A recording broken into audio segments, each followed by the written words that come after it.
This celebrated bestseller offers an understanding of your personal financial problems that will guide you through a lifetime. The Richest Man in Babylon uses success secrets of the ancients to lead you onto the road of happiness and prosperity. And now, The Richest Man in Babylon. Forward. Our prosperity as a nation depends upon the personal financial prosperity of each of us as individuals. This book deals with the personal successes of each of us. Success means accomplishments as the result of our own efforts and abilities. Proper preparation is the key to our success. Our acts can be no wiser than our thoughts. Our thinking can be no wiser than our understanding. This book of cures for lean purses has been termed a guide to financial understanding. That indeed is its purpose, to offer those who are ambitious for financial success an insight which will aid them to acquire money, to keep money, and to make their surpluses earn more money. In the pages which follow, we are taken back to Babylon, the cradle in which was nurtured the basic principles of finance now recognized and used the world over. To new readers, the author is happy to extend the wish that its pages may contain for them the same inspiration for growing bank accounts, greater financial successes, and the solution of difficult personal financial problems so enthusiastically reported by readers from coast to coast. To the business executives who have distributed these tales in such generous quantities to friends, relatives, employees, and associates, the author takes this opportunity to express his gratitude. No endorsement could be higher than that of practical men who appreciate its teachings because they themselves have worked up to important successes by applying the very principles it advocates. Babylon became the wealthiest city of the ancient world because its citizens were the richest people of their time. They appreciated the value of money. They practiced sound financial principles in acquiring money, keeping money, and making their money earn more money. They provided for themselves what we all desire: incomes for the future. GSC. Chapter 1. The Man Who Desired Gold. Banseer, the chariot builder of Babylon, was thoroughly discouraged.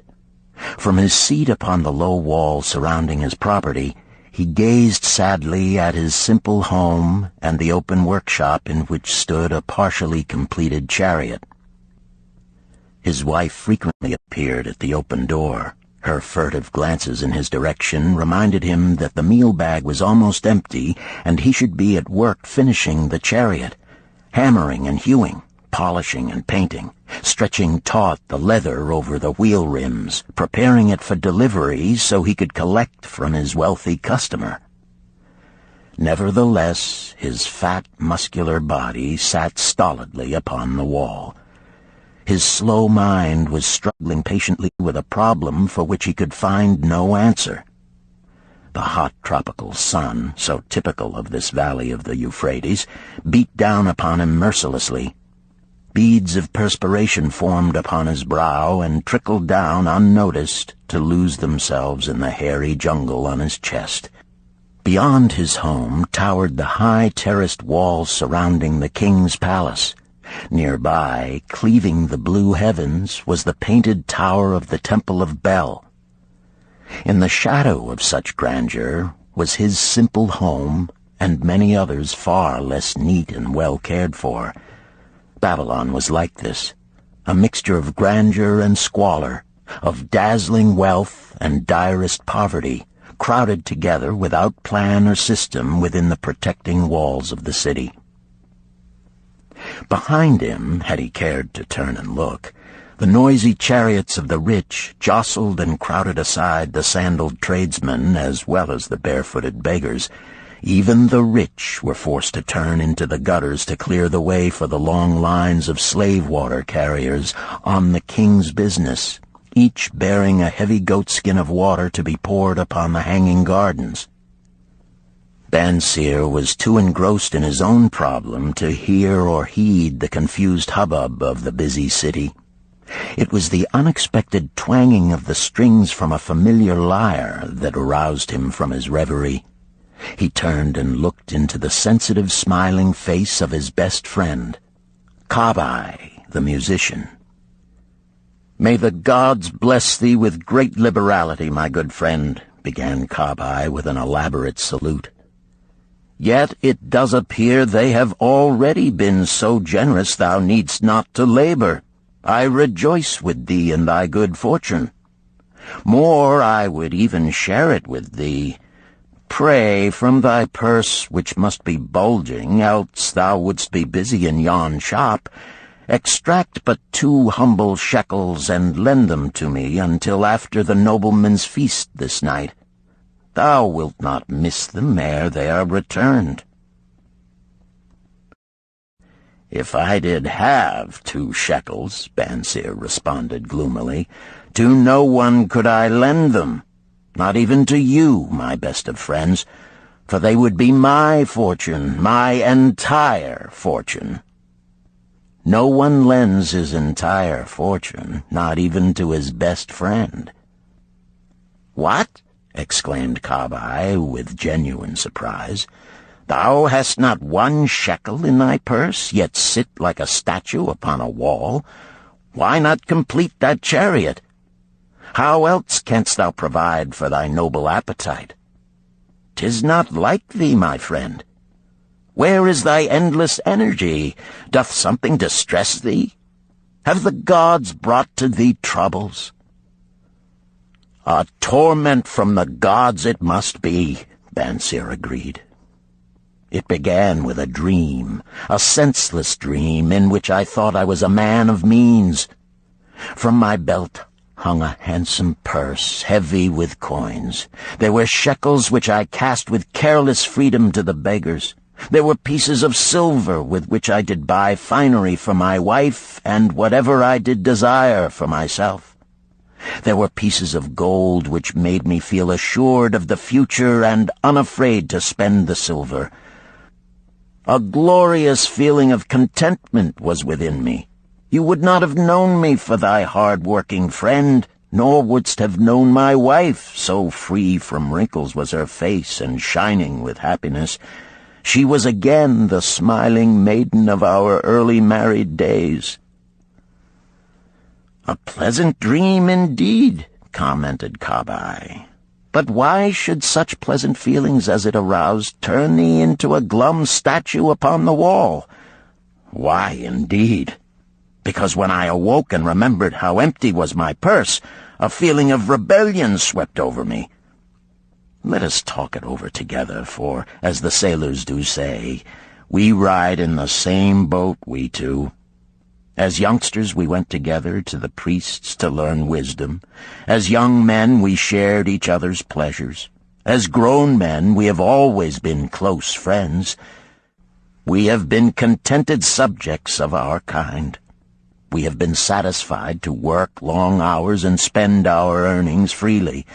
We have earned much coin in the years that have passed, yet to know the joys that come from wealth, we must dream about them. Bah! Are we more than dumb sheep? We live in the richest city in all the world. The travelers do say none equals it in wealth.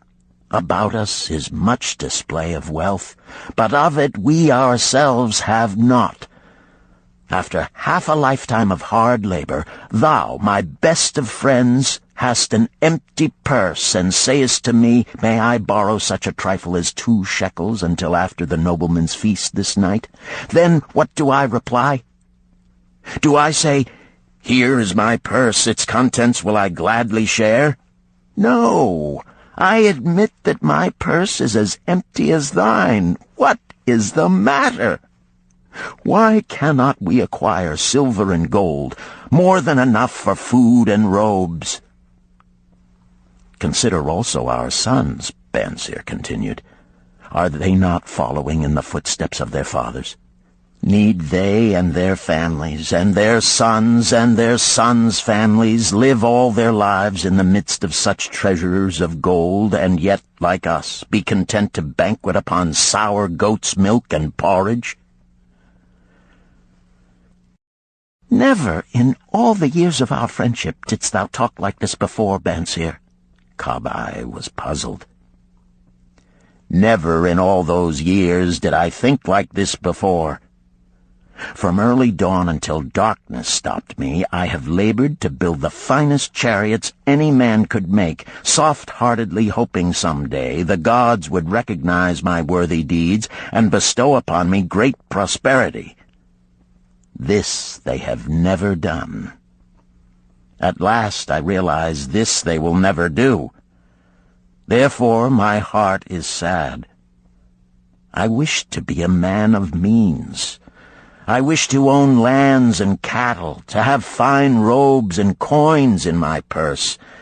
I am willing to work for these things with all the strength in my back, with all the skill in my hands, with all the cunning in my mind. But I wish my labors to be fairly rewarded. What is the matter with us?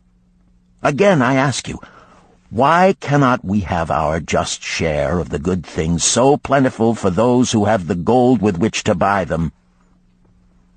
Would I knew the answer, Kabai replied. No better than thou am I satisfied.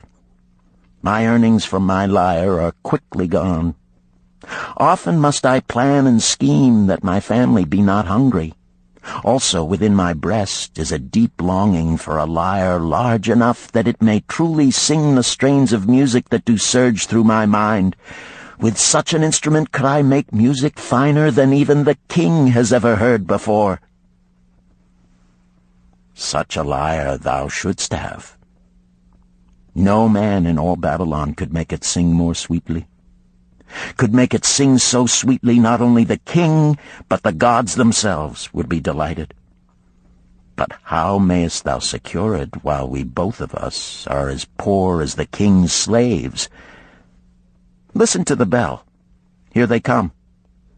He pointed to the long column of half-naked, sweating water-bearers plodding laboriously up the narrow street from the river. 5 abreast they marched, each bent under a heavy goatskin of water. A fine figure of a man he who doth lead them, Kabai indicated the wearer of the bell who marched in front without a load. A prominent man in his own country, 'tis easy to see. There are many good figures in the line, Bansir agreed, as good men as we.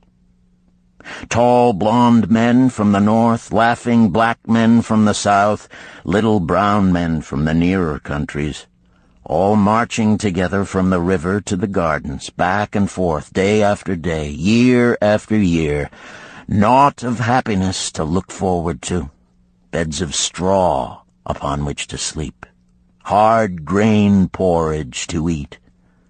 Pity the poor brutes, Kabai. Pity them I do, yet thou dost make me see how little better off are we, free men though we call ourselves. That is truth, Kabai, unpleasant thought though it may be. We do not wish to go on year after year living slavish lives, working, getting nowhere. Might we not find out how others acquire gold and do as they do? Kabai inquired. Perhaps there is some secret we might learn if we but sought from those who knew, replied Bansir thoughtfully. This very day, suggested Kabai, I did pass our old friend Arkad, riding in his golden chariot.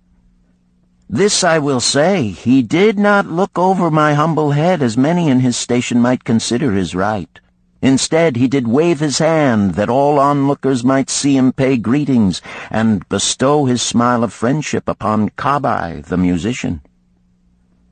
He is claimed to be the richest man in all Babylon, Bansir mused.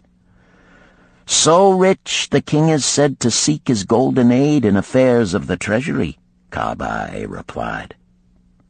So rich, Bansir interrupted. I fear if I should meet him in the darkness of the night, I should lay my hands upon his fat wallet. Nonsense, reproved Kabai. A man's wealth is not in the purse he carries. A fat purse quickly empties if there be no golden stream to refill it. Arkad has an income that constantly keeps his purse full, no matter how liberally he spends. Income, that is the thing, ejaculated Bansir. I wish an income that will keep flowing into my purse whether I sit upon the wall or travel to far lands. Arkad must know how a man can make an income for himself. Dost suppose it is something he could make clear to a mind as slow as mine? Methinks he did teach his knowledge to his son, Nomasir, Kabai responded. Did he not go to Nineveh and, so it is told at the inn, become, without aid from his father, one of the richest men in that city?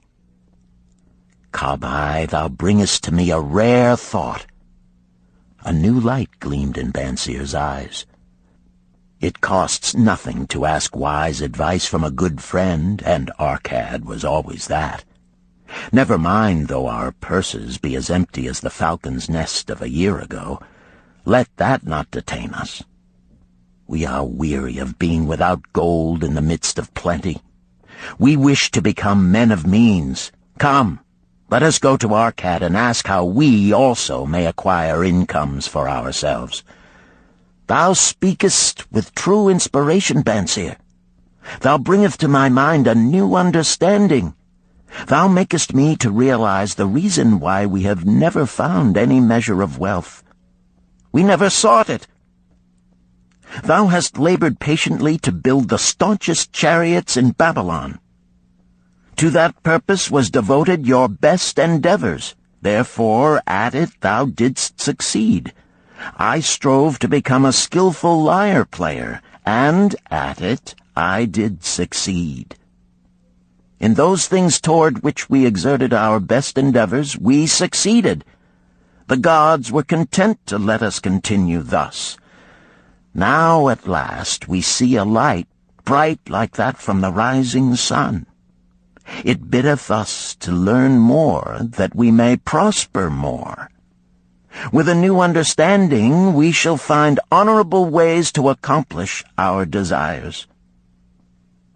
Let us go to Arkad this very day, Bansir urged. Also, let us ask other friends of our boyhood days who have fared no better than ourselves to join us, that they too may share in his wisdom. Thou wert ever thus thoughtful to thy friends, Bansir. Therefore hast thou many friends. It shall be as thou sayest. We go this day and take them with us.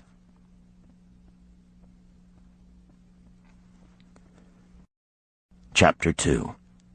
The Richest Man in Babylon.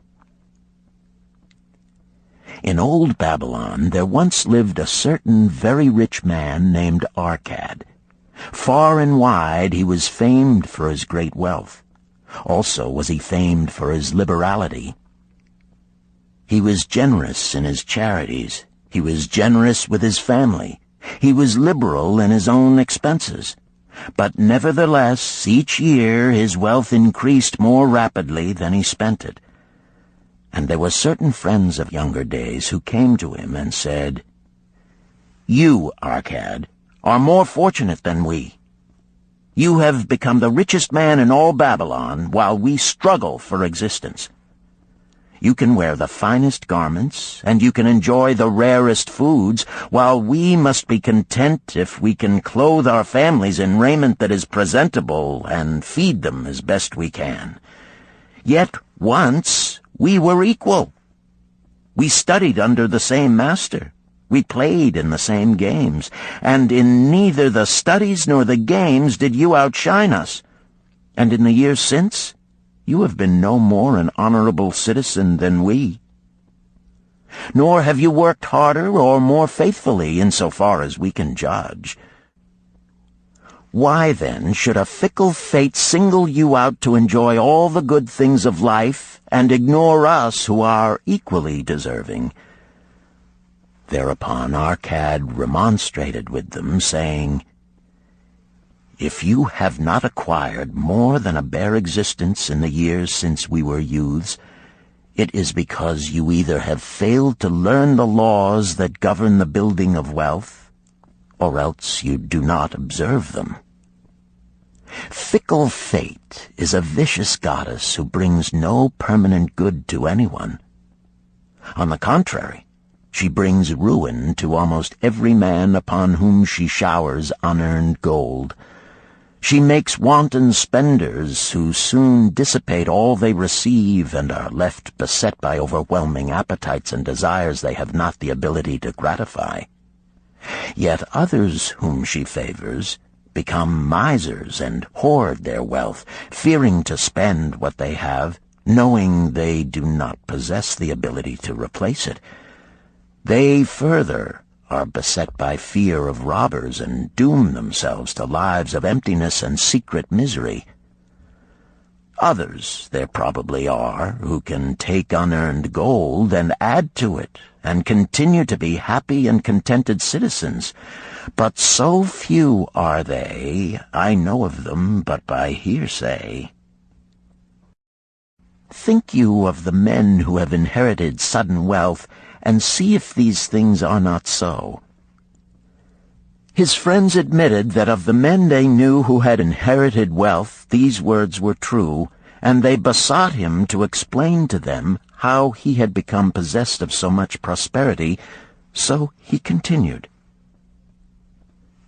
In my youth, I looked about me and saw all the good things there were to bring happiness and contentment, and I realized that wealth increased the potency of all these. Wealth is a power. With wealth, many things are possible. One may ornament the home with the richest of furnishings. One may sail the distant seas. One may feast on the delicacies of far lands. One may buy the ornaments of the gold worker and the stone polisher. One may even build mighty temples for the gods. One may do all these things and many others in which there is delight for the senses and gratification for the soul. And when I realized all this, I decided to myself that I would claim my share of the good things of life. I would not be one of those who stand afar off, enviously watching others enjoy. I would not be content to clothe myself in the cheapest raiment that looked respectable. I would not be satisfied with the lot of a poor man. On the contrary, I would make myself a guest at this banquet of good things. Being, as you know, the son of a humble merchant, one of a large family with no hope of an inheritance, and not being endowed, as you have so frankly said, with superior powers or wisdom, I decided that if I was to achieve what I desired, time and study would be required. As for time, all men have it in abundance. You, each of you, have let slip by sufficient time to have made yourselves wealthy. Yet you admit you have nothing to show except your good families, of which you can be justly proud. As for study, did not our wise teacher teach us that learning was of two kinds, the one kind being the things we learned and knew, and the other being the training that taught us how to find out what we did not know? Therefore did I decide to find out how one might accumulate wealth, and, when I had found out, to make this my task and do it well. For is it not wise that we should enjoy while we dwell in the brightness of the sunshine? For sorrows enough shall descend upon us when we depart for the darkness of the world of spirit. I found employment as a scribe in the hall of records, and long hours each day I labored upon the clay tablets. Week after week, and month after month I labored, yet for my earnings I had naught to show. Food and clothing and penance to the gods, and other things of which I could remember not what, absorbed all my earnings, but my determination did not leave me. And one day Algamish, the moneylender, came to the house of the city master and ordered a copy of the 9th law, and he said to me, I must have this in 2 days, and if the task is done by that time, 2 coppers will I give to thee. So I labored hard, but the law was long, and when Algamish returned, the task was unfinished. He was angry, and had I been his slave, he would have beaten me. But knowing the city master would not permit him to injure me, I was unafraid. So I said to him, Algamish, you are a very rich man. Tell me how I may also become rich, and all night I will carve upon the clay, and when the sun rises, it shall be completed. He smiled at me and replied, You are a forward knave, but we will call it a bargain. All that night I carved, though my back pained and the smell of the wick made my head ache until my eyes could hardly see. But when he returned at sunup, the tablets were complete. Now, I said, tell me what you promised. You have fulfilled your part of our bargain, my son, he said to me kindly, and I am ready to fulfill mine. I will tell you these things you wish to know, because I am becoming an old man, and an old tongue loves to wag. And when youth comes to age for advice, he receives the wisdom of years. But too often does youth think that age knows only the wisdom of days that are gone, and therefore profits not. But remember this, the sun that shines today is the sun that shone when thy father was born, and will still be shining when thy last grandchild shall pass into the darkness. The thoughts of youth, he continued, are bright lights that shine forth like the meteors that oft make brilliant the sky. But the wisdom of age is like the fixed stars that shine so unchanged that the sailor may depend upon them to steer his course. Mark you well my words, for if you do not, you will fail to grasp the truth that I will tell you, and you will think that your night's work has been in vain.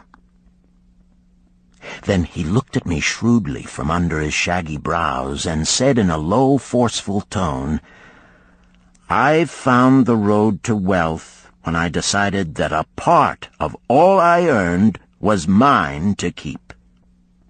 And so will you. Then he continued to look at me with a glance that I could feel pierce me, but said no more. Is that all? I asked. That was sufficient to change the heart of a sheep-herder into the heart of a money-lender, he replied. But all I earn is mine to keep, is it not? I demanded. Far from it, he replied. Do you not pay the garment-maker? Do you not pay the sandal-maker? Do you not pay for the things you eat? Can you live in Babylon without spending? What have you to show for your earnings of the past month? What for the past year? Fool! You pay to everyone but yourself. Dullard! You labor for others. As well be a slave and work for what your master gives you to eat and wear. If you did keep for yourself 1/10 of all you earn, how much would you have in 10 years? My knowledge of the numbers did not forsake me, and I answered, "As much as I earn in 1 year." "You speak but half the truth," he retorted. "Every gold piece you save is a slave to work for you. Every copper it earns is its child that also can earn for you. If you would become wealthy, then what you save must earn, and its children must earn, that all may help to give to you the abundance you crave. You think I cheat you for your long night's work," he continued, "but I am paying you 1,000 times over if you have the intelligence to grasp the truth I offer you. A part of all you earn is yours to keep. It should not be less than 1/10, no matter how little you earn. It can be as much more as you can afford. Pay yourself first.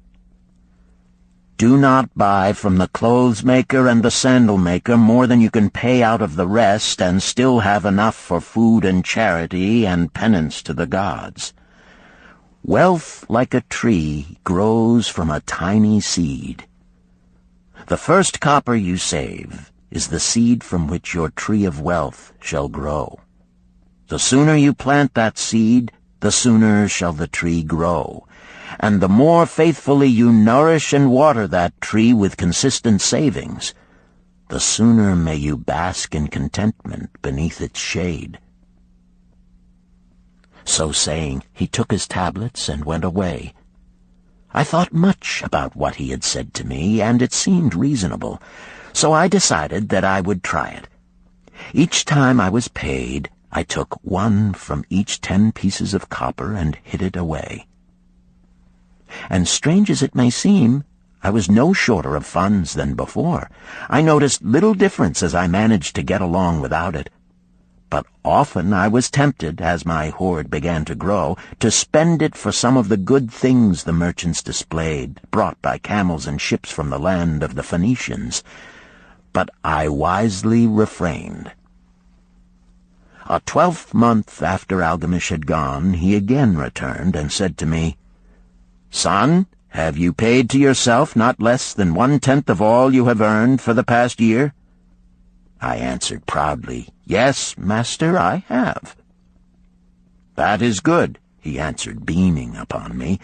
"And what have you done with it?" "I have given it to Asmer, the brickmaker, who told me he was traveling over the far seas, and in Tyre he would buy from me the rare jewels of the Phoenicians. When he returns, we shall sell these at high prices and divide the earnings." "Every fool must learn," he growled. "But why trust the knowledge of a brickmaker about jewels? Would you go to the breadmaker to inquire about the stars? No, by my tunic, you would go to the astrologer if you had power to think. Your savings are gone, youth. You have jerked your wealth tree up by the roots. But plant another. Try again. And next time, if you would have advice about jewels, go to the jewel merchant. If you would know the truth about sheep, go to the herdsman. Advice is one thing that is freely given away, but watch that you take only what is worth having. He who takes advice about his savings from one who is inexperienced in such matters shall pay with his savings for proving the falsity of their opinions." Saying this, he went away. And it was as he said, for the Phoenicians are scoundrels and sold to Asmer worthless bits of glass that looked like gems. But as Algamish had bid me, I again saved each 10th copper, for I now had formed the habit, and it was no longer difficult. Again, 12 months later, Algamish came to the room of the scribes and addressed me. "What progress have you made since last I saw you?" "I have paid myself faithfully," I replied, "and my savings I have entrusted to Agar, the shield-maker, to buy bronze, and each 4th month he does pay me the rental." "That is good. And what do you do with the rental?"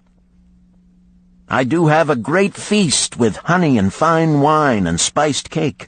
Also I have bought me a scarlet tunic, and some day I shall buy me a young ass upon which to ride." To which Algamish laughed, "You do eat the children of your savings. Then how do you expect them to work for you? And how can they have children that will also work for you? First get thee an army of golden slaves, and then many a rich banquet may you enjoy without regret." So saying, he again went away. Nor did I again see him for 2 years, when he once more returned, and his face was full of deep lines, and his eyes drooped, for he was becoming a very old man. And he said to me, "Arcad, hast thou yet achieved the wealth thou dreamed of?" And I answered, "Not yet all that I desire, but some I have, and it earns more, and its earnings earn more." "And do you still take the advice of brickmakers?" "About brickmaking they give me good advice," I retorted. "Arcad," he continued, "you have learned your lessons well. You first learned to live upon less than you could earn.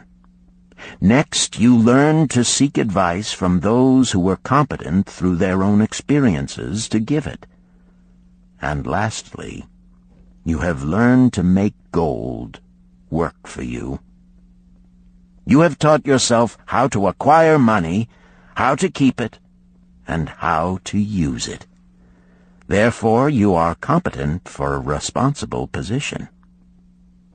I am becoming an old man. My sons think only of spending and give no thought to earning. My interests are great, and I fear too much for me to look after. If you will go to Nippur and look after my lands there, I shall make you my partner, and you shall share in my estate." So I went to Nippur and took charge of his holdings, which were large, and because I was full of ambition and because I had mastered the 3 laws of successfully handling wealth, I was enabled to increase greatly the value of his properties. So I prospered much, and when the spirit of Algamish departed for the sphere of darkness, I did share in his estate as he had arranged under the law. So spake Arcad, and when he had finished his tale, one of his friends said, "You were indeed fortunate that Algamish made you an heir." "Fortunate only in that I had the desire to prosper before I first met him.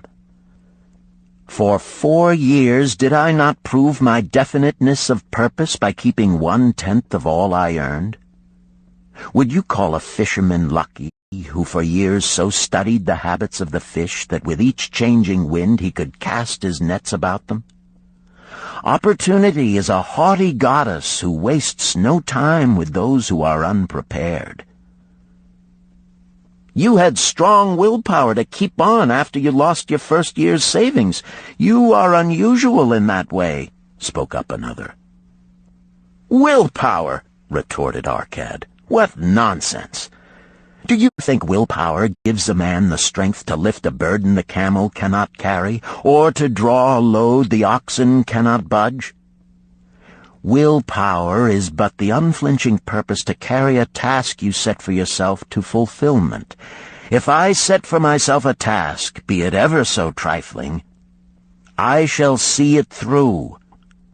How else shall I have confidence in myself to do important things?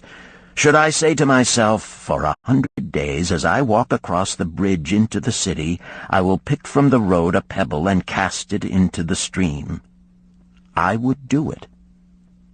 If on the 7th day I passed by without remembering, I would not say to myself, tomorrow I will cast 2 pebbles which will do as well.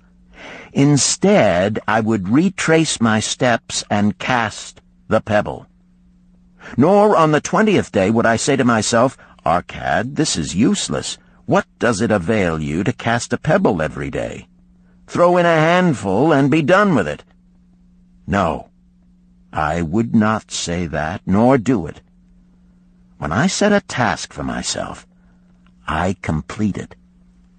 Therefore, I am careful not to start difficult and impractical tasks, because I love leisure."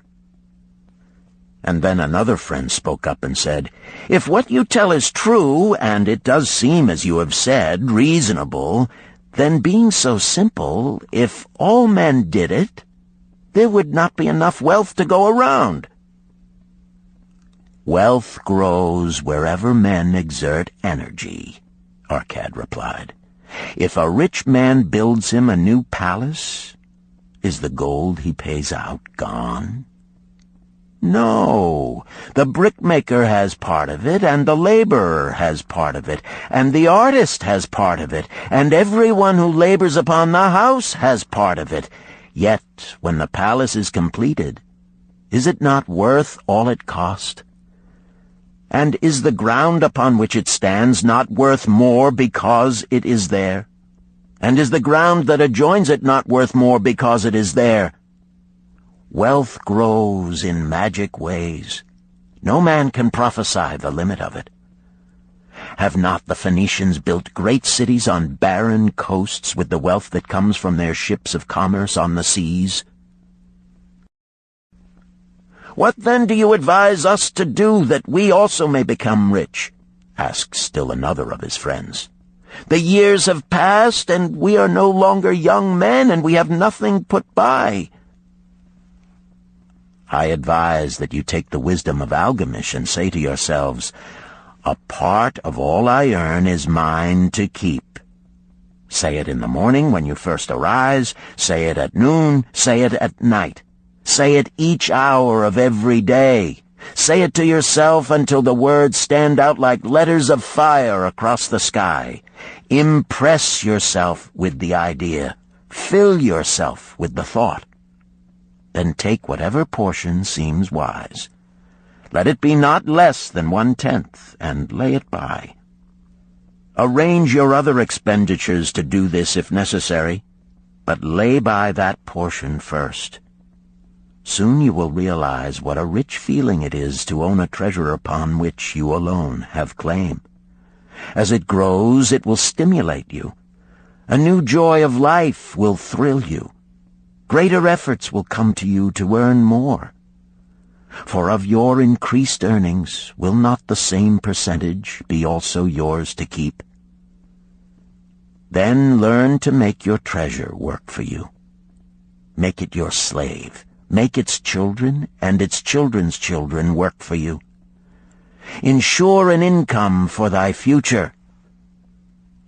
Look thou at the aged, and forget not that in the days to come thou also will be numbered among them.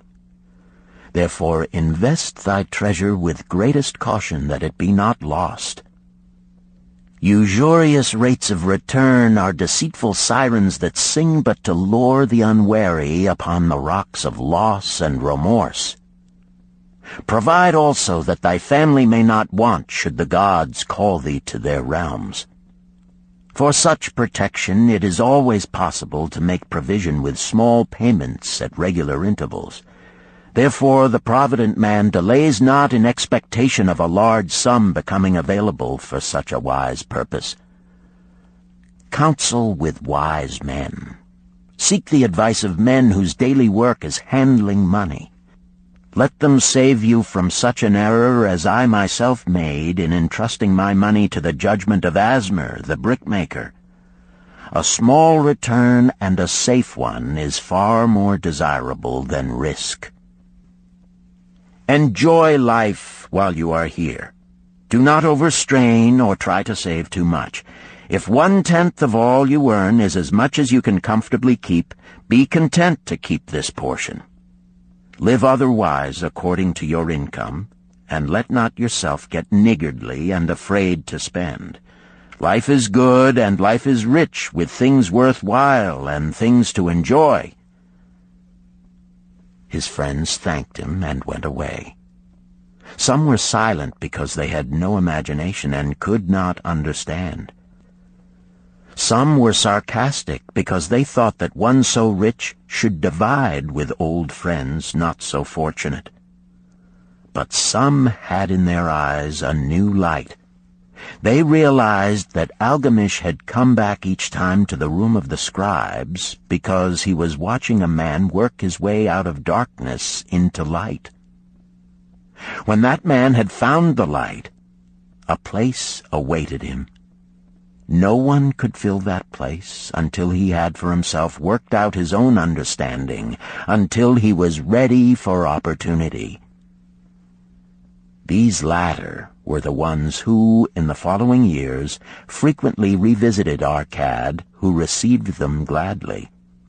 He counseled with them and gave them freely of his wisdom, as men of broad experience are always glad to do, and he assisted them in so investing their savings that it would bring in a good interest with safety and would neither be lost nor entangled in investments that paid no dividends. The turning point in these men's lives came upon that day when they realized the truth that had come from Algamish to Arcad, and from Arcad to them. A part of all you earn is yours to keep.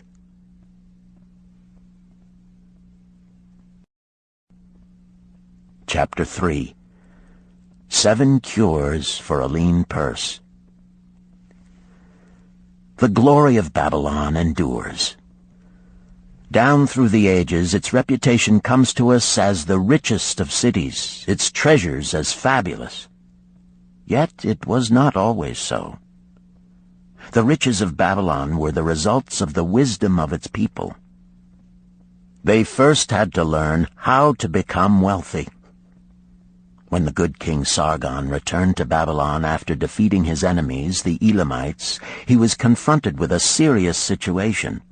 The royal chancellor explained it to the king thus: "After many years of great prosperity brought to our people because your majesty built the great irrigation canals and the mighty temples of the gods, now that these works are completed, the people seem unable to support themselves.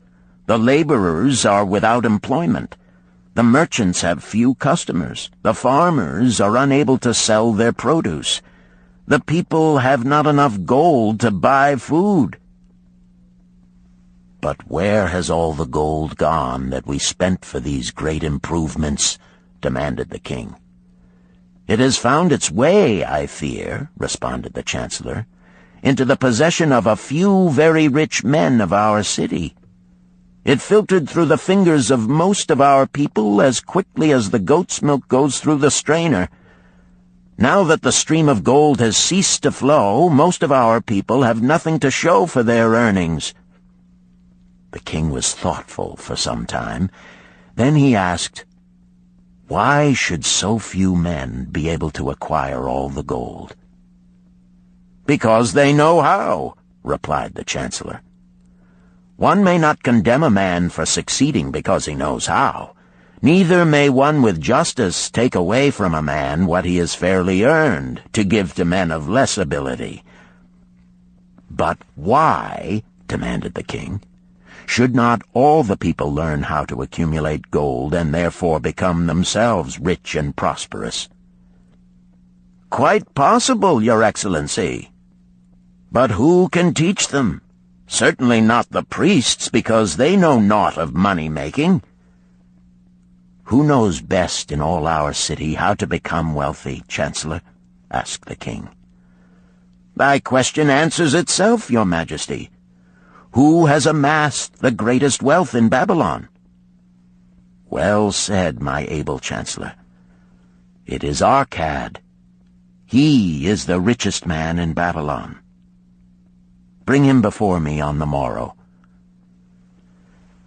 Upon the following day, as the king had decreed, Arcad appeared before him, straight and sprightly, despite his 80 years and 10. "Arcad," spoke the king, "is it true thou art the richest man in Babylon?" "So it is reported, Your Majesty, and no man disputes it." "How becamest thou so wealthy?" "By taking advantage of opportunities available to all citizens of our good city." Thou hadst nothing to start with? Only a great desire for wealth. Besides this, nothing. Arcad, continued the king, our city is in a very unhappy state because a few men know how to acquire wealth and therefore monopolize it, while the mass of our citizens lack the knowledge of how to keep any part of the gold they receive. It is my desire that Babylon be the wealthiest city in the world. Therefore it must be a city of many wealthy men. Therefore we must teach all the people how to acquire riches. Tell me, Arcad, is there any secret to acquiring wealth? Can it be taught? It is practical, Your Majesty. That which one man knows can be taught to others. The king's eyes glowed. Arcad, thou speakest the words I wish to hear. Wilt thou lend thyself to this great cause? Wilt thou teach thy knowledge to a school for teachers, each of whom shall teach others until there are enough trained to teach these truths to every worthy subject in my domain?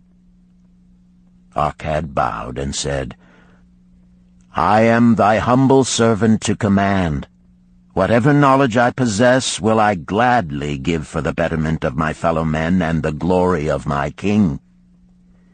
Let your good chancellor arrange for me a class of 100 men, and I will teach them those 7 cures which did fatten my purse, than which there was none leaner in all Babylon. A fortnight later, in compliance with the king's command, the chosen 100 assembled in the great hall of the Temple of Learning, seated upon colorful rings in a semicircle. Arcad sat beside a small tabaret upon which smoked a sacred lamp sending forth a strange and pleasing odor. "Behold the richest man in Babylon," whispered a student, nudging his neighbor as Arcad arose. "He is but a man, even as the rest of us." "As a dutiful subject of our great king," Arcad began, "I stand before you in his service. Because once I was a poor youth who did greatly desire gold, and because I found knowledge that enabled me to acquire it, he asks that I impart unto you my knowledge. I started my fortune in the humblest way. I had no advantage not enjoyed as fully by you and every citizen in Babylon. The first storehouse of my treasure was a well-worn purse. I loathed its useless emptiness. I desired that it be round and full, clinking with the sound of gold.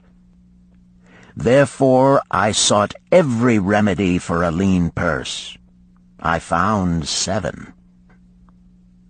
To you who are assembled before me shall I explain the 7 cures for a lean purse, which I do recommend to all men who desire much gold. Each day for 7 days will I explain to you one of the 7 remedies. Listen attentively to the knowledge that I will impart. Debate it with me. Discuss it among yourselves. Learn these lessons thoroughly, that ye may also plant in your own purse the seed of wealth. First must each of you start wisely to build a fortune of his own. Then wilt thou be competent, and only then, to teach these truths to others. I shall teach to you in simple ways how to fatten your purses.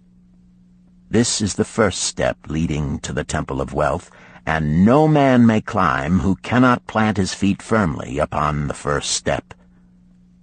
We shall now consider the first cure. The first cure. Start thy purse to fattening. Arcad addressed the thoughtful man in the second row. My good friend, at what craft workest thou? I, replied the man, am a scribe, and carve records upon the clay tablets. Even at such labor did I myself earn my first coppers. Therefore thou hast the same opportunity to build a fortune. He spoke to a florid-faced man farther back. pray, tell also what dost thou to earn thy bread?" "I," responded this man, "am a meat butcher. I do buy the goats the farmers raise, and kill them, and sell the meat to the housewives, and the hides to the sandal makers. Because thou dost also labor and earn, thou hast every advantage to succeed that I did possess." In this way did Arcad proceed to find out how each man labored to earn his living. When he had done questioning them, he said, "Now, my students, ye can see that there are many trades and labors at which men may earn coins. Each of the ways of earning is a stream of gold from which the worker doth divert by his labors a portion to his own purse. Therefore into the purse of each of you flows a stream of coins, large or small, according to his ability. Is it not so?" Thereupon they agreed that it was so. "Then," continued Arcad, "if each of you desireth to build for himself a fortune, is it not wise to start by utilizing that source of wealth which he already has established?" To this they agreed. Then Arcad turned to a humble man who had declared himself an egg merchant. "If thou select one of thy baskets, and put into it each morning 10 eggs, and take out from it each evening 9 eggs, what will eventually happen?" "It will become in time overflowing." "Why?" "Because each day I put in 1 more egg than I take out." Arcad turned to the class with a smile. "Does any man here have a lean purse?" First they looked amused, then they laughed. Lastly, they waved their purses in jest. "All right," he continued. "Now I shall tell thee the first remedy I learned to cure a lean purse. Do exactly as I have suggested to the egg merchant. For every 10 coins thou placest within thy purse, take out for use but 9. Thy purse will start to fatten at once, and its increasing weight will feel good in thy hand and bring satisfaction to thy soul. Deride not what I say because of its simplicity. Truth is always simple. I told thee I would tell how I built my fortune. This was my beginning. I, too, carried a lean purse and cursed it because there was naught within to satisfy my desires. But when I began to take out from my purse but 9 parts of 10 I put in, it began to fatten. So will thine. Now I will tell a strange truth, the reason for which I know not. When I ceased to pay out more than 9/10 of my earnings, I managed to get along just as well. I was not shorter than before. Also, ere long did coins come to me more easily than before. Surely it is a law of the gods that unto him who keepeth and spendeth not a certain part of all his earnings shall gold come more easily. Likewise him whose purse is empty does gold avoid. Which desirest thou the most? Is it the gratification of thy desires of each day, a jewel, a bit of finery, better raiment, more food, things quickly gone and forgotten? Or is it substantial belongings, gold, lands, herds, merchandise, income-bringing investments? The coins thou takest from thy purse bring the first. The coins thou leavest within it will bring the latter. This, my students, was the first cure I did discover for my lean purse. For each 10 coins I put in, to spend but 9. Debate this among yourselves. If any man proves it untrue, tell me upon the morrow when we shall meet again. The second cure. Control thy expenditures. Some of your members, my students, have asked me this. How can a man keep 1/10 of all he earns in his purse when all the coins he earns are not enough for his necessary expenses? So did Arcad address his students upon the second day. "Yesterday, how many of thee carried lean purses?" "All of us," answered the class. "Yet thou do not all earn the same. Some earn much more than others. Some have much larger families to support. Yet all purses were equally lean. Now I will tell thee an unusual truth about men and sons of men. It is this, that what each of us calls our necessary expenses will always grow to equal our incomes unless we protest to the contrary. Confuse not the necessary expenses with thy desires. Each of you, together with your good families, have more desires than your earnings can gratify. Therefore are thy earnings spent to gratify these desires in so far as they will go. Still thou retainest many ungratified desires. All men are burdened with more desires than they can gratify. Because of my wealth, thinkest thou I may gratify every desire? 'Tis a false idea. There are limits to my time. There are limits to my strength. There are limits to the distance I may travel. There are limits to what I may eat. There are limits to the zest with which I may enjoy. I say to you that just as weeds grow in a field wherever the farmer leaves space for their roots, even so freely do desires grow in men whenever there is a possibility of their being gratified. Thy desires are a multitude, and those that thou mayest gratify are but few. Study thoughtfully thy accustomed habits of living. Herein may be most often found certain accepted expenses that may wisely be reduced or eliminated. Let thy motto be 100% of appreciated value demanded for each coin spent. Therefore, engrave upon the clay each thing for which thou desireth to spend. Select those that are necessary and others that are possible through the expenditure of 9/10 of thy income. Cross out the rest, and consider them but a part of that great multitude of desires that must go unsatisfied, and regret them not. Budget then thy necessary expenses. Touch not the 1/10 that is fattening thy purse. Let this be thy great desire that is being fulfilled. Keep working with thy budget. Keep adjusting it to help thee. Make it thy first assistant in defending thy fattening purse. Hereupon one of the students, wearing a robe of red and gold, arose and said, "I am a free man. I believe that it is my right to enjoy the good things of life. Therefore do I rebel against the slavery of a budget which determines just how much I may spend and for what. I feel it would take much pleasure from my life and make me little more than a pack-ass to carry a burden." To him Arcad replied, "Who, my friend, would determine thy budget?" "I would make it for myself," responded the protesting one.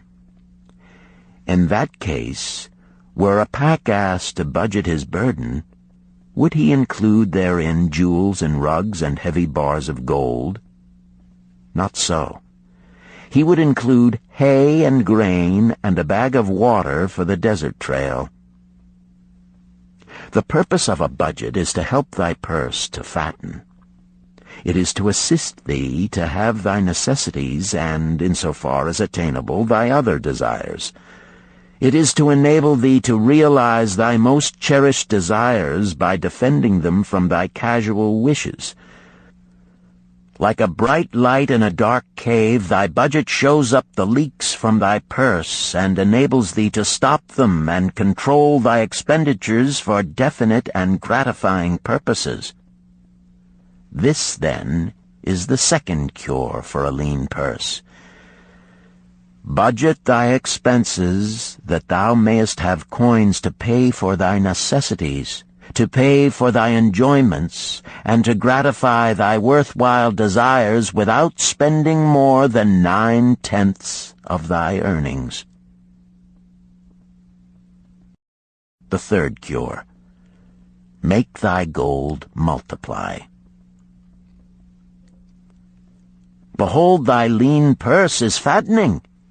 Thou hast disciplined thyself to leave therein 1/10 of all thou earnest. Thou hast controlled thy expenditures to protect thy growing treasure. Next, we will consider means to put thy treasure to labor and to increase. Gold in a purse is gratifying to own, and satisfieth a miserly soul, but earns nothing. The gold we may retain from our earnings is but the start. The earnings it will make shall build our fortunes. So spoke Arcad upon the third day to his class. How, therefore, may we put our gold to work? My first investment was unfortunate, for I lost all. Its tale I will relate later. My first profitable investment was a loan I made to a man named Agar, a shield maker. Once each year did he buy large shipments of bronze brought from across the sea to use in his trade. Lacking sufficient capital to pay the merchants, he would borrow from those who had extra coins. He was an honorable man. His borrowing he would repay, together with a liberal rental as he sold his shields. Each time I loaned to him, I loaned back also the rental he had paid to me. Therefore not only did my capital increase, but its earnings likewise increased. Most gratifying was it to have these sums returned to my purse. I tell you, my students, a man's wealth is not in the coins he carries in his purse. It is the income he buildeth, the golden stream that continually floweth into his purse and keepeth it always bulging. That is what every man desireth. That is what thou, each one of thee, desireth. An income that continueth to come whether thou work or travel. Great income I have acquired, so great that I am called a very rich man.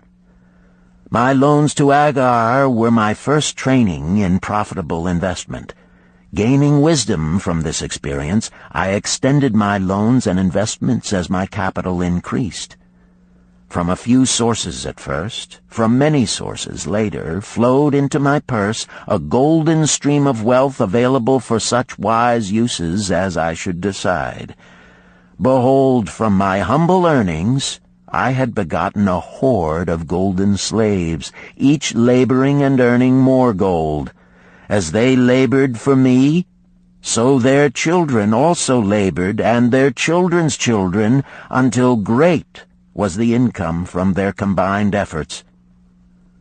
Gold increaseth rapidly when making reasonable earnings, as thou wilt see from the following. A farmer, when his first son was born, took 10 pieces of silver to a moneylender and asked him to keep it on rental for his son until he became 20 years of age. This the moneylender did, and agreed the rental should be 1/4 of its value each 4 years. The farmer asked, because this sum he had set aside as belonging to his son, that the rental be added to the principal. When the boy had reached the age of 20 years, the farmer again went to the moneylender to inquire about the silver. The moneylender explained that because this sum had been increased by compound interest, the original 10 pieces of silver had now grown to 30 1/2 pieces. The farmer was well pleased, and because the son did not need the coins, he left them with the moneylender. When the son became 50 years of age, the father meantime having passed to the other world, the moneylender paid the son in settlement 167 pieces of silver. Thus, in 50 years, had the investment multiplied itself at rental almost 17 times. This, then, is the third cure for a lean purse. to put each coin to laboring, that it may reproduce its kind, even as the flocks of the field, and help bring to thee income, a stream of wealth that shall flow constantly into thy purse. The fourth cure. Guard thy treasures from loss. Misfortune loves a shining mark. Gold in a man's purse must be guarded with firmness, else it be lost.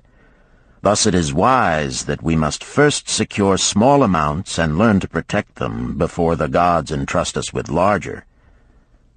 So spoke Arcad upon the fourth day to his class. Every owner of gold is tempted by opportunities whereby it would seem that he could make large sums by its investment in most plausible projects. Often friends and relatives are eagerly entering such investment and urge him to follow. The first sound principle of investment is security for thy principal. Is it wise to be intrigued by larger earnings when thy principal may be lost? I say not. The penalty of risk is probable loss. Study carefully, before parting with thy treasure, each assurance that it may be safely reclaimed. Be not misled by thine own romantic desires to make wealth rapidly. Before thou loan it to any man, assure thyself of his ability to repay and his reputation for doing so, that thou mayest not unwittingly be making him a present of thy hard-earned treasure. Before thou entrust it as an investment in any field, acquaint thyself with the dangers which may beset it. My own first investment was a tragedy to me at the time. The guarded savings of a year I did entrust to a brickmaker named Asmer, who was traveling over the far seas, and in Tyre agreed to buy for me the rare jewels of the Phoenicians. These we would sell upon his return and divide the profits. The Phoenicians were scoundrels and sold him bits of glass. My treasure was lost. Today, my training would show to me at once the folly of entrusting a brickmaker to buy jewels. Therefore do I advise thee from the wisdom of my experiences, be not too confident of thine own wisdom in entrusting thy treasures to the possible pitfalls of investments. Better by far to consult the wisdom of those experienced in handling money for profit. Such advice is freely given for the asking, and may readily possess a value equal in gold to the sum thou considerest investing. In truth, such is its actual value if it save thee from loss. This, then, is the fourth cure for a lean purse, and of great importance if it prevent thy purse from being emptied once it has become well filled. Guard thy treasure from loss by investing only where thy principal is safe, where it may be reclaimed if desirable, and where thou wilt not fail to collect a fair rental. Consult with wise men. Secure the advice of those experienced in the profitable handling of gold. Let their wisdom protect thy treasure from unsafe investments. This ends Disc 1. The Richest Man in Babylon, Disc 2. The fifth cure. Make of thy dwelling a profitable investment. If a man setteth aside 9 parts of his earnings upon which to live and enjoy life, and if any part of this 9 parts he can turn into a profitable investment without detriment to his well-being, then so much faster will his treasures grow. So spake Arcad to his class at their 5th lesson. All too many of our men of Babylon do raise their families in unseemly quarters. They do pay to exacting landlords liberal rentals for rooms where their wives have not a spot to raise the blooms that gladden a woman's heart, and their children have no place to play their games except in the unclean alleys. No man's family can fully enjoy life unless they do have a plot of ground wherein children can play in the clean earth, and where the wife may raise not only blossoms but good rich herbs to feed her family. To a man's heart it brings gladness to eat the figs from his own trees and the grapes of his own vines, to own his own domicile and to have it a place he is proud to care for, putteth confidence in his heart and greater effort behind all his endeavors. Therefore do I recommend that every man own the roof that sheltereth him and his. Nor is it beyond the ability of any well-intentioned man to own his home. Hath not our great king so widely extended the walls of Babylon that within them much land is now unused, and may be purchased at sums most reasonable? Also I say to you, my students, that the money-lenders gladly consider the desires of men who seek homes and land for their families.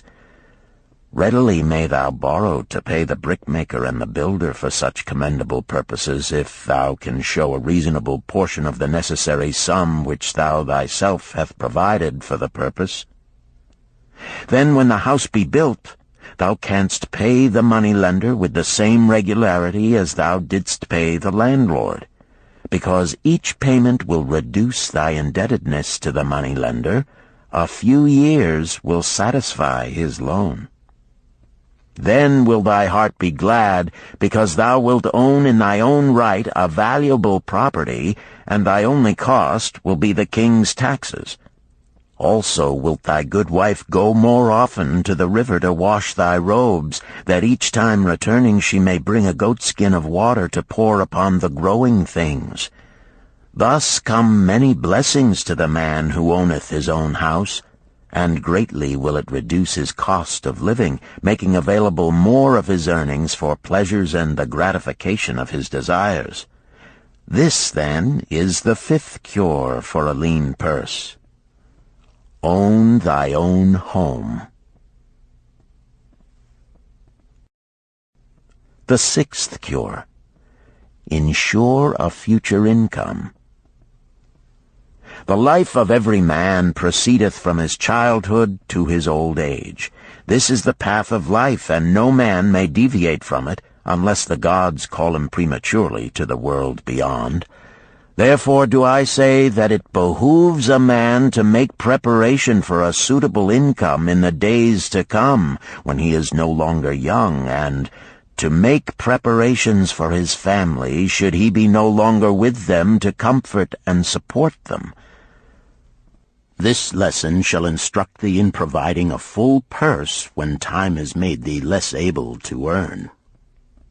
So Arcad addressed his class upon the sixth day.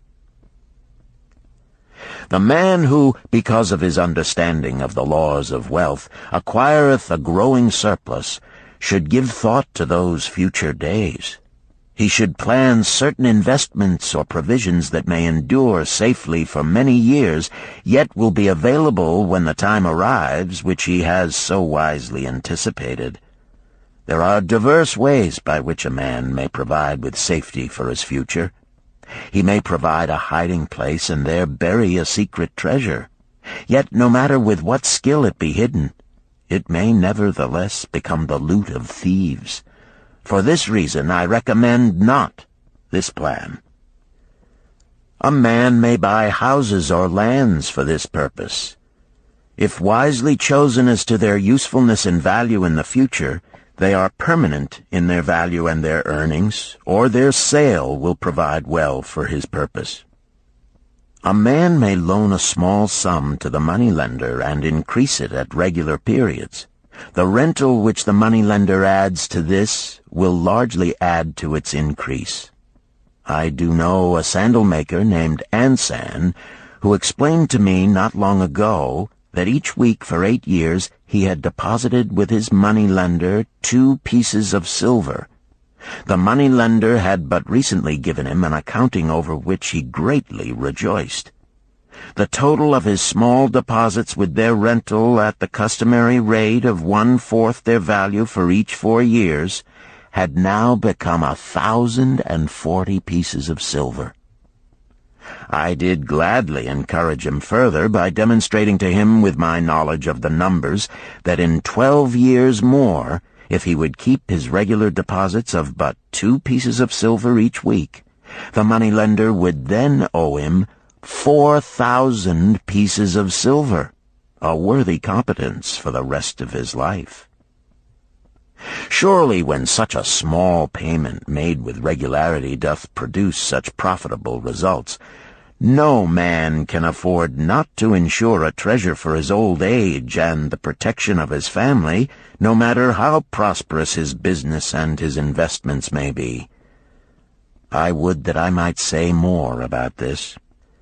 In my mind rests a belief that someday wise-thinking men will devise a plan to insure against death, whereby many men pay in but a trifling sum regularly, the aggregate making a handsome sum for the family of each member who passeth to the beyond.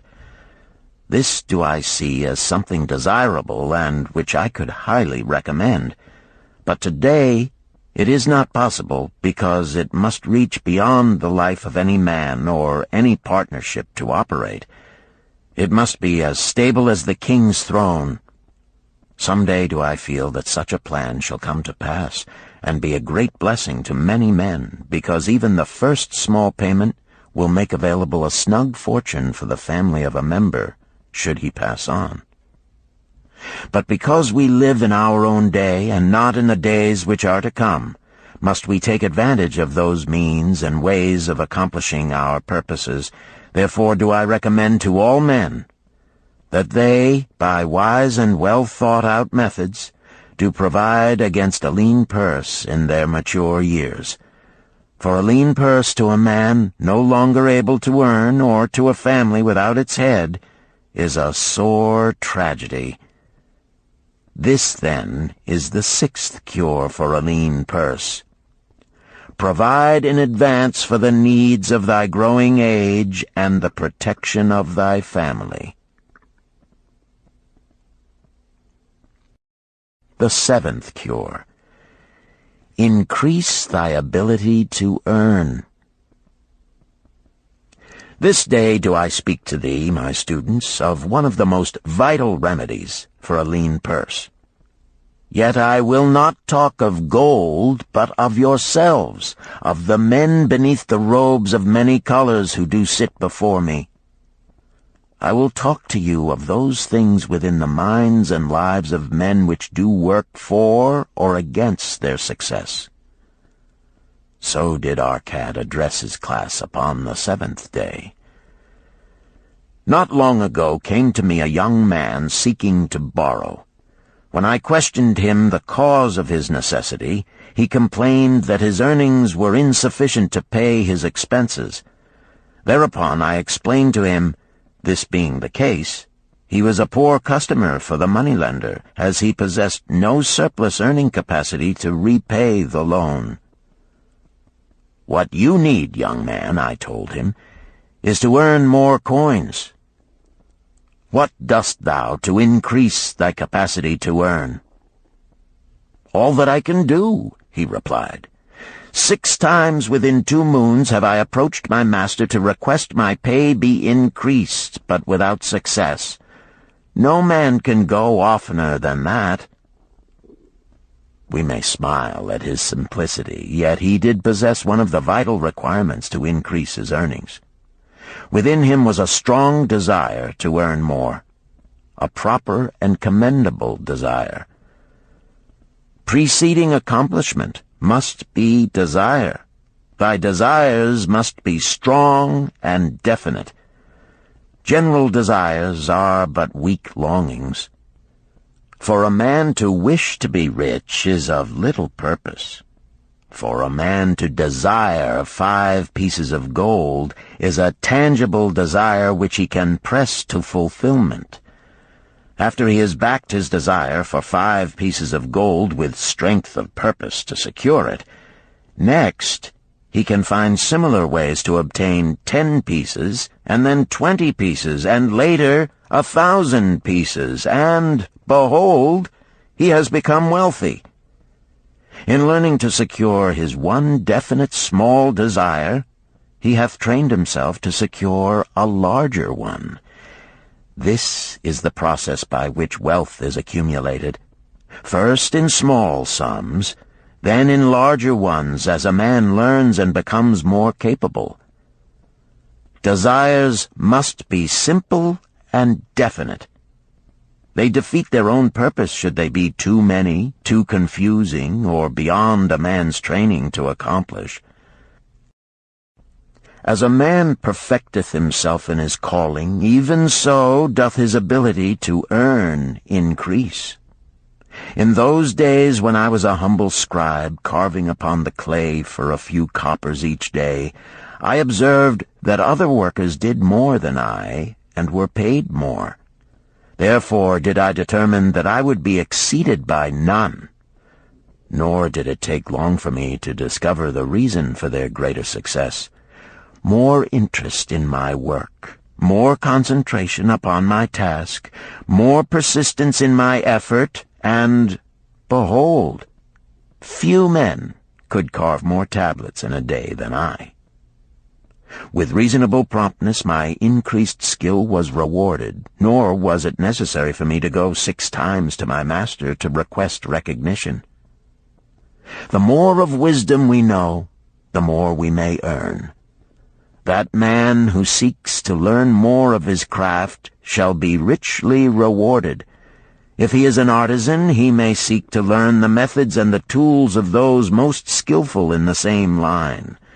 If he laboreth at the law or at healing, he may consult and exchange knowledge with others of his calling. If he be a merchant, he may continually seek better goods that can be purchased at lower prices. Always do the affairs of men change and improve, because keen-minded men seek greater skill that they may better serve those upon whose patronage they depend.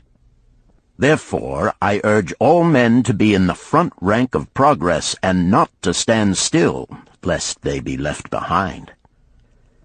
Many things come to make a man's life rich with gainful experiences. Such things as the following a man must do if he respects himself. He must pay his debts with all the promptness within his power, not purchasing that for which he is unable to pay. He must take care of his family, that they may think and speak well of him. He must make a will of record, that in case the gods call him, proper and honorable division of his property be accomplished. He must have compassion upon those who are injured and smitten by misfortune, and aid them within reasonable limits. He must do deeds of thoughtfulness to those dear to him. Thus, the 7th and last remedy for a lean purse is to cultivate thy own powers, to study and become wiser, to become more skillful, to so act as to respect thyself. Thereby shalt thou acquire confidence in thyself to achieve thy carefully considered desires. These, then, are the 7 cures for a lean purse, which, out of the experience of a long and successful life, I do urge for all men who desire wealth. There is more gold in Babylon, my students, than thou dreamest of. There is abundance for all. Go thou forth and practice these truths, that thou mayest prosper and grow wealthy, as is thy right. Go thou forth and teach these truths, that every honorable subject of his majesty may also share liberally in the ample wealth of our beloved city. Chapter 4. Meet the Goddess of Good Luck. Babylonian proverb. If a man be lucky, there is no foretelling the possible extent of his good fortune. Pitch him into the Euphrates, and like as not he will swim out with a pearl in his hand. The desire to be lucky is universal. It was just as strong in the breasts of men 4,000 years ago in ancient Babylon as it is in the hearts of men today. We all hope to be favored by the whimsical goddess of good luck. Is there some way we can meet her and attract not only her favorable attention, but her generous favors? Is there a way to attract good luck? That is just what the men of ancient Babylon wished to know. It is exactly what they decided to find out. They were shrewd men and keen thinkers. That explains why their city became the richest and most powerful city of their time. In that distant past, they had no schools or colleges. Nevertheless, they had a center of learning, and a very practical one it was. Among the towered buildings in Babylon was one that ranked in importance with the palace of the king, the hanging gardens, and the temples of the gods.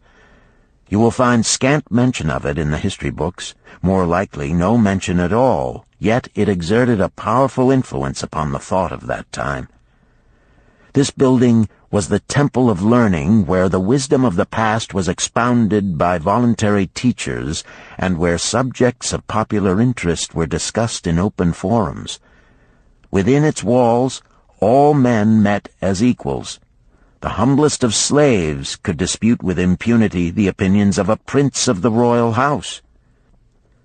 Among the many who frequented the Temple of Learning was a wise rich man named Arcad, called the richest man in Babylon.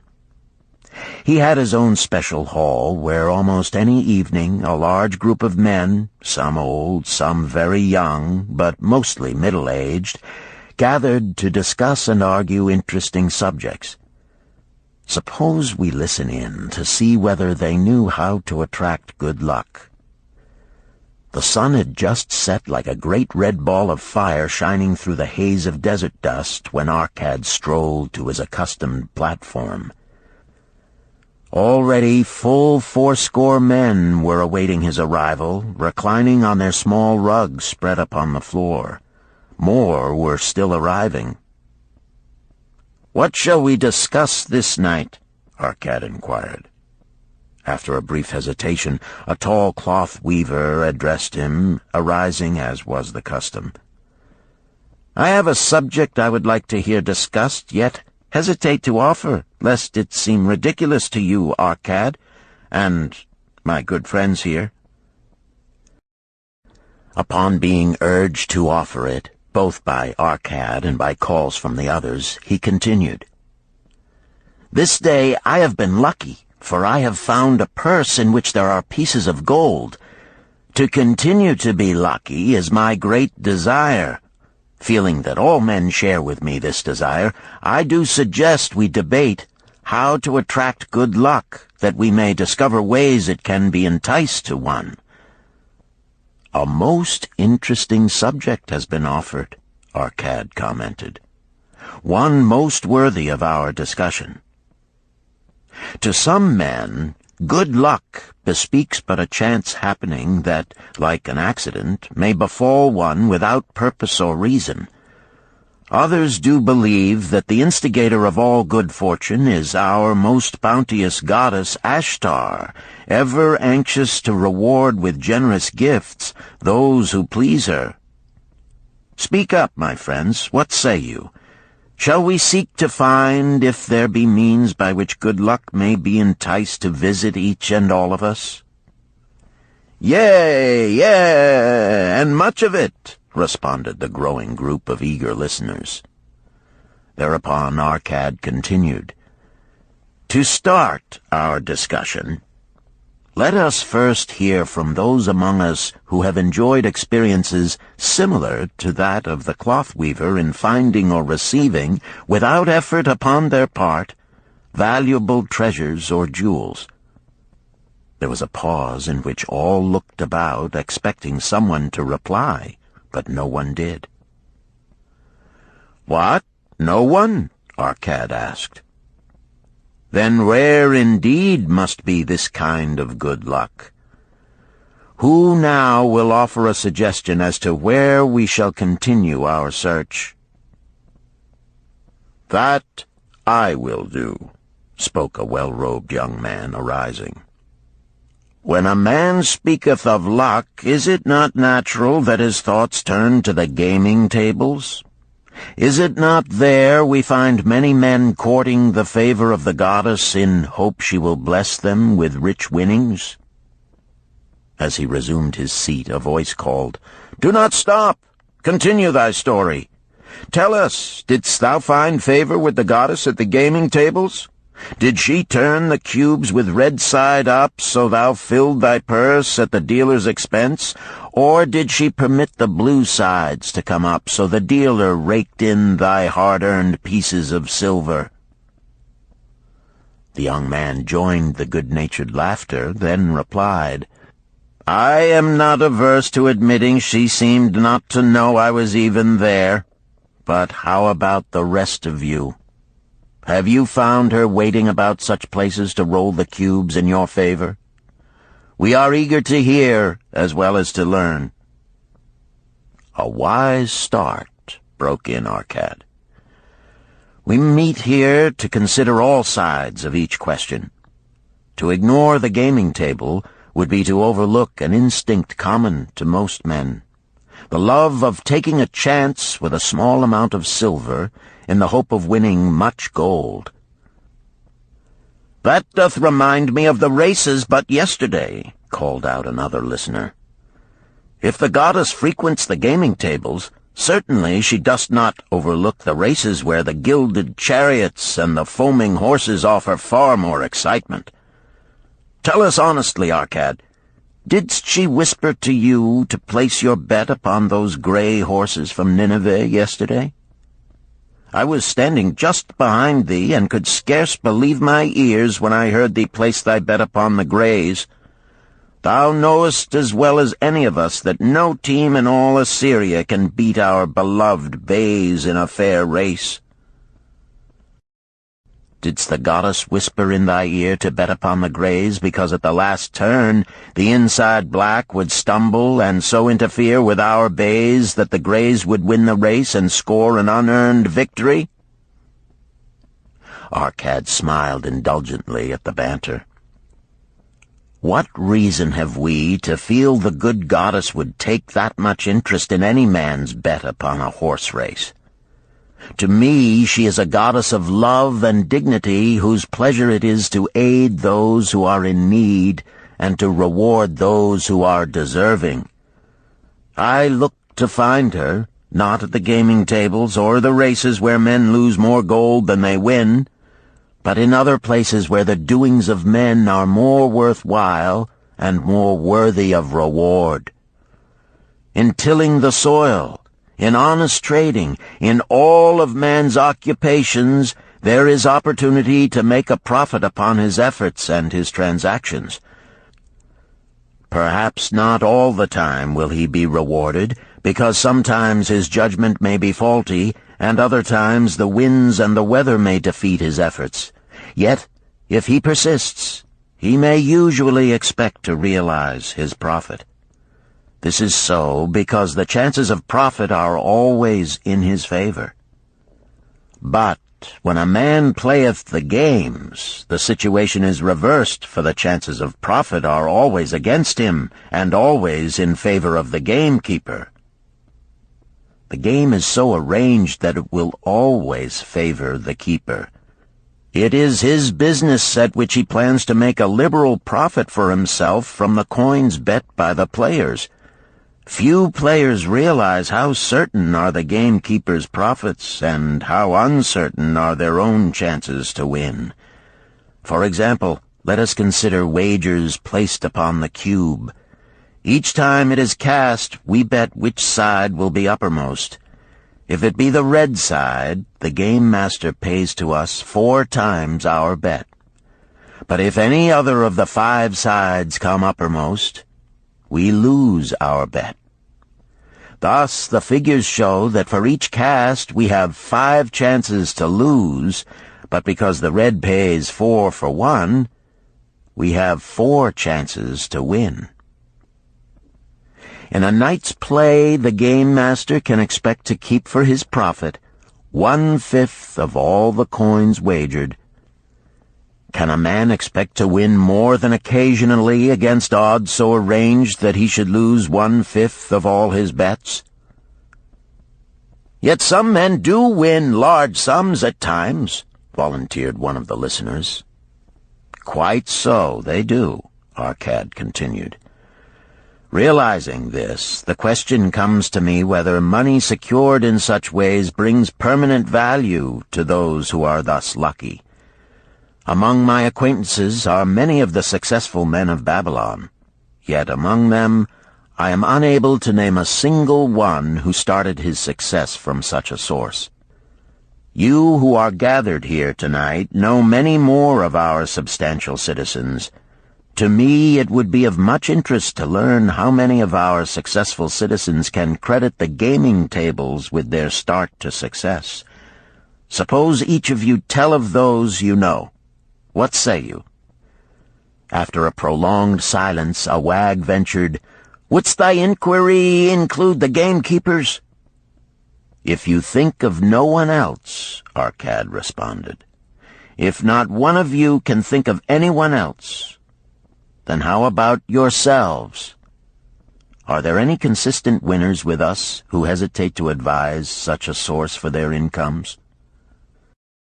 His challenge was answered by a series of groans from the rear, taken up and spread amid much laughter. "It would seem we are not seeking good luck in such places as the goddess frequents," he continued. "Therefore let us explore other fields. We have not found it in picking up lost wallets, neither have we found it haunting the gaming tables. As to the races, I must confess to have lost far more coins there than I have ever won. Now suppose we consider our trades and businesses.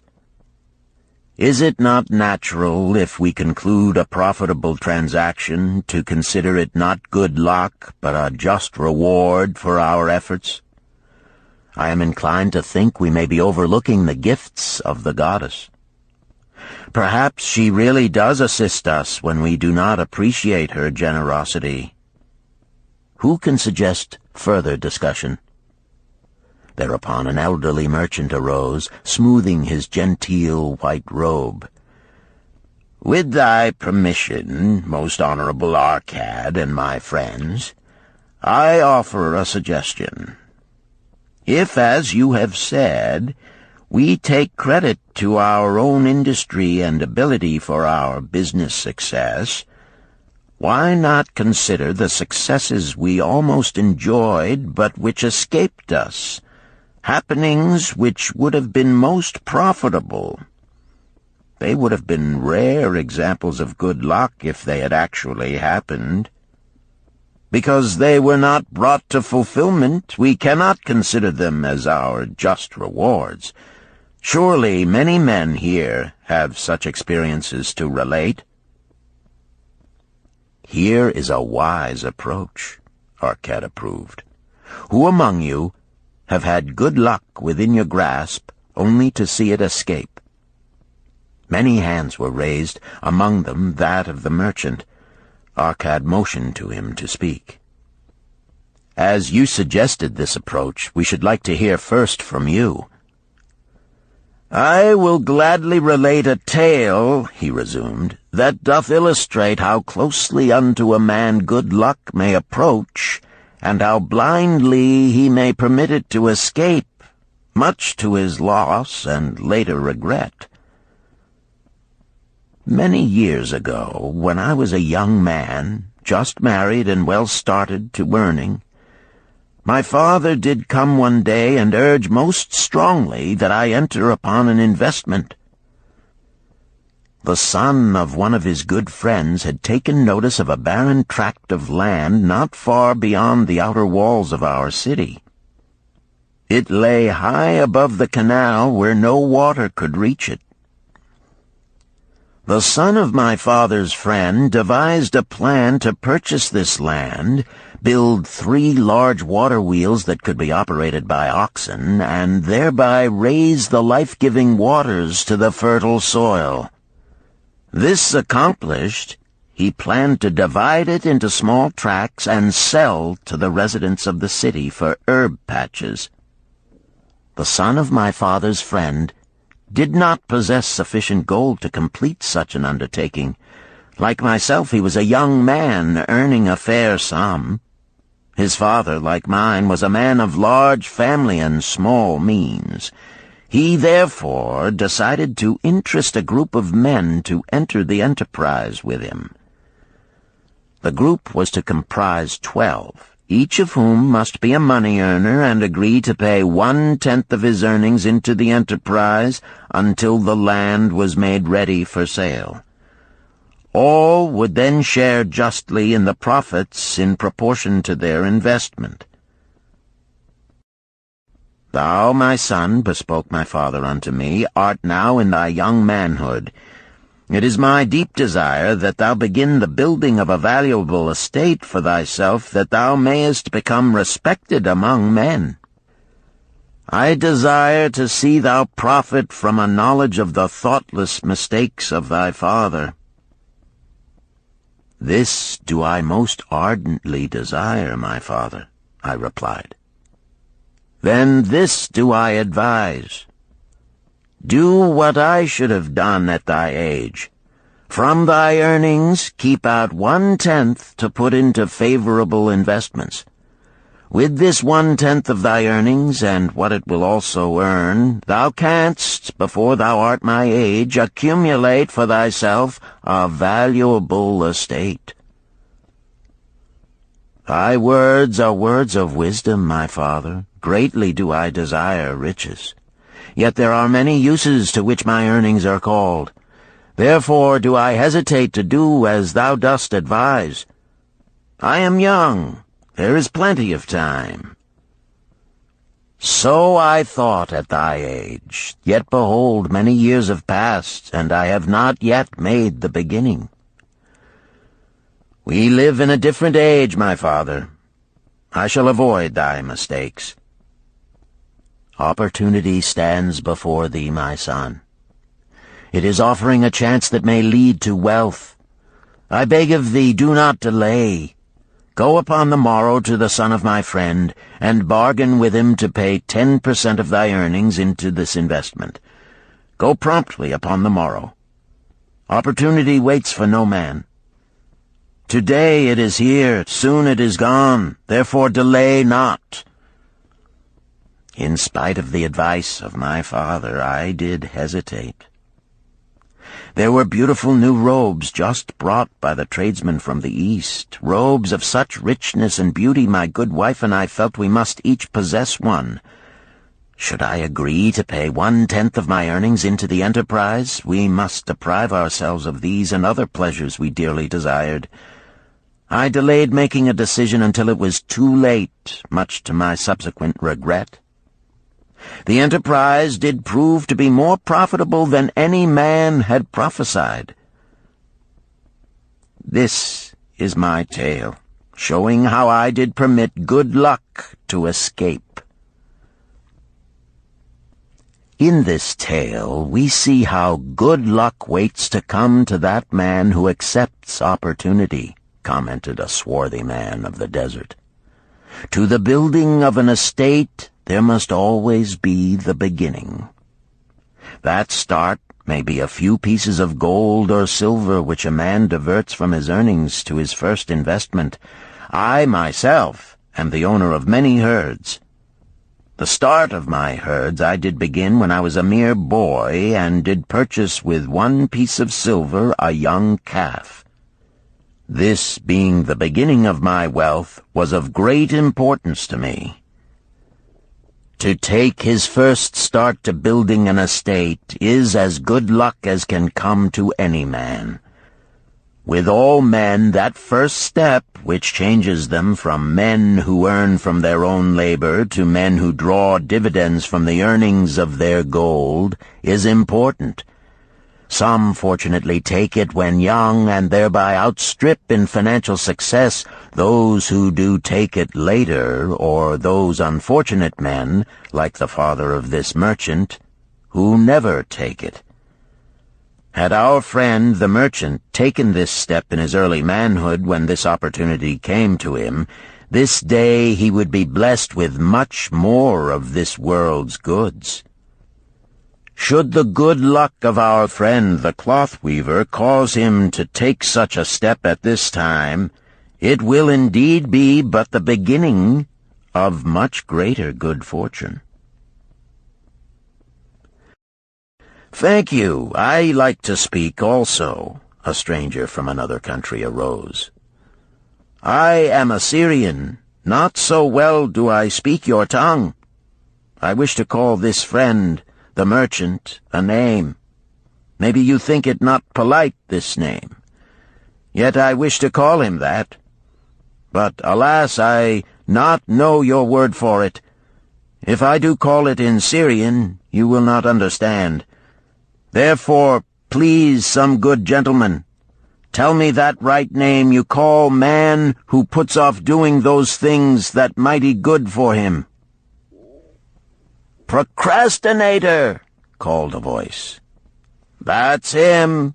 shouted the Syrian, waving his hands excitedly. "He accepts not opportunity when she comes. He waits. He says, I have much business right now. By and by I talk to you. Opportunity she will not wait for such slow fellow. She thinks if a man desires to be lucky he will step quick. Any man who not step quick when opportunity comes. He, big procrastinator like our friend, this merchant." The merchant arose and bowed good-naturedly in response to the laughter. "My admiration to the stranger within our gates who hesitates not to speak the truth." And now let us hear another tale of opportunity. Who has for us another experience? Demanded Arcad. "I have," responded a red-robed man of middle age. "I am a buyer of animals, mostly camels and horses. Sometimes I do also buy the sheep and goats. The tale I am about to relate will tell truthfully how opportunity came one night when I did least expect it. Perhaps for this reason I did let it escape. Of this you shall be the judge. Returning to the city one evening after a disheartening 10 days' journey in search of camels, I was much angered to find the gates of the city closed and locked. While my slaves spread our tent for the night, which we looked to spend with little food and no water, I was approached by an elderly farmer who, like ourselves, found himself locked outside. "Honored sir," he addressed me, "from thy appearance I do judge thee to be a buyer. If this be so, much would I like to sell to thee the most excellent flock of sheep just driven up. Alas, my good wife lies very sick with the fever. I must return with all haste. Buy thou my sheep, that I and my slaves may mount our camels and travel back without delay." So dark it was that I could not see his flock, but from the bleating I did know it must be large. Having wasted 10 days searching for camels I could not find, I was glad to bargain with him. In his anxiety he did set a most reasonable price. I accepted, well knowing my slaves could drive the flock through the city gates in the morning and sell at a substantial profit. The bargain concluded, I called my slaves to bring torches that we might count the flock which the farmer declared to contain 900. I shall not burden you, my friends, with a description of our difficulty in attempting to count so many thirsty, restless, milling sheep. It proved to be an impossible task. Therefore, I bluntly informed the farmer I would count them at daylight and pay him then. "Please, most honorable sir," he pleaded, Pay me but 2/3 of the price tonight, that I may be on my way. I will leave my most intelligent and educated slave to assist to make the count in the morning. He is trustworthy, and to him thou canst pay the balance." But I was stubborn and refused to make payment that night. Next morning, before I awoke, the city gates opened, and 4 buyers rushed out in search of flocks. They were most eager and willing to pay high prices because the city was threatened with siege and food was not plentiful. Nearly 3 times the price at which he had offered the flock to me did the old farmer receive for it. Thus was rare good luck allowed to escape. "Here is a tale most unusual," commented Arcad. "What wisdom doth it suggest?" "The wisdom of making a payment immediately when we are convinced our bargain is wise," suggested a venerable saddlemaker. "If the bargain be good, then dost thou need protection against thy own weaknesses as much as against any other man. We mortals are changeable. Alas, I must say, more apt to change our minds when right than wrong. Wrong, we are stubborn indeed. Right, we are prone to vacillate and let opportunity escape. My first judgment is my best. Yet always have I found it difficult to compel myself to proceed with a good bargain when made.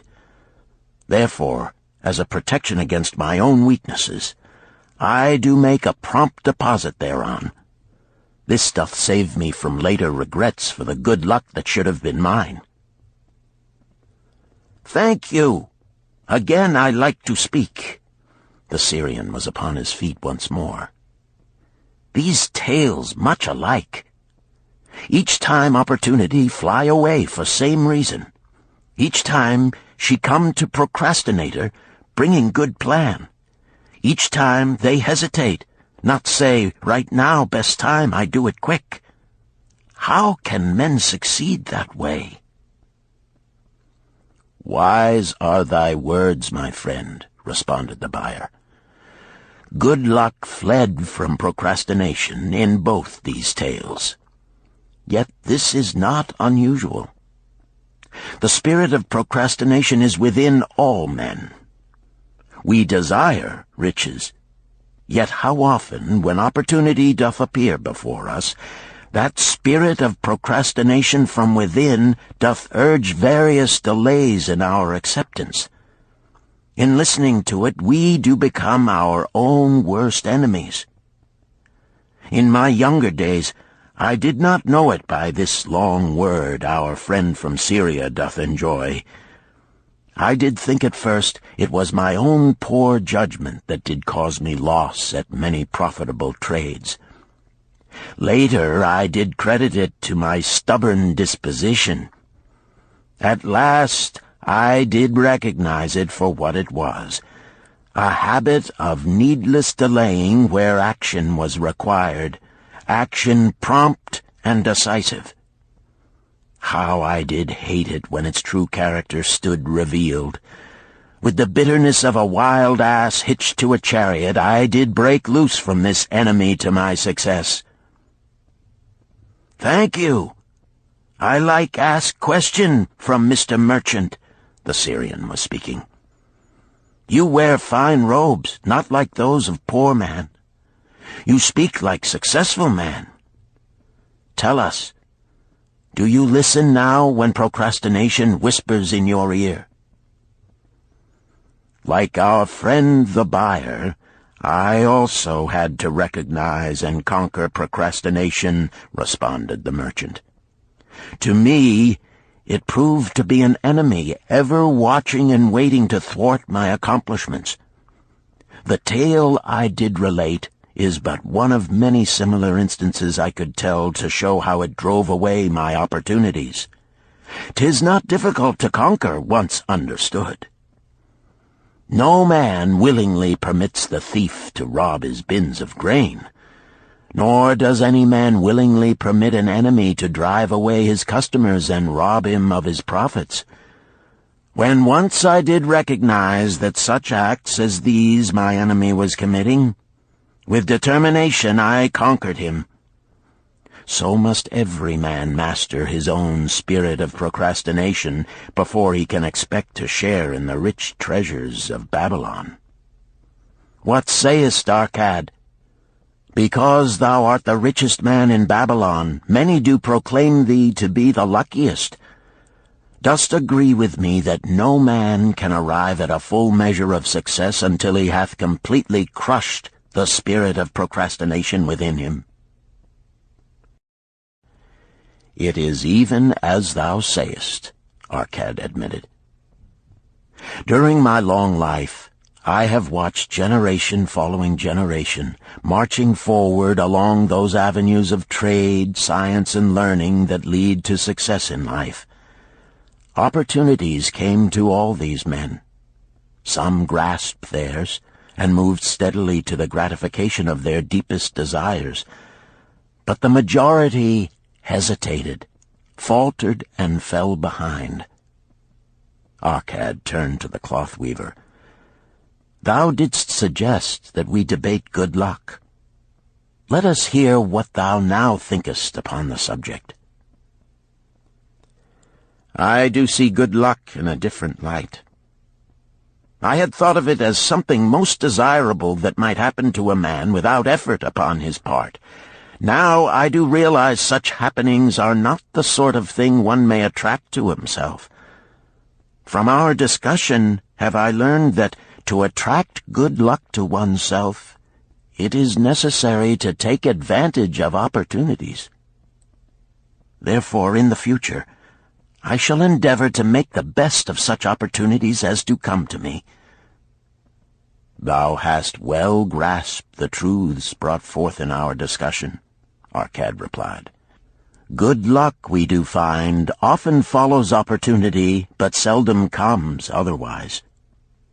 Our merchant friend would have found great good luck had he accepted the opportunity the good goddess did present to him. Our friend the buyer likewise would have enjoyed good luck had he completed the purchase of the flock and sold at such a handsome profit. We did pursue this discussion to find a means by which good luck could be enticed to us. I feel that we have found the way. Both the tales did illustrate how good luck follows opportunity. Herein lies a truth that many similar tales of good luck, won or lost, could not change. The truth is this: good luck can be enticed by accepting opportunity. Those eager to grasp opportunities for their betterment do attract the interest of the good goddess. She is ever anxious to aid those who please her. Men of action please her best. Action will lead thee forward to the successes thou dost desire. Men of action are favored by the goddess of good luck.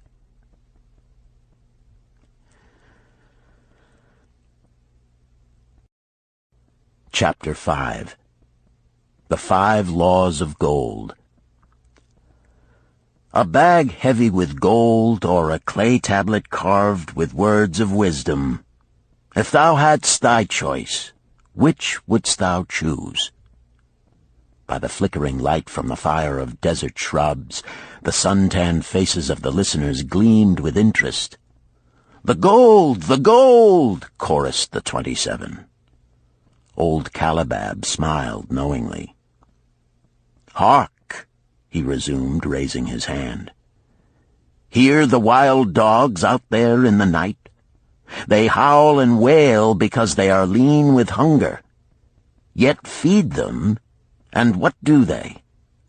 Fight and strut. Then fight and strut some more, giving no thought to the morrow that will surely come. Just so it is with the sons of men. Give them a choice of gold and wisdom. What do? Ignore the wisdom and waste the gold. On the morrow they wail because they have no more gold. Gold is reserved for those who know its laws and abide by them." Calabab drew his white robe close about his lean legs, for a cool night wind was blowing. "Because thou hast served me faithfully upon our long journey, because thou cared well for my camels, because thou toiled uncomplainingly across the hot sands of the desert, because thou fought bravely the robbers that sought to despoil my merchandise, I will tell thee this night the tale of the 5 laws of gold, such a tale as thou never hast heard before. Hark ye with deep attention to the words I speak, for if you grasp their meaning and heed them, in the days that come thou shalt have much gold." He paused impressively. Above, in a canopy of blue, the stars shone brightly in the crystal-clear skies of Babylonia. Behind the group loomed their faded tents tightly staked against possible desert storms. Beside the tents were neatly stacked bales of merchandise covered with skins. Nearby, the camel herd sprawled in the sand, some chewing their cuds contentedly, others snoring in hoarse discord. "Thou hast told us many good tales, Calabab," spoke up the chief packer. "We look to thy wisdom to guide us upon the morrow when our service with thee shall be at an end. I have but told thee of my adventures in strange and distant lands, but this night I shall tell thee of the wisdom of Arkad, the wise rich man." "Much have we heard of him," acknowledged the chief packer, "for he was the richest man that ever lived in Babylon." "The richest man he was, and that because he was wise in the ways of gold, even as no man had ever been before him. This night shall I tell you of his great wisdom as it was told to me by Nomasir, his son, many years ago in Nineveh, when I was but a lad. My master and myself had tarried long into the night in the palace of Nomasir. I had helped my master bring great bundles of fine rugs, each one to be tried by Nomasir until his choice of colors was satisfied. At last he was well pleased, and commanded us to sit with him and to drink a rare vintage, odorous to the nostrils and most warming to my stomach, which was unaccustomed to such a drink. Then did he tell us this tale of the great wisdom of Arkad, his father, even as I shall tell it to you. In Babylon it is the custom, as you know, that the sons of wealthy fathers live with their parents in expectation of inheriting the estate. Arkad did not approve of this custom. Therefore, when Nomasir reached the man's estate, he sent for the young man and addressed him. "My son, it is my desire that thou succeed to my estate. Thou must, however, first prove that thou art capable of wisely handling it. Therefore, I wish that thou go out into the world and show thy ability both to acquire gold and to make thyself respected among men. To start thee well, I will give thee 2 things of which I myself was denied when I started as a poor youth to build up a fortune. First, I give thee this bag of gold. If thou use it wisely, it will be the basis of thy future success. Second, I give thee this clay tablet upon which is carved the 5 laws of gold. If thou dost but interpret them in thy own acts, they shall bring thee competence and security. 10 years from this day come thou back to the house of thy father and give account of thyself. If thou prove worthy, I will then make thee the heir to my estate. Otherwise I will give it to the priests that they may barter for my soul the kind consideration of the gods." So Nomasir went forth to make his own way, taking his bag of gold the clay tablet carefully wrapped in silken cloth, his slave, and the horses upon which they rode.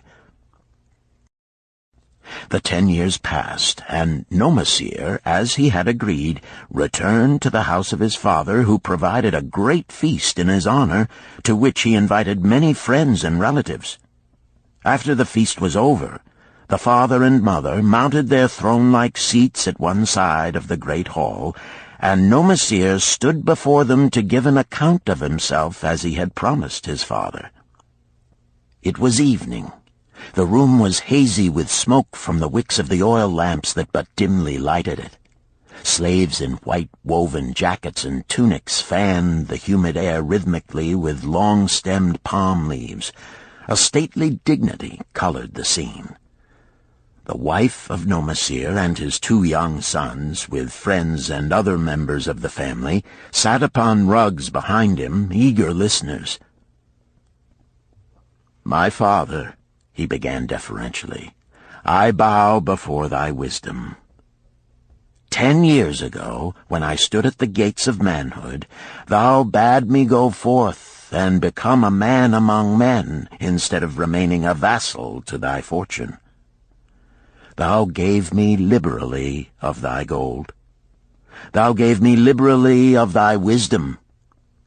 Of the gold, alas, I must admit of a disastrous handling. It fled indeed from my inexperienced hands, even as a wild hare flees at the first opportunity from the youth who captures it." The father smiled indulgently. "Continue, my son. Thy tale interests me in all its details." I decided to go to Nineveh, as it was a growing city, believing that I might find there opportunities. I joined a caravan, and among its members made numerous friends. 2 well-spoken men who had a most beautiful white horse, as fleet as the wind, were among these. As we journeyed, they told me in confidence that in Nineveh was a wealthy man who owned a horse so swift that it had never been beaten. Its owner believed that no horse living could run with greater speed. Therefore would he wager any sum, however large, that his horse could outspeed any horse in all Babylonia. Compared to their horse, so my friend said, it was but a lumbering ass that could be beaten with ease. They offered, as a great favor, to permit me to join them in a wager. I was quite carried away with the plan. Our horse was badly beaten, and I lost much of my gold. The father laughed. Later, I discovered that this was a deceitful plan of these men, and they constantly journeyed with caravans seeking victims. You see, the man in Nineveh was their partner and shared with them the bets he won. This shrewd deceit taught me my first lesson in looking out for myself. I was soon to learn another, equally bitter. In the caravan was another young man with whom I became quite friendly. He was the son of wealthy parents and, like myself, journeying to Nineveh to find a suitable location. Not long after our arrival, he told me that a merchant had died, and his shop with its rich merchandise and patronage could be secured at a paltry price. Saying that we would be equal partners, but first he must return to Babylon to secure his gold, he prevailed upon me to purchase the stock with my gold, agreeing that his would be used later to carry on our venture. He long delayed the trip to Babylon, proving in the meantime to be an unwise buyer and a foolish spender. I finally put him out, but not before the business had deteriorated to where we had only unsaleable goods and no gold to buy other goods. I sacrificed what was left to an Israelite for a pitiful sum. Soon there followed, I tell you, my father, bitter days. I sought employment and found it not, for I was without trade or training that would enable me to earn. I sold my horses, I sold my slave. I sold my extra robes that I might have food and a place to sleep, but each day grim want crouched closer. But in those bitter days, I remembered thy confidence in me, my father. Thou hadst sent me forth to become a man, and this I was determined to accomplish. The mother buried her face and wept softly. At this time I bethought me of the table thou had given to me, upon which thou had carved the 5 laws of gold. Thereupon I read most carefully thy words of wisdom, and realized that had I but sought wisdom first, my gold would not have been lost to me. I learned by heart each law, and determined that when once more the goddess of good fortune smiled upon me, I would be guided by the wisdom of age, and not by the inexperience of youth.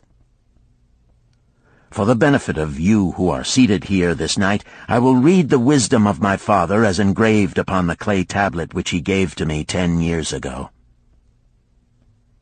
The 5 laws of gold. 1. Gold cometh gladly and in increasing quantity to any man who will put by not less than 1/10 of his earnings to create an estate for his future and that of his family. 2. Gold laboreth diligently and contentedly for the wise owner who finds for it profitable employment, multiplying even as the flocks of the field. 3.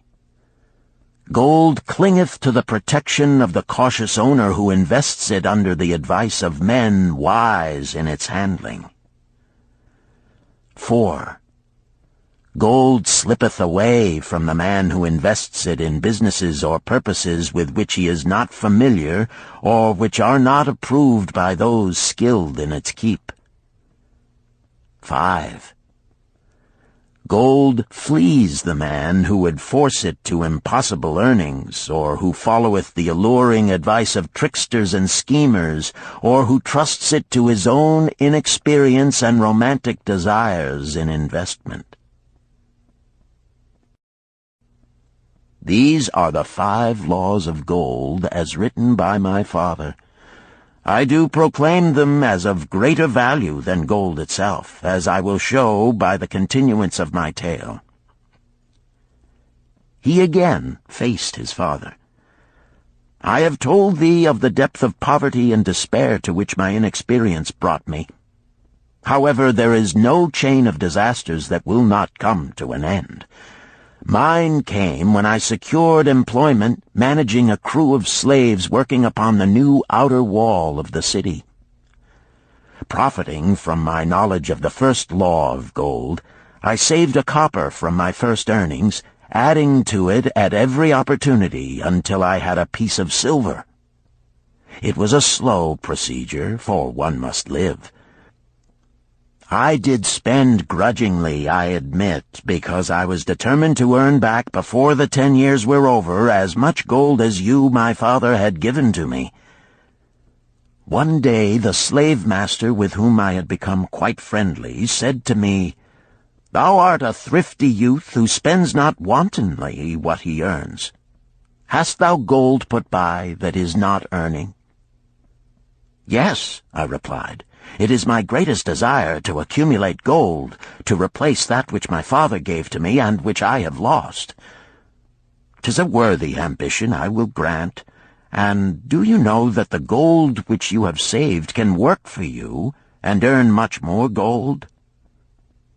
"Alas, my experience has been bitter, for my father's gold has fled from me, and I am in much fear lest my own do the same." "If thou hast confidence in me, I will give thee a lesson in the profitable handling of gold," he replied. "Within a year the outer wall will be complete and ready for the great gates of bronze that will be built at each entrance to protect the city from the king's enemies. In all Nineveh there is not enough metal to make these gates, and the king has not thought to provide it. Here is my plan. A group of us will pool our gold and send a caravan to the mines of copper and tin which are distant, and bring to Nineveh the metal for the gates. When the king says, 'Make the great gates,' we alone can supply the metal, and a rich price he will pay. If the king will not buy from us, we will yet have the metal which can be sold for a fair price." In his offer, I recognized an opportunity to abide by the third law and invest my savings under the guidance of wise men. Nor was I disappointed. Our pool was a success, and my small store of gold was greatly increased by the transaction. In due time I was accepted as a member of this same group in other ventures. They were men wise in the profitable handling of gold. They talked over each plan presented with great care before entering upon it. They would take no chance on losing their principal or tying it up in unprofitable investments from which their gold could not be recovered. Such foolish things as the horse race and the partnership into which I had entered with my inexperience would have had scant consideration with them. They would have immediately pointed out their weaknesses. Through my association with these men, I learned to safely invest gold to bring profitable returns. As the years went on, my treasure increased more and more rapidly. I not only made back as much as I lost, but much more. Through my misfortunes, my trials, and my success, I have tested time and again the wisdom of the 5 laws of gold, my father, and have proven them true in every test. To him who is without knowledge of the 5 laws, gold comes not often, and goeth away quickly. But to him who abide by the 5 laws, gold comes and works as his dutiful slave." Nomasir ceased speaking and motioned to a slave in the back of the room. The slave brought forward one at a time 3 heavy leather bags. One of these Nomasir took and placed upon the floor before his father, addressing him again. "Thou didst give to me a bag of gold, Babylon gold. Behold, in its place I do return to thee a bag of Nineveh gold of equal weight, an equal exchange, as all will agree. Thou didst give to me a clay tablet inscribed with wisdom. Behold, in its stead I do return 2 bags of gold." So saying, he took from the slave the other 2 bags, and likewise placed them upon the floor before his father. "This I do to prove to thee, my father, of how much greater value I consider thy wisdom than thy gold. Yet who can measure in bags of gold the value of wisdom? Without wisdom, gold is quickly lost by those who have it. But with wisdom, gold can be secured by those who have it not, as these 3 bags of gold do prove. It does indeed give to me the deepest satisfaction, my father, to stand before thee and say that, because of thy wisdom, I have been able to become rich and respected before men." The father placed his hand fondly upon the head of Nomasir. "Thou hast learned well thy lessons, and I am indeed fortunate to have a son to whom I may entrust my wealth." Calibab ceased his tale and looked critically at his listeners. "What means this to thee, this tale of Nomasir?" he continued. "Who among thee can go to thy father or to the father of thy wife and give an account of wise handling of his earnings? What would these venerable men think were you to say, 'I have traveled much and learned much and labored much and earned much, yet alas, of gold I have little. Some I spent wisely, some I spent foolishly, and much I lost in unwise ways.' Dost still think it but an inconsistency of fate that some men have much gold and others have naught? Then you err. Men have much gold when they know the 5 laws of gold and abide thereby. Because I learned these 5 laws in my youth and abided by them, I have become a wealthy merchant. Not by some strange magic did I accumulate my wealth. Wealth that comes quickly goeth the same way. Wealth that stayeth to give enjoyment and satisfaction to its owner comes gradually, because it is a child born of knowledge and persistent purpose. To earn wealth is but a slight burden upon the thoughtful man. Bearing the burden consistently from year to year accomplishes the final purpose. The 5 laws of gold offer to thee a rich reward for their observance. Each of these 5 laws is rich with meaning, and lest thou overlook this in the briefness of my tale, I will now repeat them. I do know them each by heart, because in my youth I could see their value and would not be content until I knew them word for word. The first law of gold. Gold cometh gladly and in increasing quantity to any man who will put by not less than 1/10 of his earnings to create an estate for his future and that of his family. Any man who will put by 1/10 of his earnings consistently and invest it wisely will surely create a valuable estate that will provide an income for him in the future and further guarantee safety for his family in case the gods call him to the world of darkness. This law always saith that gold cometh gladly to such a man. I can truly certify this in my own life. The more gold I accumulate, the more readily it comes to me, and in increased quantities.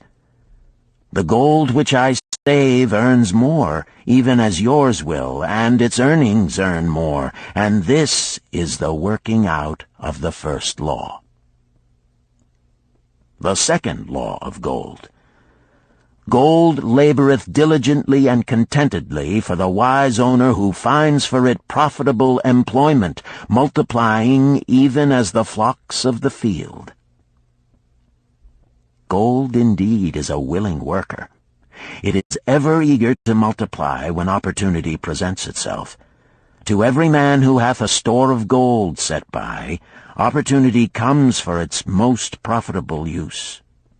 As the years pass, it multiplies itself in surprising fashion. The third law of gold. Gold clingeth to the protection of the cautious owner who invests it under the advice of men wise in its handling. Gold indeed clingeth to the cautious owner, even as it flees the careless owner. The man who seeks the advice of men wise in handling gold soon learneth not to jeopardize his treasure, but to preserve in safety and to enjoy in contentment its consistent increase.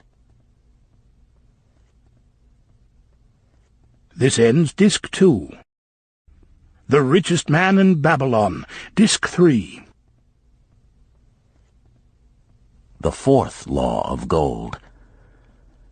Gold slippeth away from the man who invests it in businesses or purposes with which he is not familiar, or which are not approved by those skilled in its keep.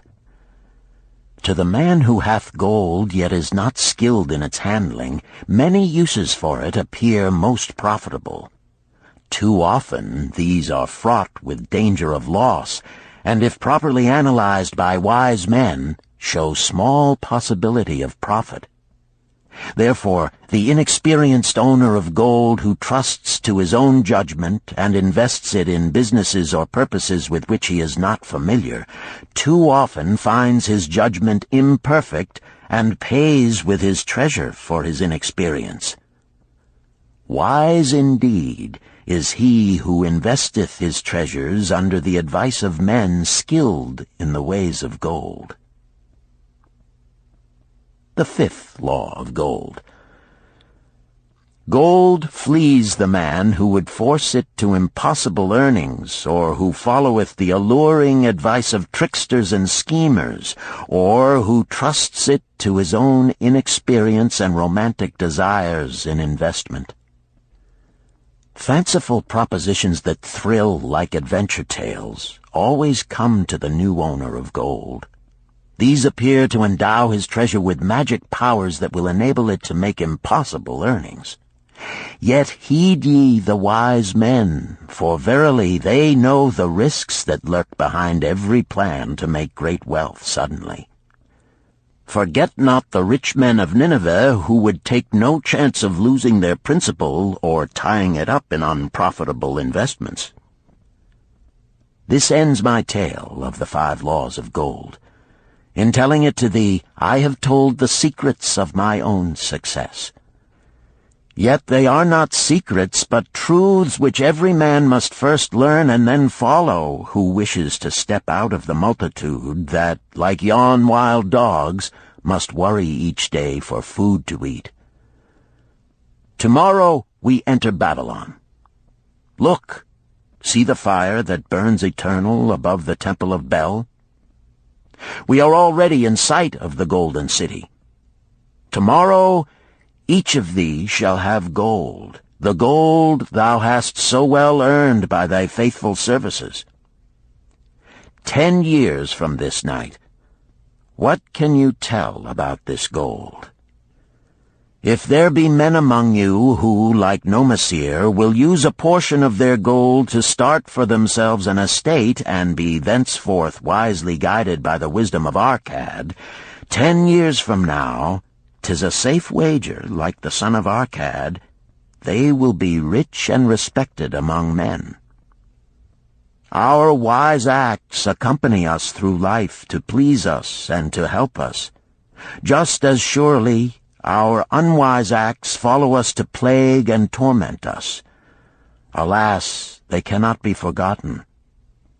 In the front rank of the torments that do follow us are the memories of the things we should have done, of the opportunities which came to us, and we took not. Rich are the treasures of Babylon, so rich no man can count their value in pieces of gold. Each year they grow richer and more valuable. Like the treasures of every land, they are a reward, a rich reward, awaiting those men of purpose who determine to secure their just share. In the strength of thine own desires is a magic power. Guide this power with thy knowledge of the 5 laws of gold, and thou shalt share the treasures of Babylon.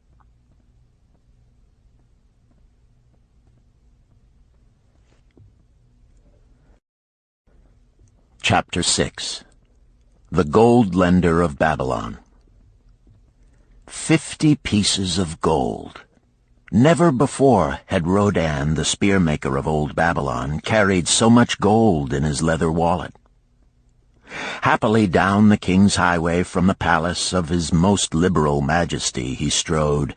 Cheerfully the gold clinked as the wallet at his belt swayed with each step, the sweetest music he had ever heard.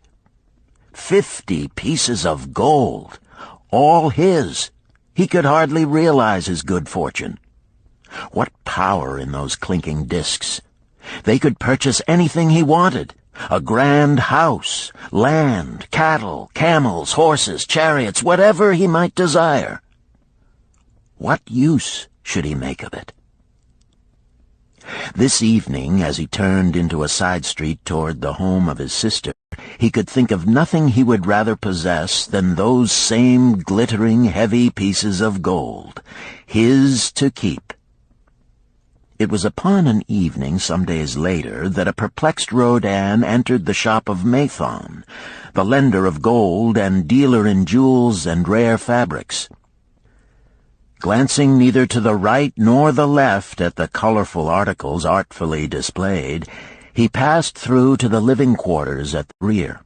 Here he found the genteel Mathon lounging upon a rug partaking of a meal served by a black slave. I would counsel with thee, for I know not what to do." Rodan stood stolidly, feet apart, hairy breast exposed by the gaping front of his leather jacket. Mathon's narrow, sallow face smiled a friendly greeting.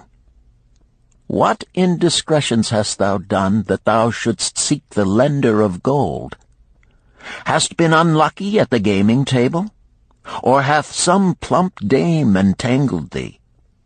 For many years have I known thee, yet never hast thou sought me to aid thee in thy troubles. No, no, not such as that. I seek no gold. Instead I crave thy wise advice. Hear, hear, what this man doth say. No one comes to the lender of gold for advice. My ears must play me false. They listen true.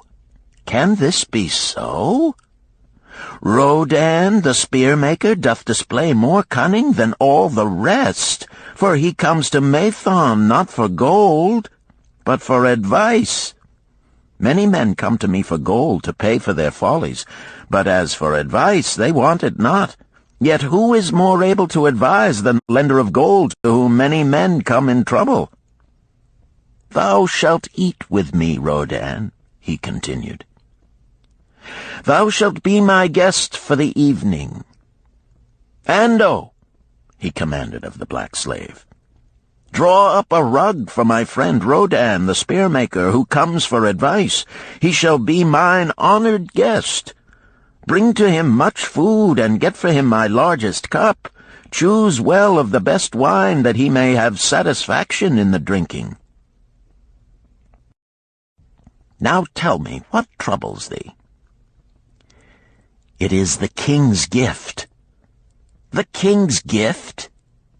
The king did make thee a gift, and it gives thee trouble? What manner of gift? Because he was much pleased with the design I did submit to him for a new point on the spears of the royal guard, he did present me with 50 pieces of gold, and now I am much perplexed. I am beseeched each hour the sun doth travel across the sky by those who would share it with me. That is natural. More men want gold than have it, and would wish one who comes by it easily to divide. But can you not say no? Is thy will not as strong as thy fist? To many I can say no, yet sometimes it would be easier to say yes. Can one refuse to share with one's sister to whom he is deeply devoted? Surely thy own sister would not wish to deprive thee of enjoying thy reward? But it is for the sake of Araman, her husband, whom she wishes to see a rich merchant. She does feel that he has never had a chance, and she beseeches me to loan to him this gold, that he may become a prosperous merchant and repay me from his profits. My friend, resumed Mathon, 'tis a worthy subject thou bringest to discuss. Gold bringeth unto its possessor responsibility and a changed position with his fellow men. It bringeth fear lest he lose it, or it be tricked away from him. It bringeth a feeling of power and ability to do good. Likewise, it bringeth opportunities whereby his very good intentions may bring him into difficulties. Didst ever hear of the farmer of Nineveh who could understand the language of animals? I wot not, for 'tis not the kind of tale men like to tell over the bronze-caster's forge. I will tell it to thee, for thou shouldst know that to borrowing and lending there is more than the passing of gold from the hands of one to the hands of another.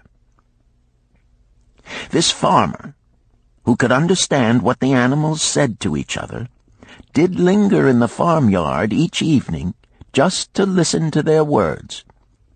One evening he did hear the ox bemoaning to the ass the hardness of his lot. I do labor pulling the plow from morning until night, no matter how hot the day, or how tired my legs, or how the bow doth chafe my neck, still must I work. But you are a creature of leisure. You are trapped with a colorful blanket and do nothing more than carry our master about where he wishes to go. When he goes nowhere, you do rest and eat the green grass all the day." Now the ass, in spite of his vicious heels, was a goodly fellow and sympathized with the ox. "My good friend," he replied, "you do work very hard, and I would help ease your lot. Therefore will I tell you how you may have a day of rest. In the morning, when the slave comes to fetch you to the plow, lie upon the ground and bellow much, that he may say you are sick and cannot work." So the ox took the advice of the ass, and the next morning the slave returned to the farmer and told him the ox was sick and could not pull the plow. "Then," said the farmer, "hitch the ass to the plow, for the plowing must go on." All that day, the ass, who had only intended to help his friend, found himself compelled to do the ox's task. When night came and he was released from the plow, his heart was bitter, and his legs were weary, and his neck was sore where the bow had chafed it. The farmer lingered in the barnyard to listen. The ox began first. "You are my good friend. Because of your wise advice I have enjoyed a day of rest." "And I," retorted the ass, "am like many another simple-hearted one who starts to help a friend and ends up by doing his task for him. Hereafter you draw your own plow, for I did hear the master tell the slave to send for the butcher were you sick again. I wish he would, for you are a lazy fellow." Thereafter they spoke to each other no more. This ended their friendship. Canst thou tell the moral to this tale, Rodan? "'Tis a good tale," responded Rodan, "but I see not the moral." "I thought not that you would, but it is there, and simple too. Just this: if you desire to help thy friend, do so in a way that will not bring thy friend's burdens upon thyself." "I had not thought of that. It is a wise moral. I wish not to assume the burdens of my sister's husband. But tell me, you lend to many. Do not the borrowers repay?" Mathon smiled the smile of one whose soul is rich with much experience. "Could a loan be well made if the borrower cannot repay? Must not the lender be wise and judge carefully whether his gold can perform a useful purpose to the borrower and return to him once more? Or whether it will be wasted by one unable to use it wisely and leave him without his treasure, and leave the borrower with a debt he cannot repay? I will show to thee the tokens in my token chest, and let them tell thee some of their stories." Into the room he brought a chest as long as his arm, covered with red pigskin and ornamented with bronze designs. He placed it upon the floor and squatted before it, both hands upon the lid. "From each person to whom I lend, I do exact a token for my token chest, to remain there until the loan is repaid. When they repay, I give it back. But if they never repay, it will always remind me of one who was not faithful to my confidence. The safest loans, my token box tells me, are to those whose possessions are of more value than the one they desire. They own lands or jewels or camels or other things which could be sold to repay the loan. Some of the tokens given to me are jewels of more value than the loan. Others are promises that if the loan be not repaid as agreed, they will deliver to me certain property settlement. On loans like those I am assured that my gold will be returned with the rental thereon, for the loan is based on property. In another class are those who have the capacity to earn. They are such as you, who labor or serve and are paid. They have income. And if they are honest and suffer no misfortune, I know that they also can repay the gold I loan them and the rental to which I am entitled. Such loans are based on human effort. Others are those who have neither property nor assured earning capacity. Life is hard, and there will always be some who cannot adjust themselves to it. Alas for the loans I make them! Even though they be no larger than a pence, my token box may censure me in the years to come unless they be guaranteed by good friends of the borrower who know him honorable. Mathon released the clasp and opened the lid. Rodan leaned forward eagerly. At the top of the chest, a bronze neckpiece lay upon a scarlet cloth. Mathon picked up the piece and patted it affectionately. "This shall always remain in my token chest, because the owner has passed on into the great darkness. I treasure it, his token, and I treasure his memory, for he was my good friend. We traded together with much success until out of the East he brought a woman to wed, beautiful, but not like our women, a dazzling creature. He spent his gold lavishly to gratify her desires. He came to me in distress when his gold was gone. I counseled with him. I told him I would help him to once more master his own affairs. He swore by the sign of the great bull that he would. But it was not to be. In a quarrel, she thrust a knife into the heart he dared her to pierce." "And she?" questioned Rodan. "Yes, of course. This was hers." He picked up the scarlet cloth. "In bitter remorse, she threw herself into the Euphrates. These 2 loans will never be repaid. The chest tells you, Rodan, that humans in the throes of great emotions are not safe risks for the gold lender. Here, now, this is different." He reached for a ring carved of oxbone. "This belongs to a farmer. I buy the rugs of his women. The locusts came, and they had not food. I helped him, and when the new crop came, he repaid me. Later he came again and told of strange goats in a distant land, as described by a traveler. They had long hair so fine and soft it would weave into rugs more beautiful than any ever seen in Babylon. He wanted a herd, but he had no money. So I did lend him gold to make the journey and bring back goats. Now his herd is begun, and next year I shall surprise the lords of Babylon with the most expensive rugs it has been their good fortune to buy. Soon I must return his ring.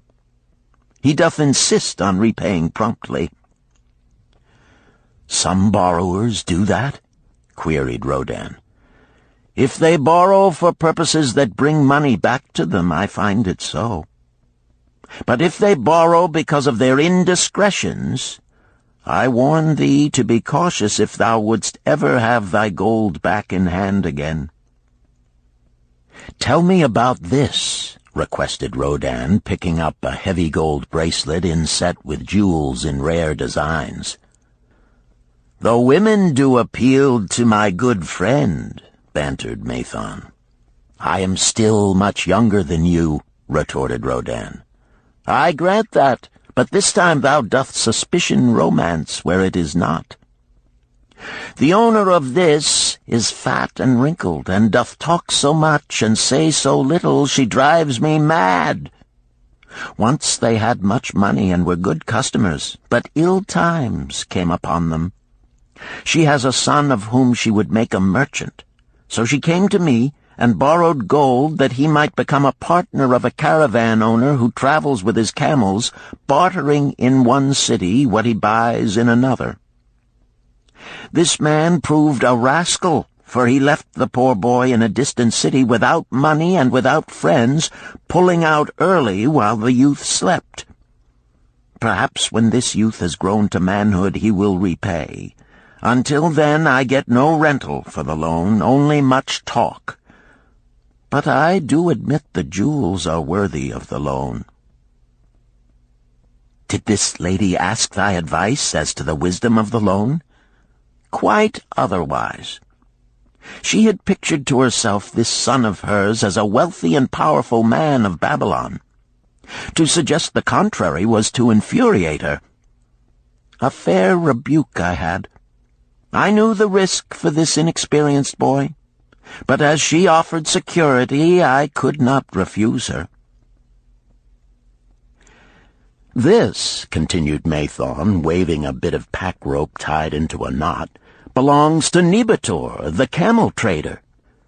When he would buy a herd larger than his funds, he brings to me this knot, and I lend to him according to his needs.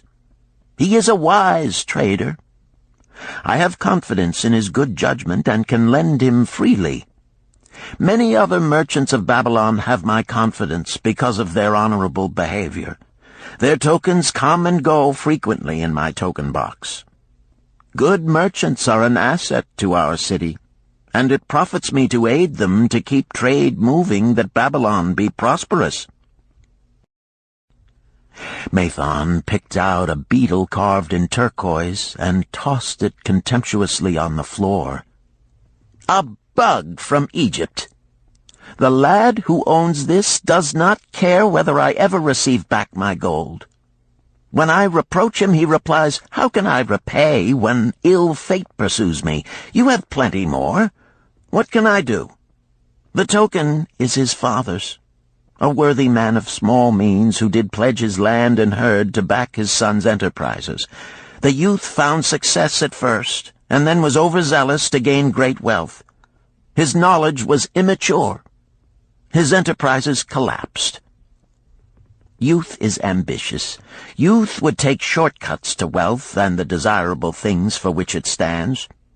To secure wealth quickly, youth often borrows unwisely. Youth, never having had experience, cannot realize that hopeless debt is like a deep pit into which one may descend quickly, and where one may struggle vainly for many days. It is a pit of sorrow and regrets, where the brightness of the sun is overcast, and night is made unhappy by restless sleeping.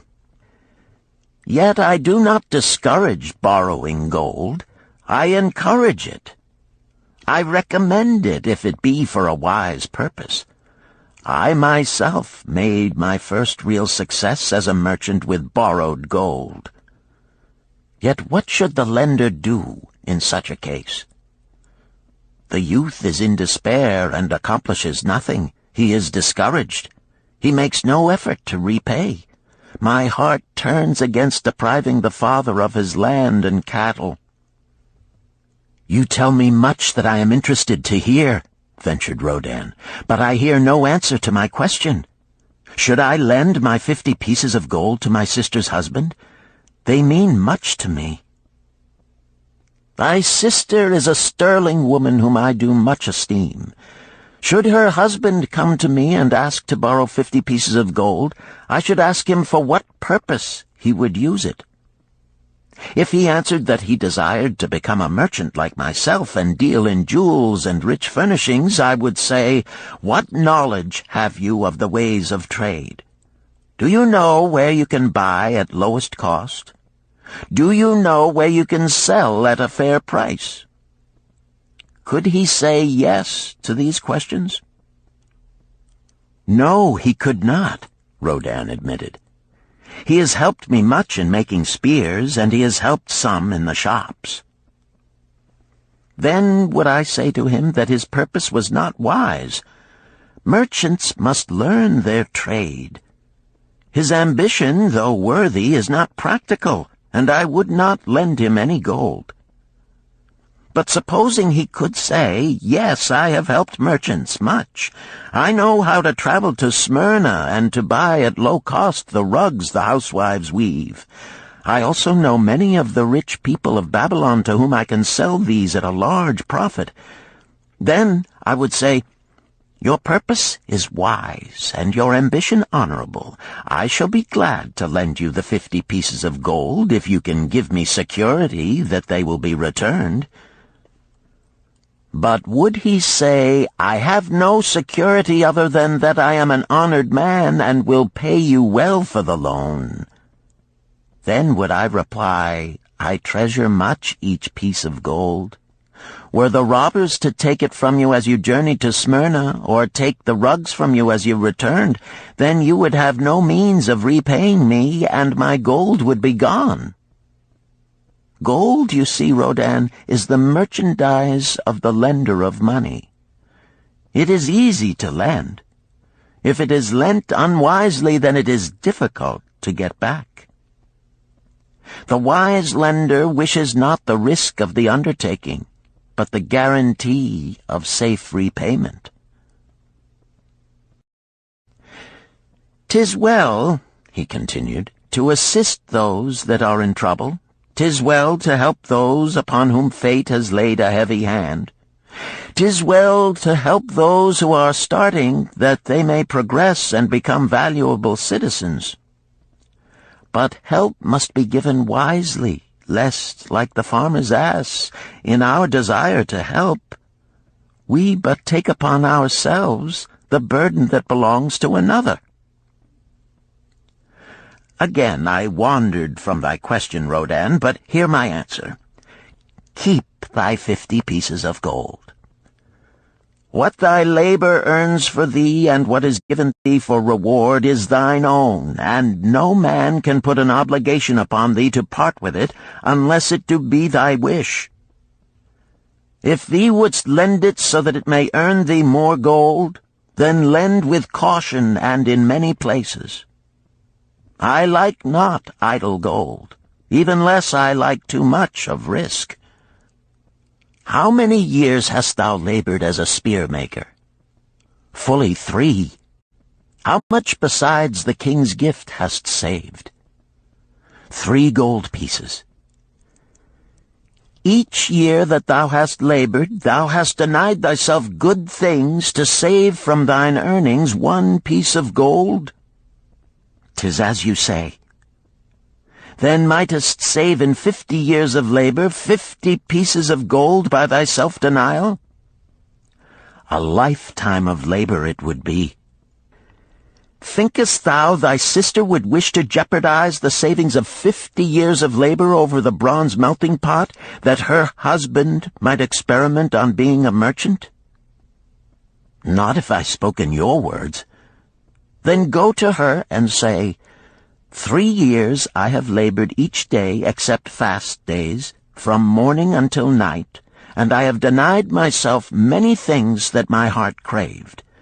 For each year of labor and self-denial, I have to show 1 piece of gold. Thou art my favored sister, and I wish that thy husband may engage in business in which he will prosper greatly. If he will submit to me a plan that seems wise and possible to my friend Mathon, then will I gladly lend to him my savings of an entire year, that he may have an opportunity to prove that he can succeed. Do that, I say, and if he has within him the soul to succeed, he can prove it. If he fails, he will not owe thee more than he can hope some day to repay. I am a gold lender because I own more gold than I can use in my own trade. I desire my surplus gold to labor for others and thereby earn more gold. I do not wish to take risk of losing my gold, for I have labored much and denied myself much to secure it. Therefore I will no longer lend any of it where I am not confident that it is safe and will be returned to me. Neither will I lend it where I am not convinced that its earnings will be promptly paid to me. I have told to thee, Rodan, a few of the secrets of my token chest. From them you may understand the weakness of men and their eagerness to borrow that which they have no certain means to repay.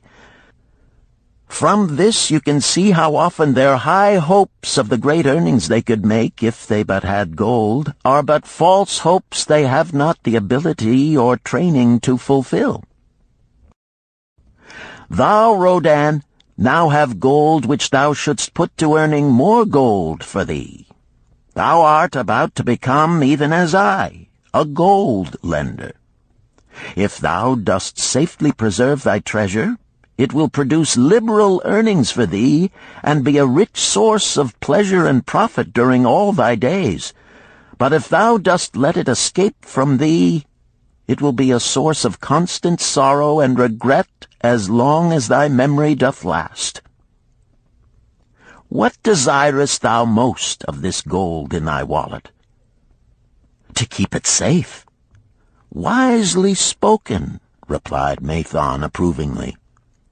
Thy first desire is for safety. Thinkest thou that in the custody of thy sister's husband it would be truly safe from possible loss?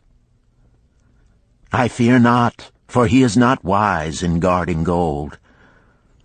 Then be not swayed by foolish sentiments of obligation to trust thy treasure to any person. If thou wouldst help thy family or thy friends, find other ways than risking the loss of thy treasure. Forget not that gold slippeth away in unexpected ways from those unskilled in guarding it.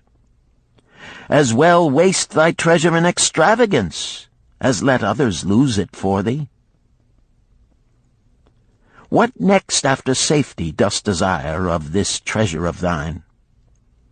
That it earn more gold. Again thou speakest with wisdom. It should be made to earn and grow larger. Gold wisely lent may even double itself with its earnings before a man like you groweth old. If you risk losing it, you risk losing all that it would earn as well.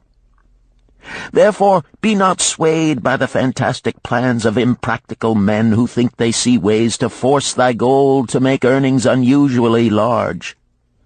Such plans are the creations of dreamers unskilled in the safe and dependable laws of trade. Be conservative in what thou expectest to earn, that thou mayest keep and enjoy thy treasure. To hire it out with a promise of usurious returns is to invite loss. Seek to associate thyself with men and enterprises whose success is established, that thy treasure may earn liberally under their skillful use and be guarded safely by their wisdom and experience. Thus mayest thou avoid the misfortunes that follow most of the sons of men to whom the gods see fit to entrust gold. When Rodan would thank him for his wise advice, he would not listen, saying, "The king's gift shall teach thee much wisdom. If wouldst keep thy 50 pieces of gold, thou must be discreet indeed. Many uses will tempt thee. Much advice will be spoken to thee. Numerous opportunities to make large profits will be offered thee. The stories from my token box should warn thee, before thou let any piece of gold leave thy pouch, to be sure that thou hast a safe way to pull it back again. Should my further advice appeal to thee, return again. It is gladly given. Ere thou goest, read this which I have carved beneath the lid of my token box. It applies equally to the borrower and the lender." Better a little caution than a great regret.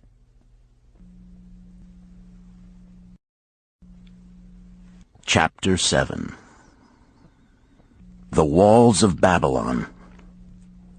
Old Banzar, grim warrior of another day, stood guard at the passageway leading to the top of the ancient walls of Babylon. Up above, valiant defenders were battling to hold the walls. Upon them depended the future existence of this great city with its hundreds of thousands of citizens. Over the walls came the roar of the attacking armies, the yelling of many men, the trampling of thousands of horses, the deafening boom of the battering rams pounding the bronzed gates. In the street behind the gate lounged the spearmen, waiting to defend the entrance should the gates give way. They were but few for the task. The main armies of Babylon were with their king, far away in the east on the great expedition against the Elamites. No attack upon the city having been anticipated during their absence, the defending forces were small. Unexpectedly from the north bore down the mighty armies of the Assyrians, and now the walls must hold or Babylon was doomed. About Banzar were great crowds of citizens, white-faced and terrified, eagerly seeking news of the battle. With hushed awe they viewed the stream of wounded and dead being carried or led out of the passageway. Here was the crucial point of attack. After 3 days of circling about the city, the enemy had suddenly thrown his great strength against this section and this gate. The defenders from the top of the wall fought off the climbing platforms and the scaling ladders of the attackers with arrows, burning oil, and, if any reached the top, spears. Against the defenders, thousands of the enemy's archers poured a deadly barrage of arrows. Old Banzar had the vantage point for news. He was closest to the conflict and first to hear of each fresh repulse of the frenzied attackers. An elderly merchant crowded close to him, his palsied hands quivering. tell me," he pleaded. "They cannot get in. My sons are with the good king. There is no one to protect my old wife. My goods, they will steal all. My food, they will leave nothing. We are old, too old to defend ourselves, too old for slaves. We shall starve, we shall die. Tell me they cannot get in." "Calm thyself, good merchant," the guard responded. "The walls of Babylon are strong. Go back to the bazaar and tell your wife that the walls will protect you and all of your possessions as safely as they protect the rich treasures of the king.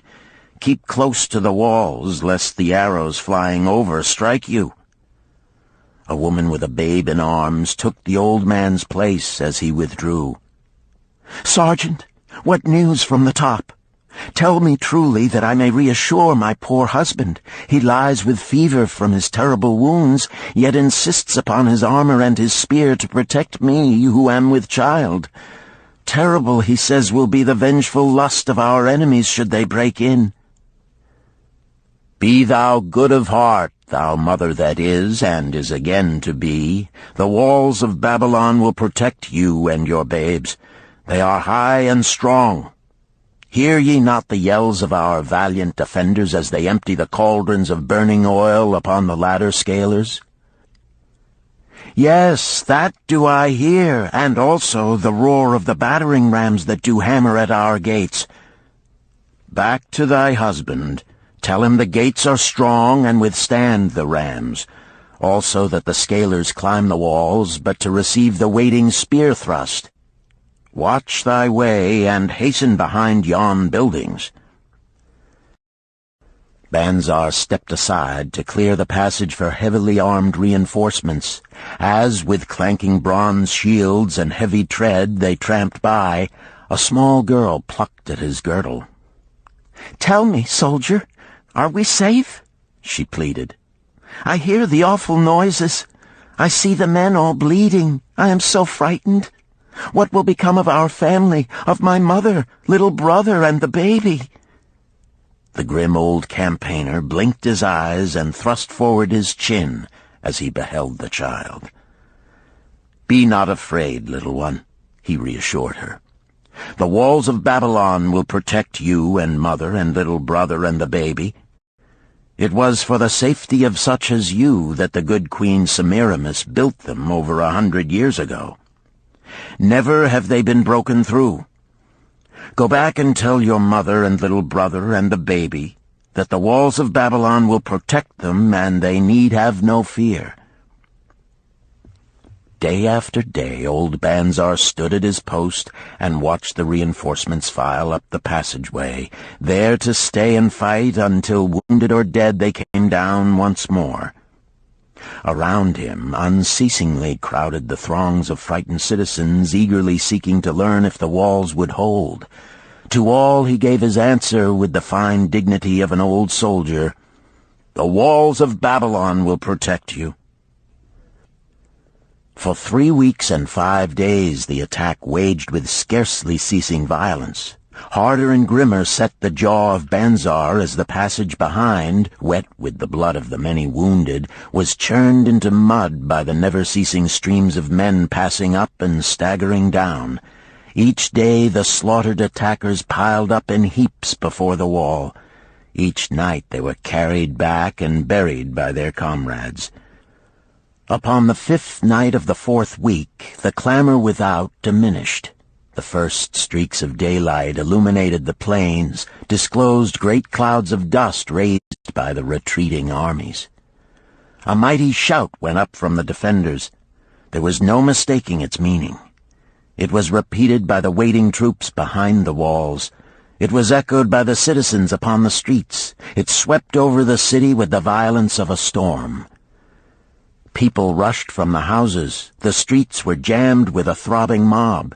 The pent-up fear of weeks found an outlet in the wild chorus of joy. From the top of the high tower of the Temple of Bel burst forth the flames of victory. Skyward floated the column of blue smoke to carry the message far and wide. The walls of Babylon had once again repulsed a mighty and vicious foe determined to loot her rich treasures and to ravish and enslave her citizens. Babylon endured century after century because it was fully protected. It could not afford to be otherwise. The walls of Babylon were an outstanding example of man's need and desire for protection. This desire is inherent in the human race. It is just as strong today as it ever was, but we have developed broader and better plans to accomplish the same purpose. In this day, behind the impregnable walls of insurance, savings accounts, and dependable investments, we can guard ourselves against the unexpected tragedies that may enter any door and seat themselves before any fireside. We cannot afford to be without adequate protection.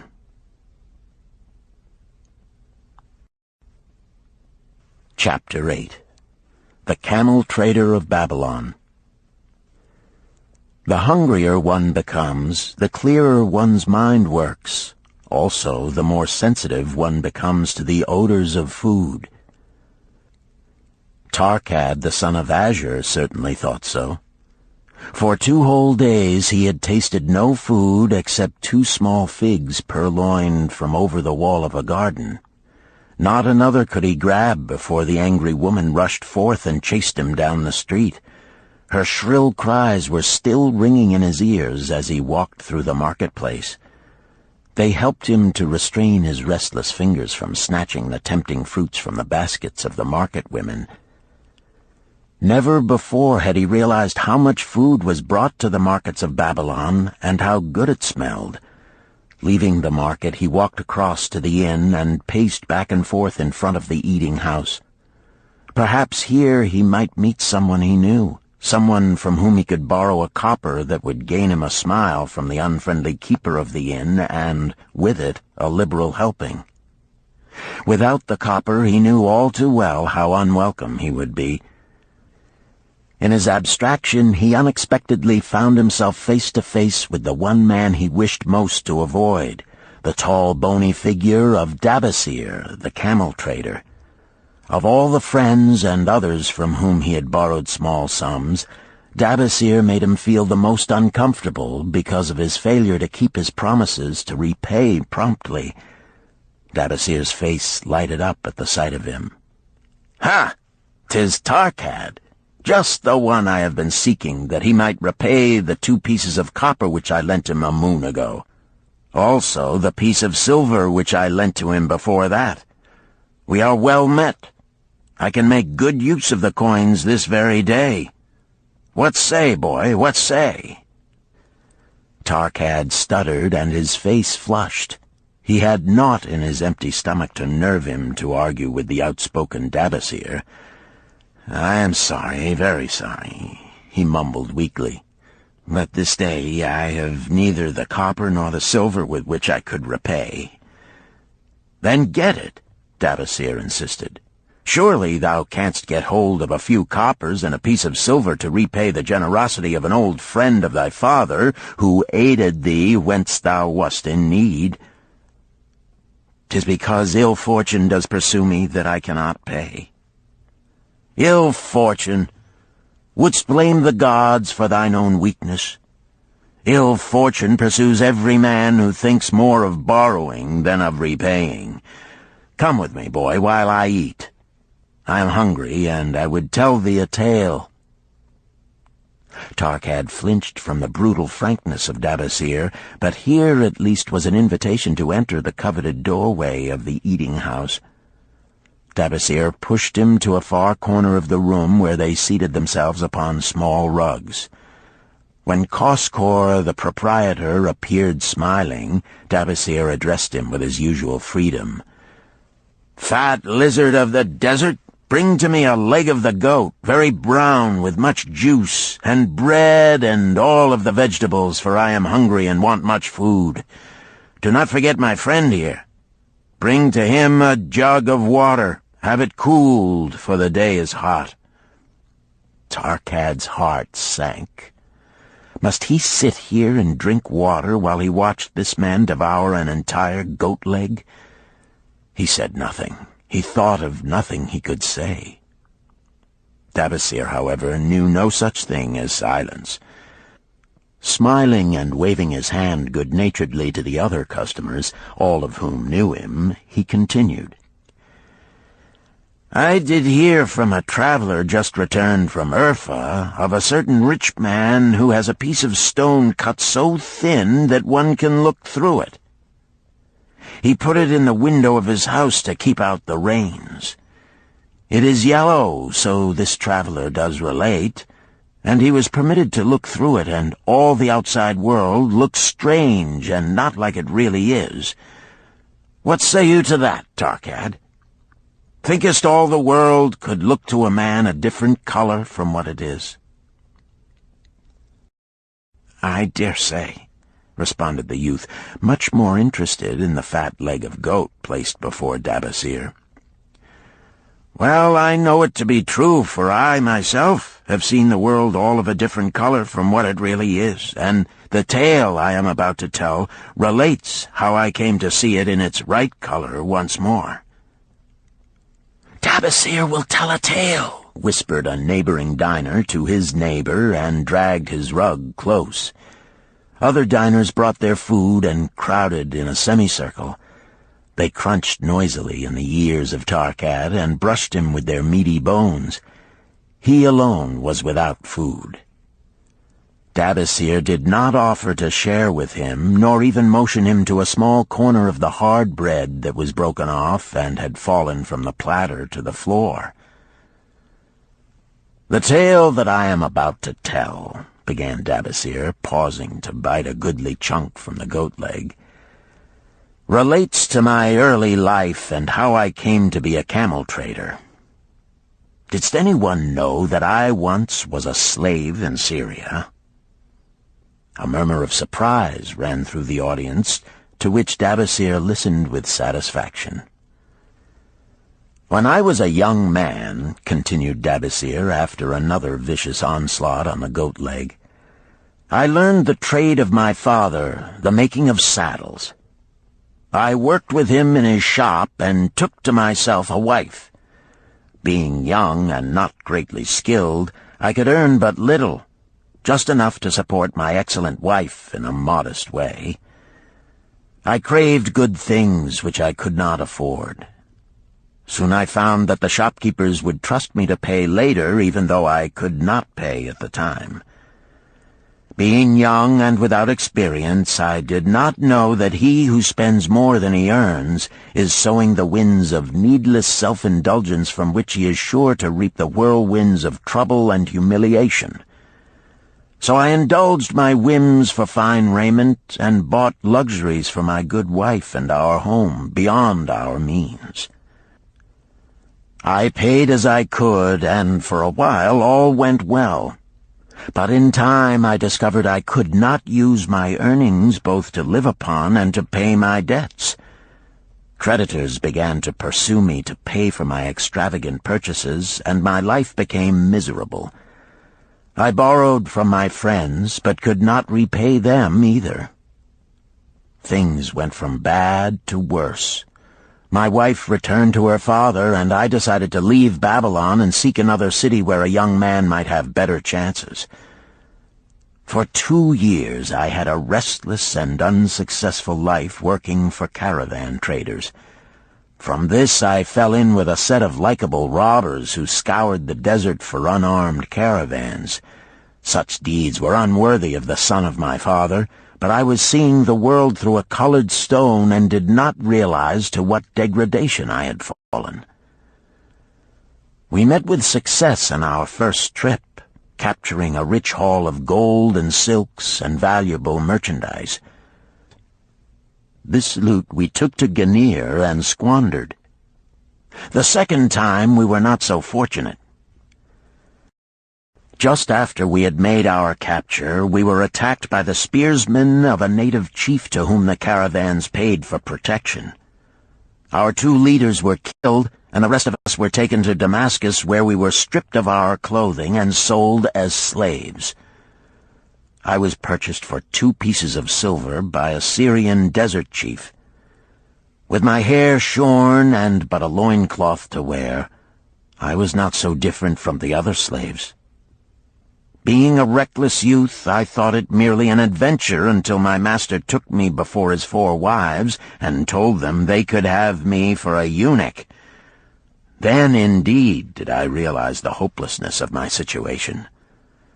These men of the desert were fierce and warlike. I was subject to their will without weapons or means of escape. Fearful I stood as those 4 women looked me over. I wondered if I could expect pity from them. Sirah, the first wife, was older than the others. Her face was impassive as she looked upon me. I turned from her with little consolation. The next was a contemptuous beauty who gazed at me as indifferently as if I had been a worm of the earth. The 2 younger ones tittered as though it were all an exciting joke. It seemed an age that I stood waiting sentence. Each woman appeared willing for the others to decide. Finally, Sirah spoke up in a cold voice. "Of eunuchs we have plenty, but of camel-tenders we have few, and they are a worthless lot. Even this day I would visit my mother who is sick with the fever, and there is no slave I would trust to lead my camel. Ask this slave if he can lead a camel." My master thereupon questioned me, "What know you of camels?"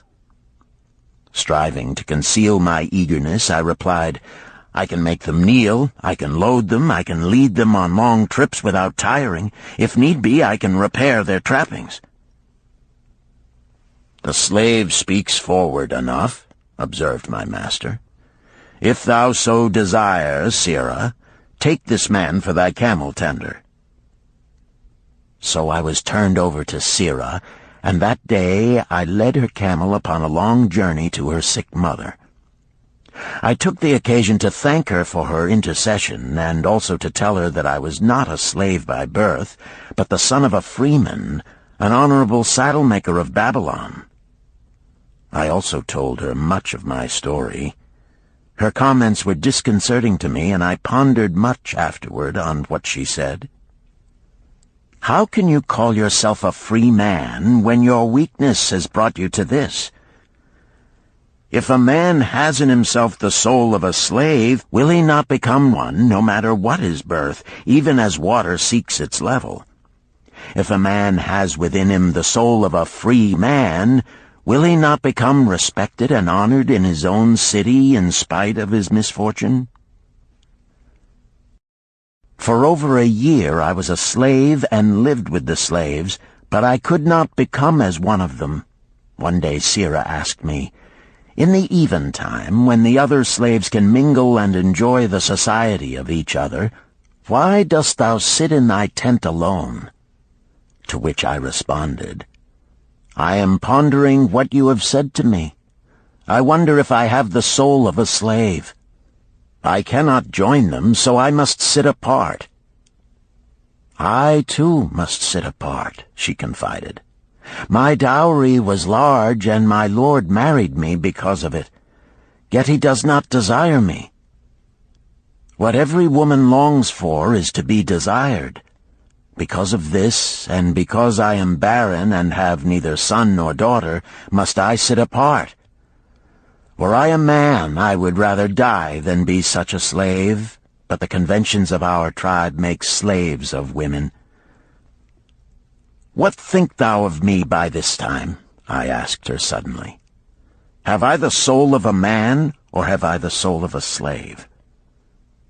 "Have you a desire to repay the just debts you owe in Babylon?" she parried. "Yes, I have the desire, but I see no way." "If thou contentedly let the years slip by and make no effort to repay, then thou hast but the contemptible soul of a slave. No man is otherwise who cannot respect himself, and no man can respect himself who does not repay honest debts." "But what can I do who am a slave in Syria?" "Stay a slave in Syria, thou weakling." "I am not a weakling," I denied hotly. "Then prove it." "How?" "Does not thy great king fight his enemies in every way he can and with every force he has? Thy debts are thy enemies. They ran thee out of Babylon. You left them alone, and they grew too strong for thee. Hadst fought them as a man, thou couldst have conquered them and been one honored among the townspeople. But thou had not the soul to fight them, and behold, thy pride hast gone down until thou art a slave in Syria." Much I thought over her unkind accusations, and many defensive phrases I worded to prove myself not a slave at heart. But I was not to have the chance to use them. 3 days later, the maid of Sira took me to her mistress. "My mother is again very sick," she said. "Saddle the 2 best camels in my husband's herd. Tie on waterskins and saddlebags for a long journey. The maid will give thee food at the kitchen tent." I packed the camels, wondering much at the quantity of provisions the maid provided, for the mother dwelt less than a day's journey away. The maid rode the rear camel which followed, and I led the camel of my mistress. When we reached her mother's house, it was just dark. Sira dismissed the maid and said to me, "Tabasir, hast thou the soul of a free man, or the soul of a slave?" "The soul of a free man," I insisted. "Now is thy chance to prove it. Thy master hath imbibed deeply, and his chiefs are in a stupor. Take then these camels and make thy escape. Here in this bag is raiment of thy master's to disguise thee. I will say thou stole the camels and ran away while I visited my sick mother." "Thou hast the soul of a queen," I told her. "Much do I wish that I might lead thee to happiness." "Happiness," she responded, "awaits not the runaway wife who seeks it in far lands among strange people. Go thy own way, and may the gods of the desert protect thee, for the way is far and barren of food or water." I needed no further urging, but thanked her warmly and was away into the night. I knew not this strange country, and had only a dim idea of the direction in which lay Babylon, but struck out bravely across the desert toward the hills. One camel I rode, and the other I led. All that night I traveled, and all the next day, urged on by the knowledge of the terrible fate that was meted out to slaves who stole their master's property and tried to escape. Late that afternoon I reached a rough country as uninhabitable as the desert. The sharp rocks bruised the feet of my faithful camels, and soon they were picking their way slowly and painfully along. I met neither man nor beast, and could well understand why they shunned this inhospitable land. It was such a journey from then on as few men lived to tell of. Day after day we plodded along. Food and water gave out. The heat of the sun was merciless. At the end of the 9th day, I slid from the back of my mount with the feeling that I was too weak to ever remount, and I would surely die, lost in this abandoned country. I stretched out upon the ground and slept, not waking until the first gleam of daylight. I sat up and looked about me. There was a coolness in the morning air. My camels lay dejected not far away. About me was a vast waste of broken country covered with rock and sand and thorny things. No sign of water, not to eat for man or camel. Could it be that in this peaceful quiet I faced my end? My mind was clearer than it had ever been before. My body now seemed of little importance.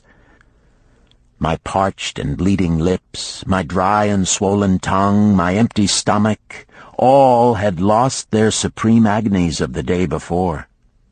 I looked across into the uninviting distance, and once again came to me the question, have I the soul of a slave or the soul of a free man? Then, with clearness, I realized that if I had the soul of a slave, I should give up, lie down in the desert and die, a fitting end for a runaway slave. But if I had the soul of a free man, what then? Surely I would force my way back to Babylon, repay the people who had trusted me, bring happiness to my wife who truly loved me, and bring peace and contentment to my parents. Thy debts are thine enemies who have run thee out of Babylon, Sirrah had said. Yes, it was so. Why had I refused to stand my ground like a man? Why had I permitted my wife to go back to her father? Then a strange thing happened. All the world seemed to be of a different color, as though I had been looking at it through a colored stone which had suddenly been removed. At last I saw the true values in life. Die in the desert, not I. With a new vision I saw the things that I must do. First, I would go back to Babylon and face every man to whom I owed an unpaid debt.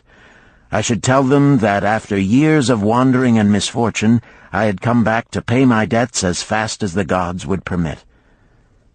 Next, I should make a home for my wife and become a citizen of whom my parents should be proud. My debts were my enemies, but the men I owed were my friends, for they had trusted me and believed in me. I staggered weakly to my feet. What mattered hunger? What mattered thirst? They were but incidents on the road to Babylon. Within me surged the soul of a free man going back to conquer his enemies and reward his friends. I thrilled with the great resolve.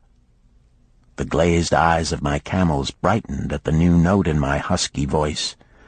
With great effort, after many attempts, they gained their feet. With pitiful perseverance, they pushed on toward the north, where something within me said we would find Babylon. We found water. We passed into a more fertile country where were grass and fruit. We found the trail to Babylon because the soul of a free man looks at life as a series of problems to be solved, and solves them. while the soul of a slave whines, "What can I do who am but a slave?" How about thee, Tarkad? Does thy empty stomach make thy head exceedingly clear? Art ready to take the road that leads back to self-respect? Canst thou see the world in its true color? Hast thou the desire to pay thy honest debts, however many they may be, and once again be a man respected in Babylon? Moisture came to the eyes of the youth. He rose eagerly to his knees. "Thou hast shown me a vision.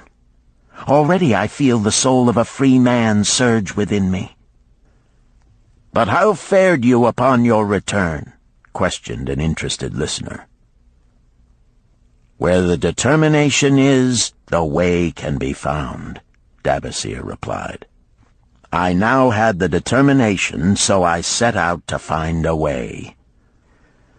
First I visited every man to whom I was indebted, and begged his indulgence until I could earn that with which to repay.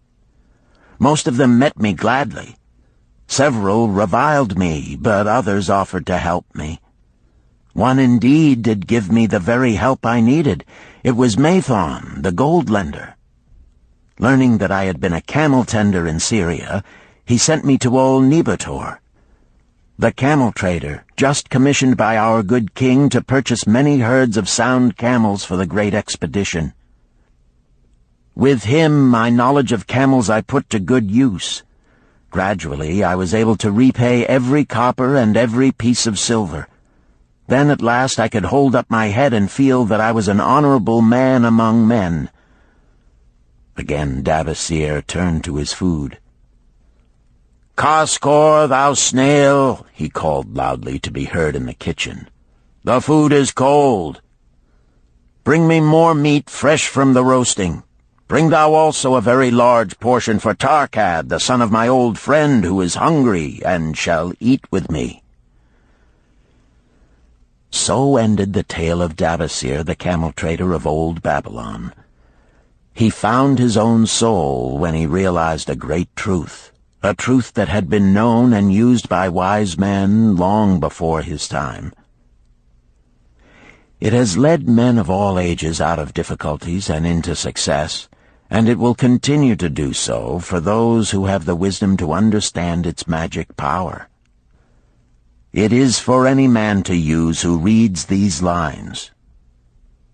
Where the determination is, the way can be found.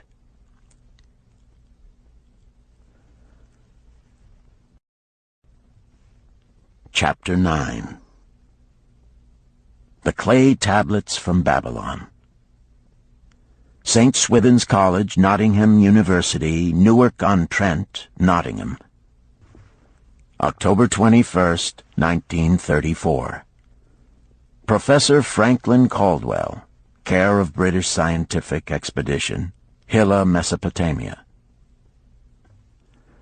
My dear Professor, the 5 clay tablets from your recent excavation in the ruins of Babylon arrived on the same boat with your letter.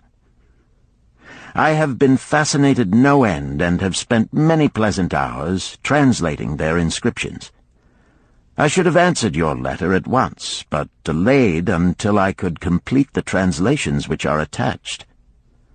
The tablets arrived without damage thanks to your careful use of preservatives and excellent packing. You will be as astonished as we in the laboratory at the story they relate. One expects the dim and distant past to speak of romance and adventure. Arabian Nights sort of things, you know. When instead it discloses the problem of a person named Dabasir to pay off his debts, one realizes that conditions upon this old world have not changed as much in 5,000 years as one might expect. It's odd, you know, but these old inscriptions rather rag me, as the students say. Being a college professor, I am supposed to be a thinking human being possessing a working knowledge of most subjects. Yet here comes this old chap out of the dust-covered ruins of Babylon to offer a way I had never heard of to pay off my debts and at the same time acquire gold to jingle in my wallet. Pleasant thought, I say, and interesting to prove whether it will work as well nowadays as it did in old Babylon.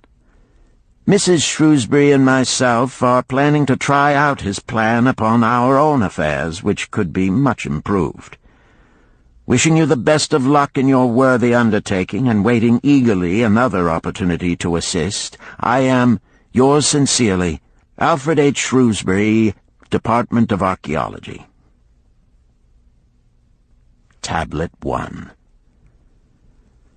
Now, when the moon becometh full, I, Dabasir, who am but recently returned from slavery in Syria, with the determination to pay my many just debts and become a man of means worthy of respect in my native city of Babylon, do here engrave upon the clay a permanent record of my affairs to guide and assist me in carrying through my high desires. Under the wise advice of my good friend Mathon, the gold lender, I am determined to follow an exact plan that he doth say will lead any honorable man out of debt into means and self-respect. This plan includeth 3 purposes which are my hope and desire. First, the plan doth provide for my future prosperity. Therefore 1/10 of all I earn shall be set aside as my own to keep. For Mathon speaketh wisely when he saith, That man who keepeth in his purse both gold and silver that he need not spend is good to his family and loyal to his king. The man who hath but a few coppers in his purse is indifferent to his family and indifferent to his king. But the man who hath naught in his purse is unkind to his family and disloyal to his king, for his own heart is bitter. Therefore the man who wisheth to achieve must have coin that he may keep to jingle in his purse, that he have in his heart love for his family and loyalty to his king. Second, the plan doth provide that I shall support and clothe my good wife who hath returned to me with loyalty from the house of her father. For Mathon doth say that to take good care of a faithful wife putteth self-respect into the heart of a man, and addeth strength and determination to his purposes. Therefore 7/10 of all I earn shall be used to provide a home, clothes to wear, and food to eat, with a bit extra to spend, that our lives be not lacking in pleasure and enjoyment. But he doth further enjoin the greatest care that we spend not greater than 7/10 of what I earn for these worthy purposes. Herein lieth the success of the plan. I must live upon this portion, and never use more, nor buy what I may not pay for out of this portion. This ends Disc 3. The Richest Man in Babylon, Disc 4. Tablet 2. Third, the plan doth provide that out of my earnings my debts shall be paid. Therefore each time the moon is full, 2/10 of all I have earned shall be divided honorably and fairly among those who have trusted me and to whom I am indebted. Thus in due time will all my indebtedness be surely paid. Therefore do I here engrave the name of every man to whom I am indebted, and the honest amount of my debt. Faru the cloth weaver, 2 silver, 6 copper. Sinjar the couch maker, 1 silver. Amar my friend, 3 silver, 1 copper. Zantkar my friend, 4 silver, 7 copper. Askamir my friend, 1 silver, 3 copper. Haransir the jewel maker, 6 silver, 2 copper. Diarbekir, my father's friend, 4 silver, 1 copper. Alkahad, the house owner, 14 silver. Mathon, the gold lender, 9 silver. Birajik, the farmer, 1 silver, 7 copper. From here on, disintegrated, cannot be deciphered. Tablet 3.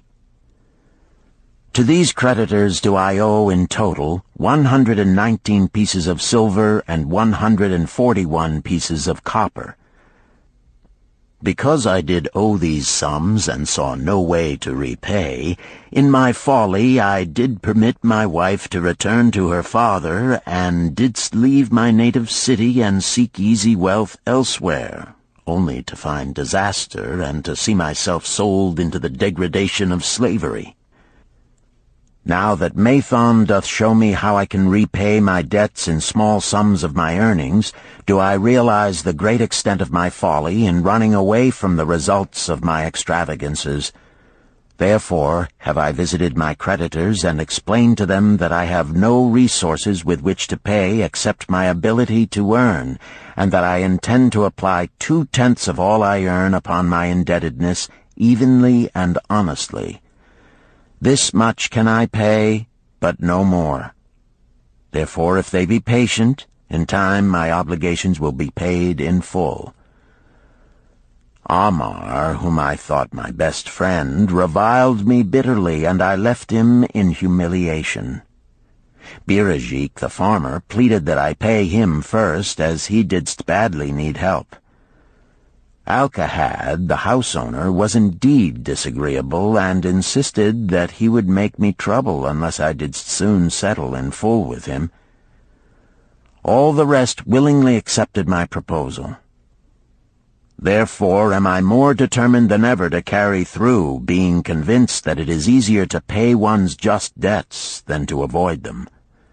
Even though I cannot meet the needs and demands of a few of my creditors, I will deal impartially with all. Tablet 4. Again the moon shines full. I have worked hard with a free mind. My good wife hath supported my intentions to pay my creditors. Because of our wise determination, I have earned during the past moon, buying camels of sound wind and good legs for Nebertor, the sum of 19 pieces of silver. This I have divided according to the plan.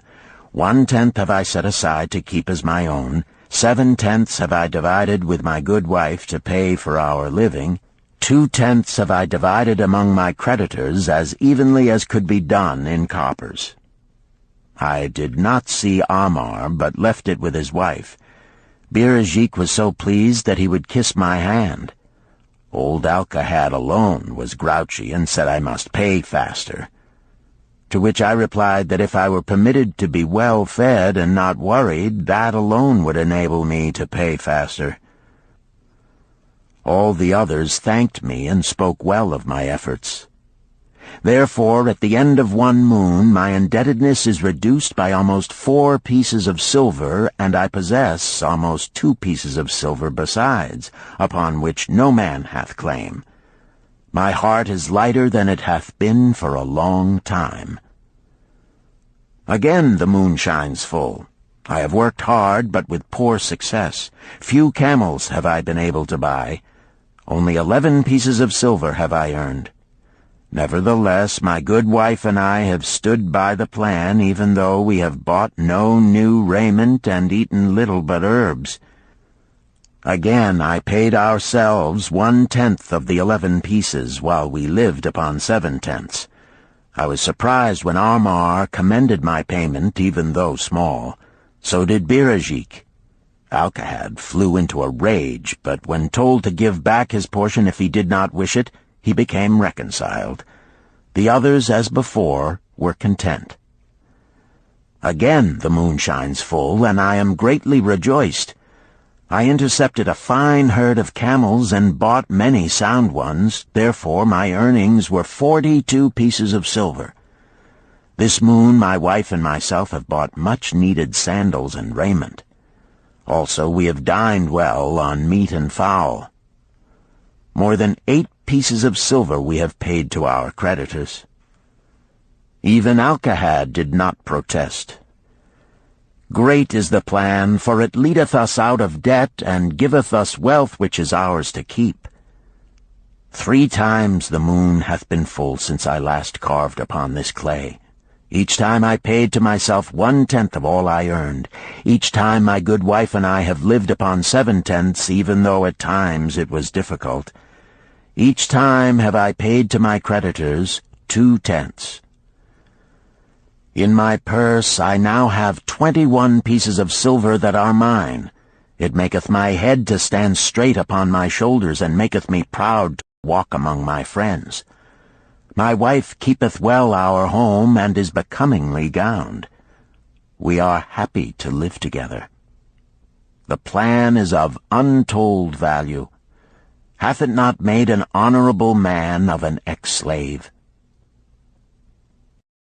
Tablet 5. Again the moon shines full, and I remember that it is long since I carved upon the clay. 12 moons in truth have come and gone. But this day I will not neglect my record, because upon this day I have paid the last of my debts.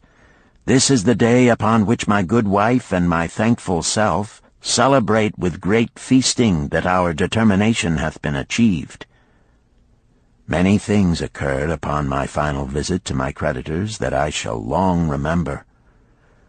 Amar begged my forgiveness for his unkind words, and said that I was one of all others he most desired for a friend.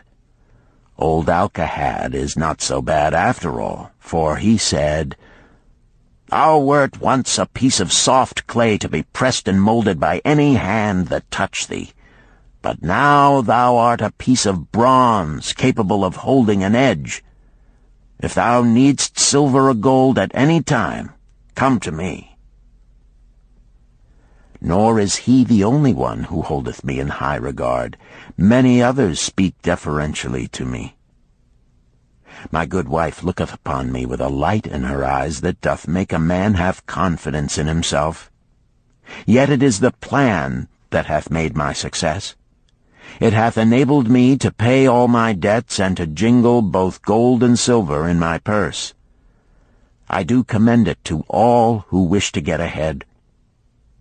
For truly, if it will enable an ex-slave to pay his debts and have gold in his purse, will it not aid any man to find independence? Nor am I, myself, finished with it, for I am convinced that if I follow it further, it will make me rich among men. St. Swithin's College, Nottingham University, Newark-on-Trent, Nottingham. November 7th, 1936.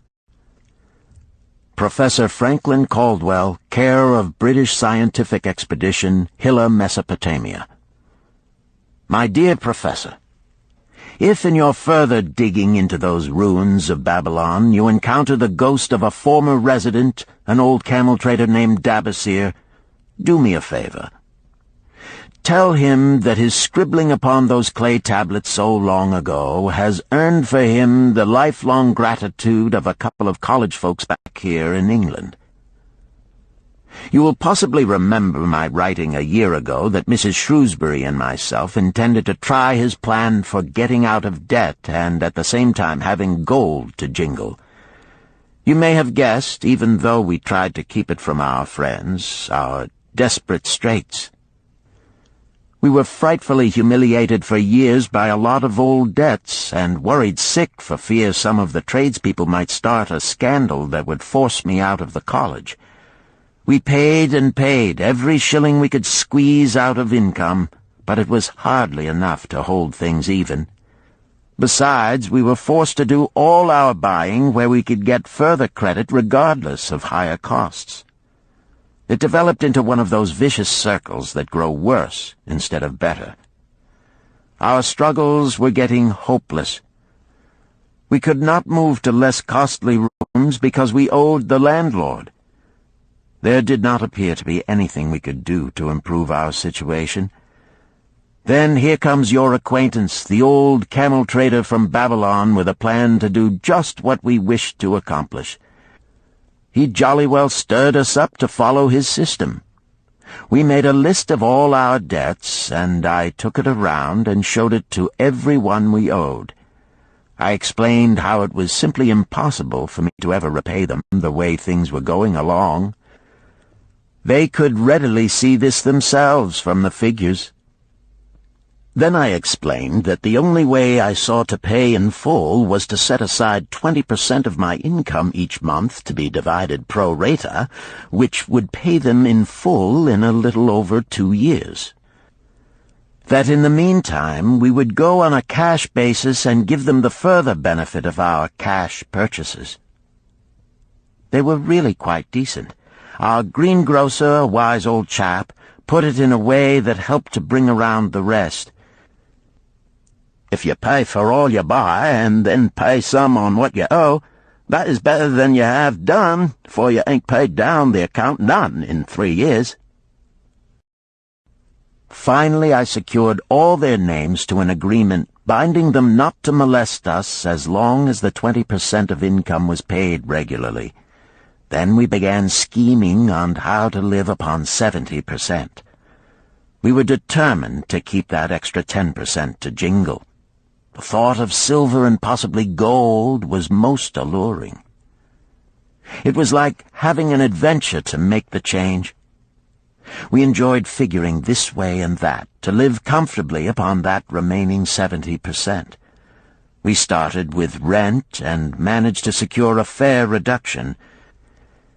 Next, we put our favorite brands of tea and such under suspicion, and were agreeably surprised how often we could purchase superior qualities at less cost. It is too long a story for a letter, but anyhow it did not prove difficult. We managed, and right cheerfully at that. What a relief it proved to have our affairs in such a shape we were no longer persecuted by past due accounts. I must not neglect, however, to tell you about that extra 10% we were supposed to jingle. Well, we did jingle it for some time. Now, don't laugh too soon. You see, that is the sporty part. It is the real fun to start accumulating money that you do not want to spend. There is more pleasure in running up such a surplus than there could be in spending it. After we had jingled to our heart's content, we found a more profitable use for it. We took up an investment upon which we could pay that 10% each month. This is proving to be the most satisfying part of our regeneration. It is the first thing we pay out of my check. There is a most gratifying sense of security to know our investment is growing steadily.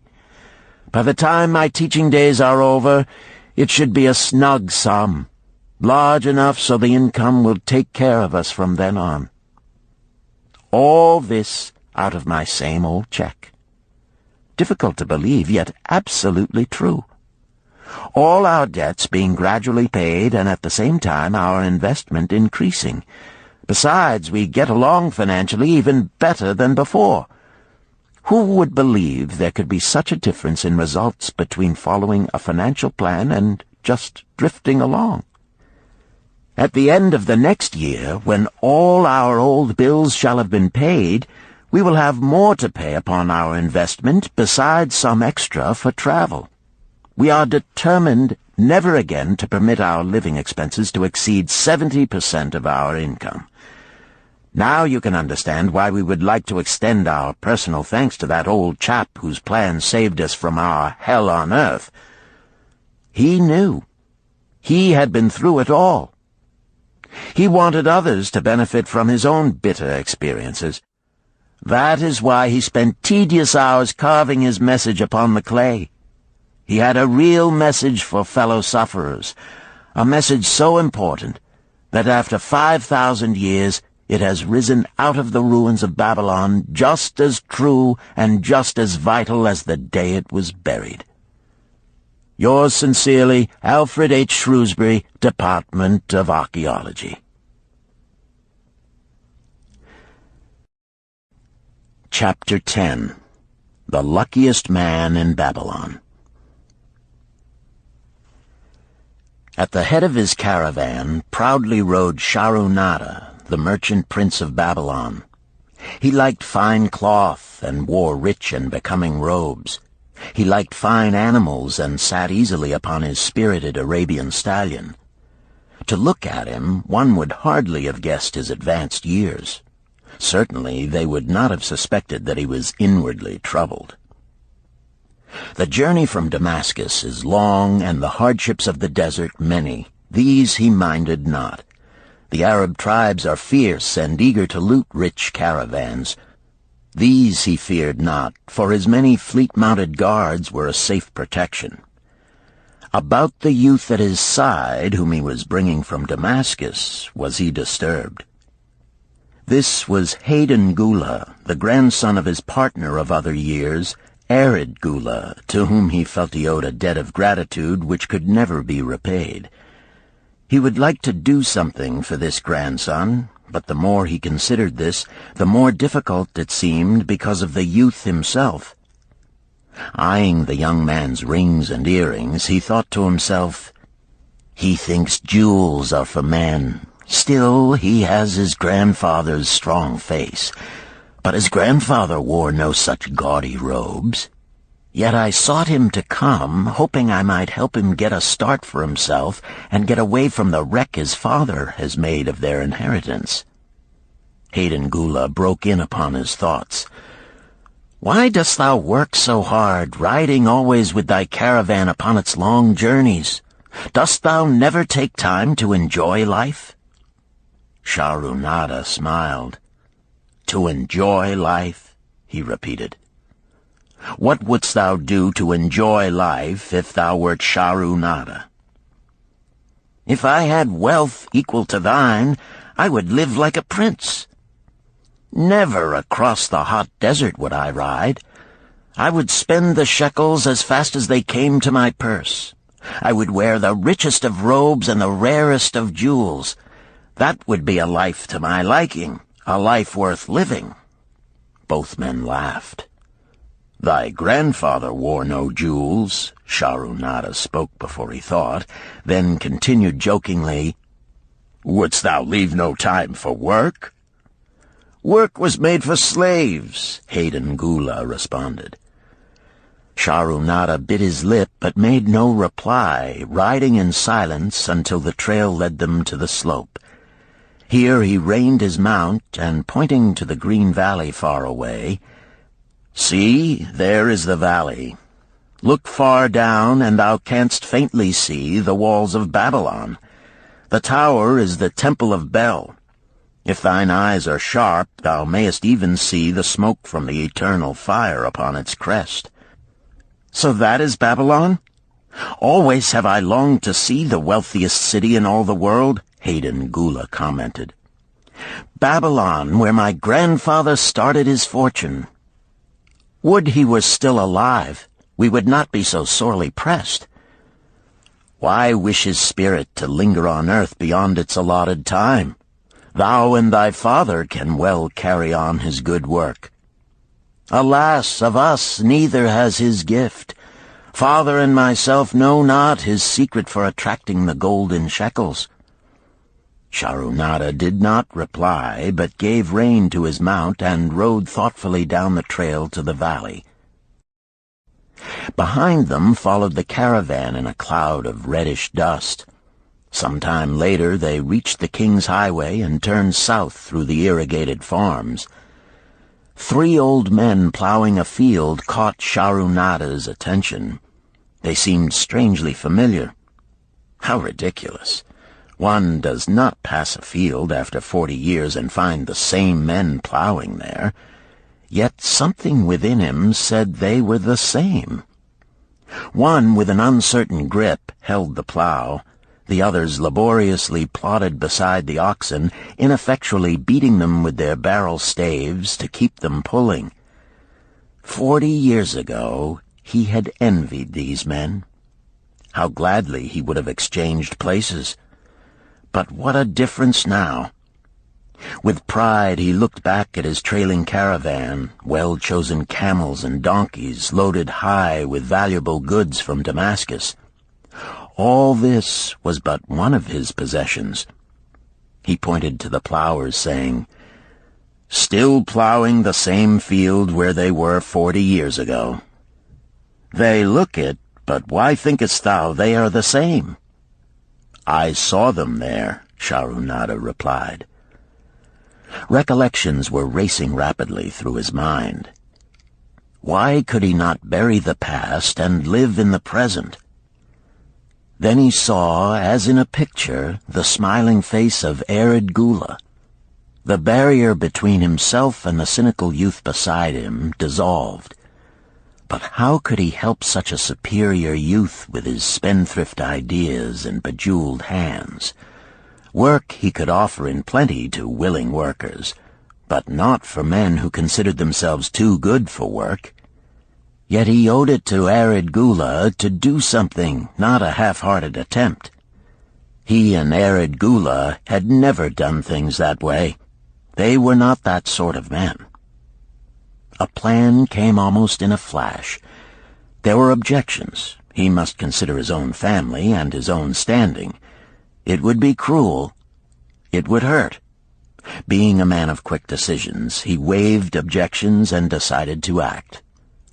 "Wouldst thou be interested in hearing how thy worthy grandfather and myself joined in the partnership which proved so profitable?" he questioned. "Why not just tell me how thou madest the golden shekels? That is all I need to know," the young man parried. Sharunada ignored the reply and continued, "We start with those men plowing. I was no older than thou. As the column of men in which I marched approached, good old Megiddo, the farmer, scoffed at the slipshod way in which they plowed. Megiddo was chained next to me. 'Look at the lazy fellows,' he protested. 'The plow holder makes no effort to plow deep, nor do the beaters keep the oxen in the furrow. How can they expect to raise a good crop with poor plowing?' "Didst thou say Megiddo was chained to thee?" Hayden Gula asked in surprise. "Yes, with bronze collars about our necks and a length of heavy chain between us. Next to him was Zabado, the sheep thief. I had known him in Harun. At the end was a man we called Pirate because he told us not his name. We judged him as a sailor as he had entwined serpents tattooed upon his chest in sailor fashion. The column was made up thus, so the men could walk in fours." "Thou wert chained as a slave?" Hayden Gula asked incredulously.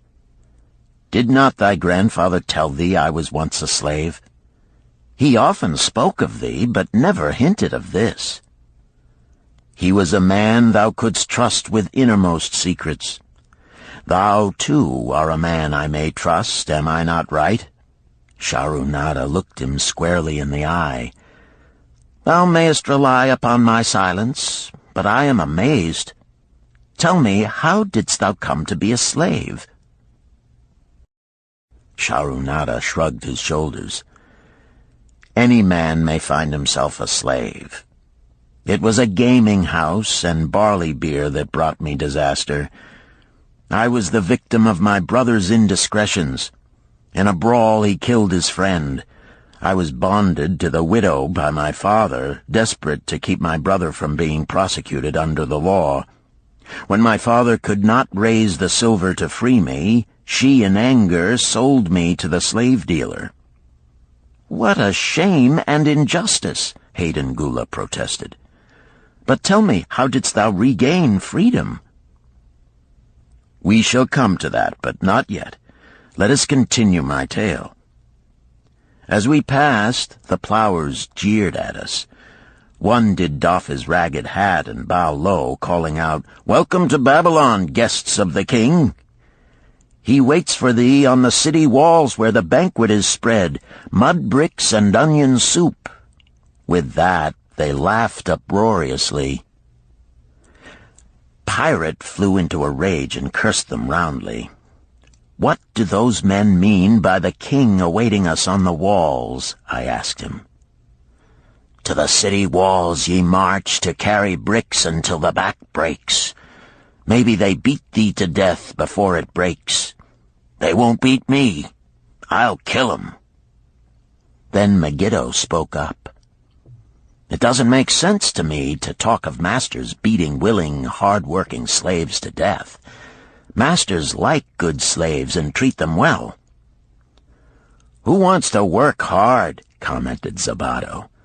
"Those plowers are wise fellows.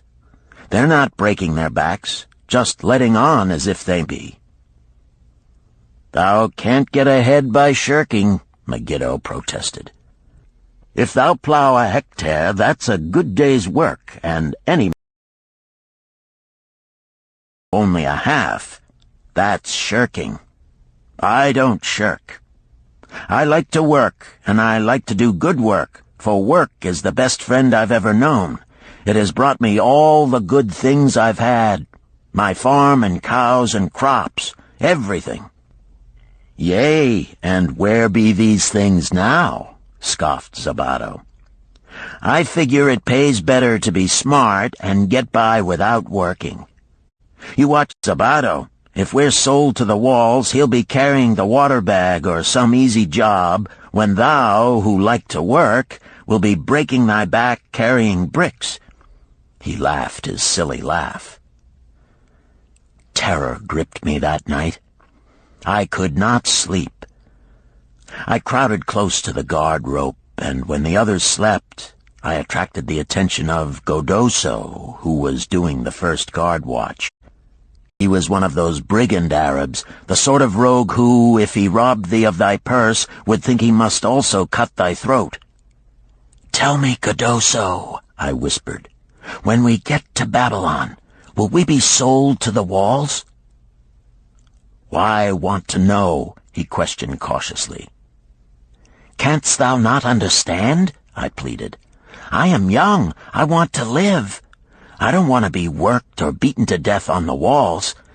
Is there any chance for me to get a good master?" He whispered back, "I tell something. Thou good fellow, give Godoso no trouble.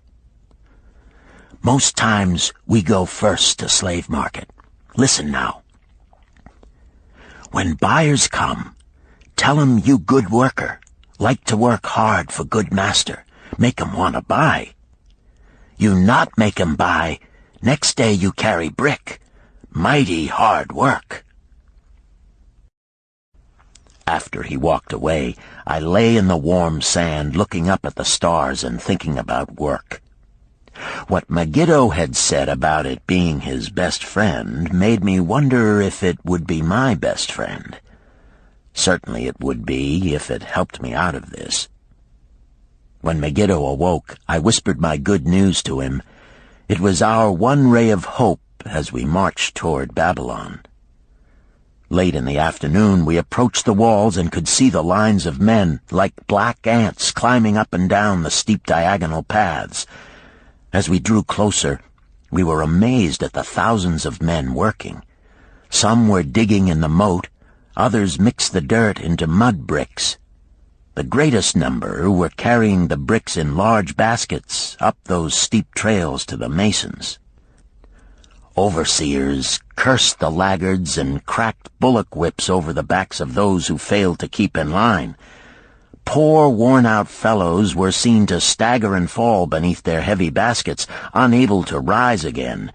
If the lash failed to bring them to their feet, they were pushed to the side of the paths and left writhing in agony. Soon they would be dragged down to join other craven bodies beside the roadway to await unsanctified graves. As I beheld the ghastly sight, I shuddered. So this was what awaited my father's son if he failed at the slave market. Godoso had been right. We were taken through the gates of the city to the slave prison, and next morning marched to the pens in the market. Here the rest of the men huddled in fear, and only the whips of our guard could keep them moving so the buyers could examine them. Megiddo and myself eagerly talked to every man who permitted us to address him. The slave dealer brought soldiers from the king's guard who shackled Pirate and brutally beat him when he protested. As they led him away, I felt sorry for him.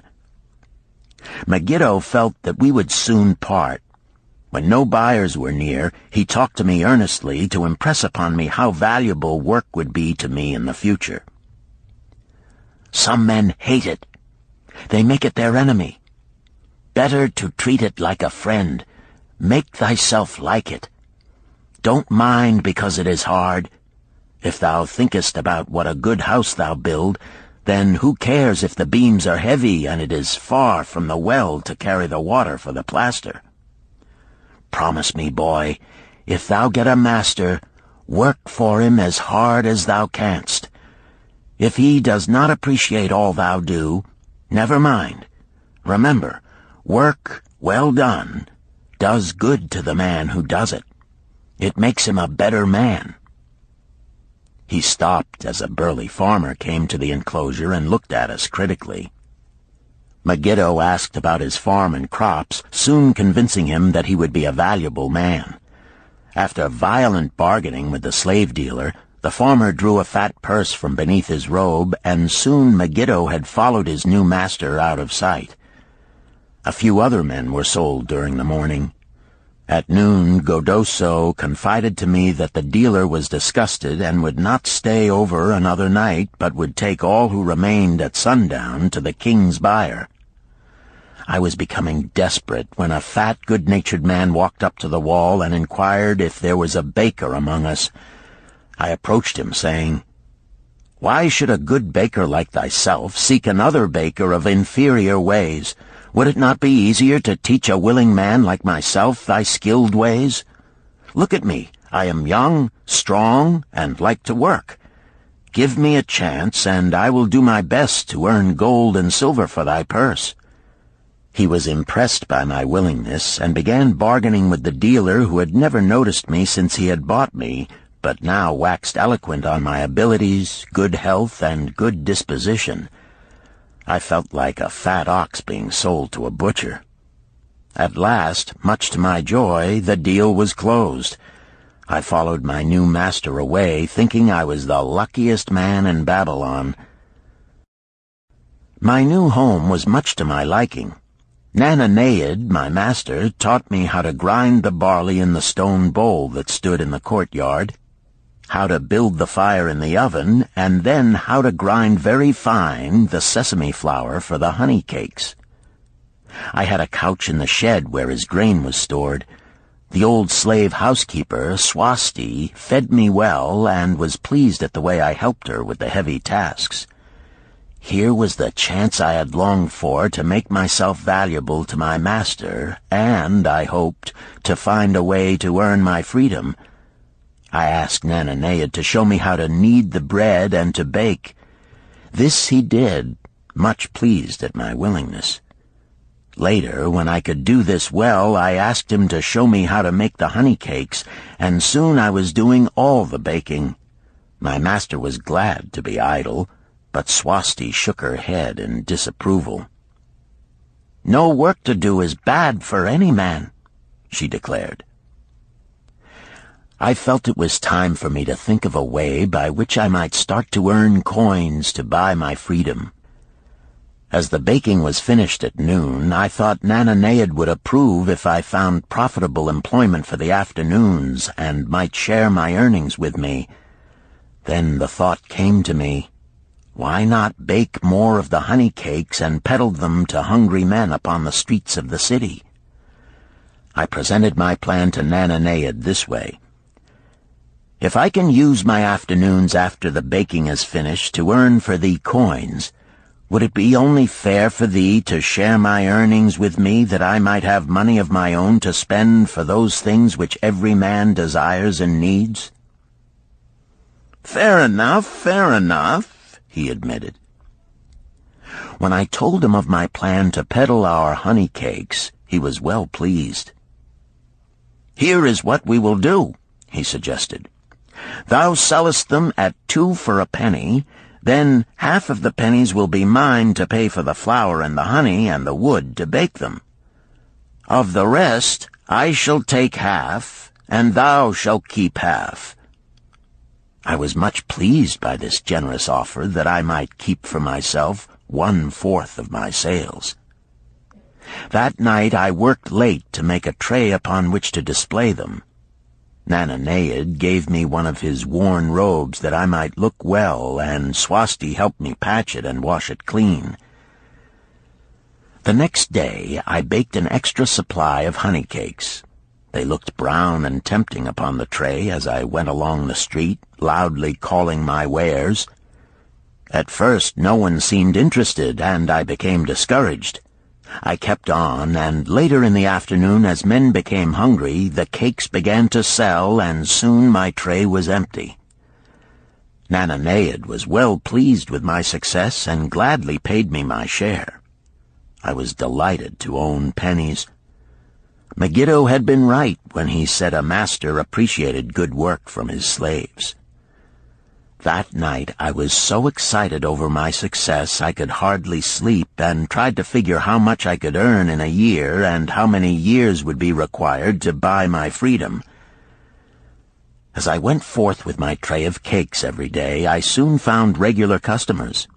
One of these was none other than thy grandfather, Arid Gula. He was a rug merchant and sold to the housewives, going from one end of the city to the other, accompanied by a donkey loaded high with rugs and a black slave to tend it. He would buy 2 cakes for himself and 2 for his slave, always tarrying to talk with me while they ate them. Thy grandfather said something to me one day that I shall always remember. "I like thy cakes, boy. But better still, I like the fine enterprise with which thou offerest them. Such spirit can carry thee far on the road to success." But how canst thou understand, Hayden Gula, what such words of encouragement could mean to a slave boy, lonesome in a great city, struggling with all he had in him to find a way out of his humiliation? As the months went by, I continued to add pennies to my purse. It began to have a comforting weight upon my belt. Work was proving to be my best friend, just as Megiddo had said. I was happy, but Swasti was worried. "Thy master, I fear to have him spend so much time at the gaming houses," she protested. I was overjoyed one day to meet my friend Megiddo upon the street. He was leading 3 donkeys loaded with vegetables to the market. "I am doing mighty well," he said. "My master does appreciate my good work, for now I am a foreman. See, he does trust the marketing to me. And also he is sending for my family. Work is helping me to recover from my great trouble. Someday it will help me to buy my freedom and once more own a farm of my own." Time went on, and Nananeid became more and more anxious for me to return from selling. He would be waiting when I returned, and would eagerly count and divide our money. He would also urge me to seek further markets and increase my sales. Often I went outside the city gates to solicit the overseers of the slaves building the walls. I hated to return to the disagreeable sights, but found the overseers liberal buyers. One day I was surprised to see Zabado waiting in line to fill his basket with bricks. He was gaunt and bent, and his back was covered with welts and sores from the whips of the overseers. I was sorry for him, and handed him a cake which he crushed into his mouth like a hungry animal. Seeing the greedy look in his eyes, I ran before he could grab my tray. "Why dost thou work so hard?" Arid Gula said to me one day. "Almost the same question thou asked of me today, dost thou remember?" I told him what Megiddo had said about work and how it was proving to be my best friend. I showed him with pride my wallet of pennies and explained how I was saving them to buy my freedom. "When thou art free, what wilt thou do?" he inquired. "Then," I answered, "I intend to become a merchant." At that he confided in me, something I had never suspected. "Thou knowest not that I also am a slave. I am in partnership with my master." "Stop," demanded Hayden Gula. "I will not listen to lies defaming my grandfather. He was no slave." His eyes blazed in anger. Sharunada remained calm. "I honor him for rising above his misfortune and becoming a leading citizen of Damascus. Art thou his grandson, cast of the same mold? Art thou man enough to face true facts, or dost thou prefer to live under false illusions?" Hayden Gula straightened in his saddle. In a voice suppressed with deep emotion, he replied, "My grandfather was beloved by all. Countless were his good deeds. When the famine came, did not his gold buy grain in Egypt, and did not his caravan bring it to Damascus and distribute it to the people so none would starve? Now thou sayest he was but a despised slave in Babylon. Had he remained a slave in Babylon, that he might well have been despised. But when, through his own efforts, he became a great man in Damascus, the gods indeed condoned his misfortunes and honored him with their respect," Sharunada replied. "After telling me that he was a slave," Sharunada continued, "he explained how anxious he had been to earn his freedom. Now that he had enough money to buy this, he was much disturbed as to what he should do. He was no longer making good sales and feared to leave the support of his master." I protested his indecision. "Cling no longer to thy master. Get once again the feeling of being a free man. Act like a free man and succeed like one. Decide what thou desirest to accomplish, and then work will aid thee to achieve it." He went on his way, saying he was glad I had shamed him for his cowardice. One day I went outside the gates again, and was surprised to find a great crowd gathering there. When I asked a man for an explanation, he replied, "Hast thou not heard?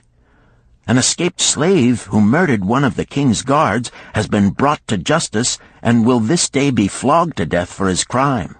Even the king himself is to be here." So dense was the crowd about the flogging post, I feared to go near lest my tray of honey cakes be upset.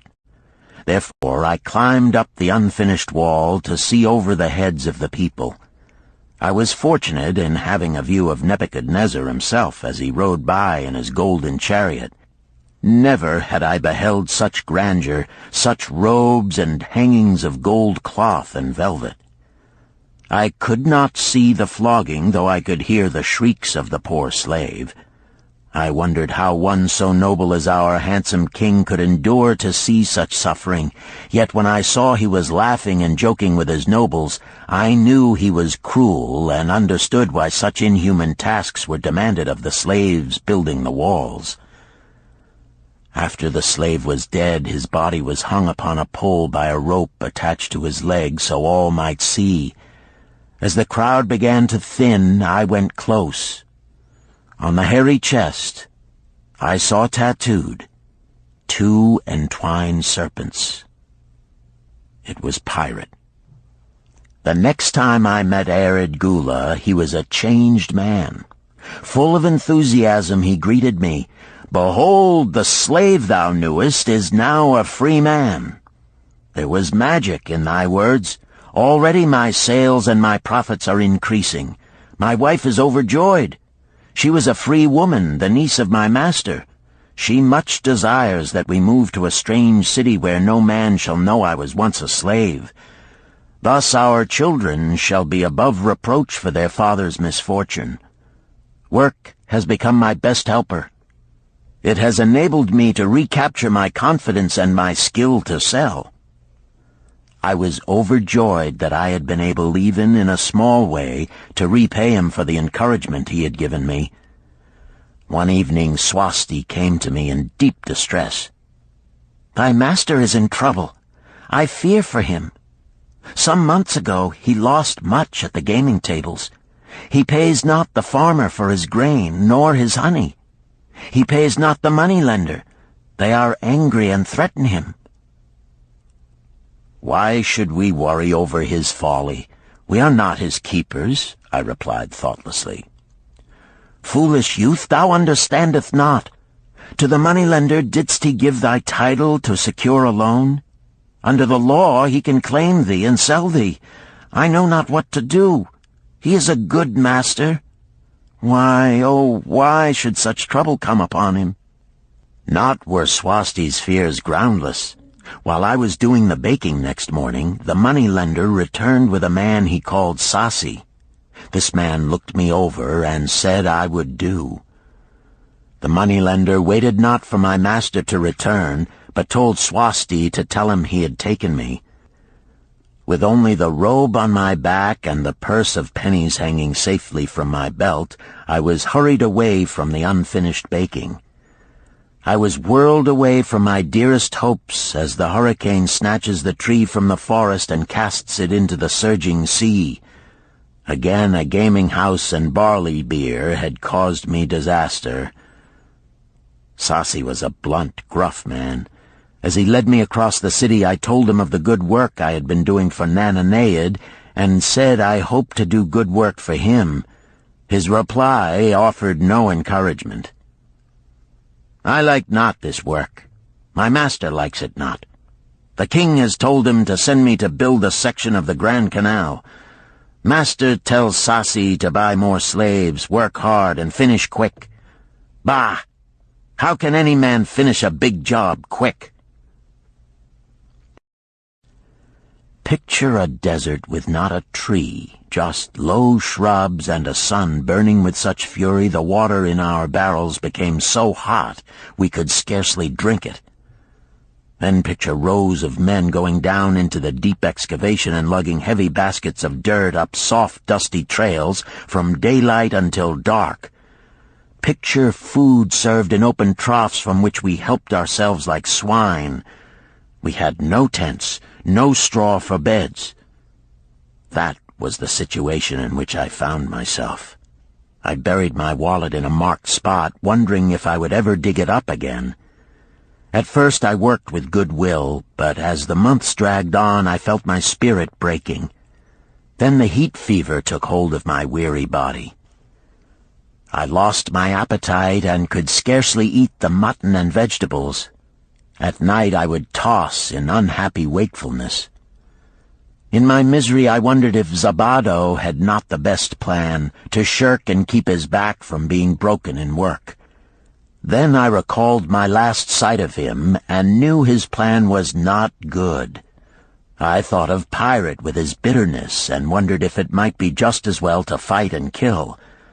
The memory of his bleeding body reminded me that his plan was also useless. Then I remembered my last sight of Megiddo. His hands were deeply calloused from hard work, but his heart was light and there was happiness on his face. His was the best plan. Yet I was just as willing to work as Megiddo. He could not have worked harder than I. Why did not my work bring me happiness and success? Was it work that brought Megiddo happiness, or was happiness and success merely in the laps of the gods? Was I to work the rest of my life without gaining my desires, without happiness and success? All of these questions were jumbled in my mind, and I had not an answer. Indeed, I was sorely confused. Several days later, when it seemed that I was at the end of my endurance and my questions still unanswered, Sasi sent for me. A messenger had come from my master to take me back to Babylon. I dug up my precious wallet, wrapped myself in the tattered remnants of my robe, and was on my way. As we rode, the same thoughts of a hurricane whirling me hither and thither kept racing through my feverish brain. I seemed to be living the weird words of a chant from my native town of Harun. Besetting a man like a whirlwind, driving him like a storm, whose course no one can follow, whose destiny no one can foretell. Was I destined to be ever thus punished for I knew not what? What new miseries and disappointments awaited me? When we rode to the courtyard of my master's house, imagine my surprise when I saw Irid Gula awaiting me. He helped me down and hugged me like a long-lost brother. As we went our way, I would have followed him as a slave should follow his master, but he would not permit me. He put his arm about me, saying, "I hunted everywhere for thee. When I had almost given up hope, I did meet Swasti, who told me of the money-lender who directed me to thy noble owner. A hard bargain he did drive, and made me pay an outrageous price. But thou art worth it. Thy philosophy and thy enterprise have been my inspiration to this new success." "Megiddo's philosophy, not mine," I interrupted. "Megiddo's and thine. Thanks to thee both, we are going to Damascus, and I need thee for my partner." "See," he exclaimed, "in one moment thou wilt be a free man."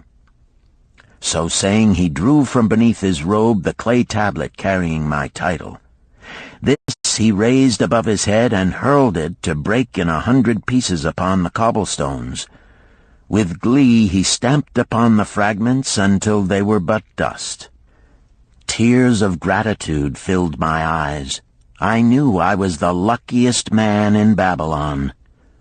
"Work, thou see, by this, in the time of my greatest distress, didst prove to be my best friend. My willingness to work enabled me to escape from being sold to join the slave gangs upon the walls.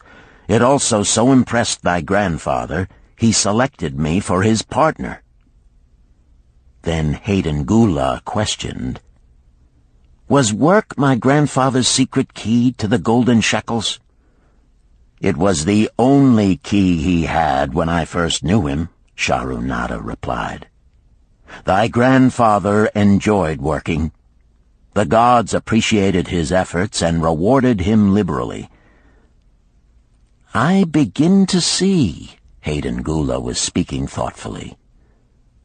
"Work attracted as many friends who admired his industry and the success it brought. Work brought him the honors he enjoyed so much in Damascus. Work brought him all those things I have approved.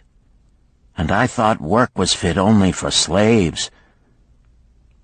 "Life is rich with many pleasures for men to enjoy," Sharunada commented.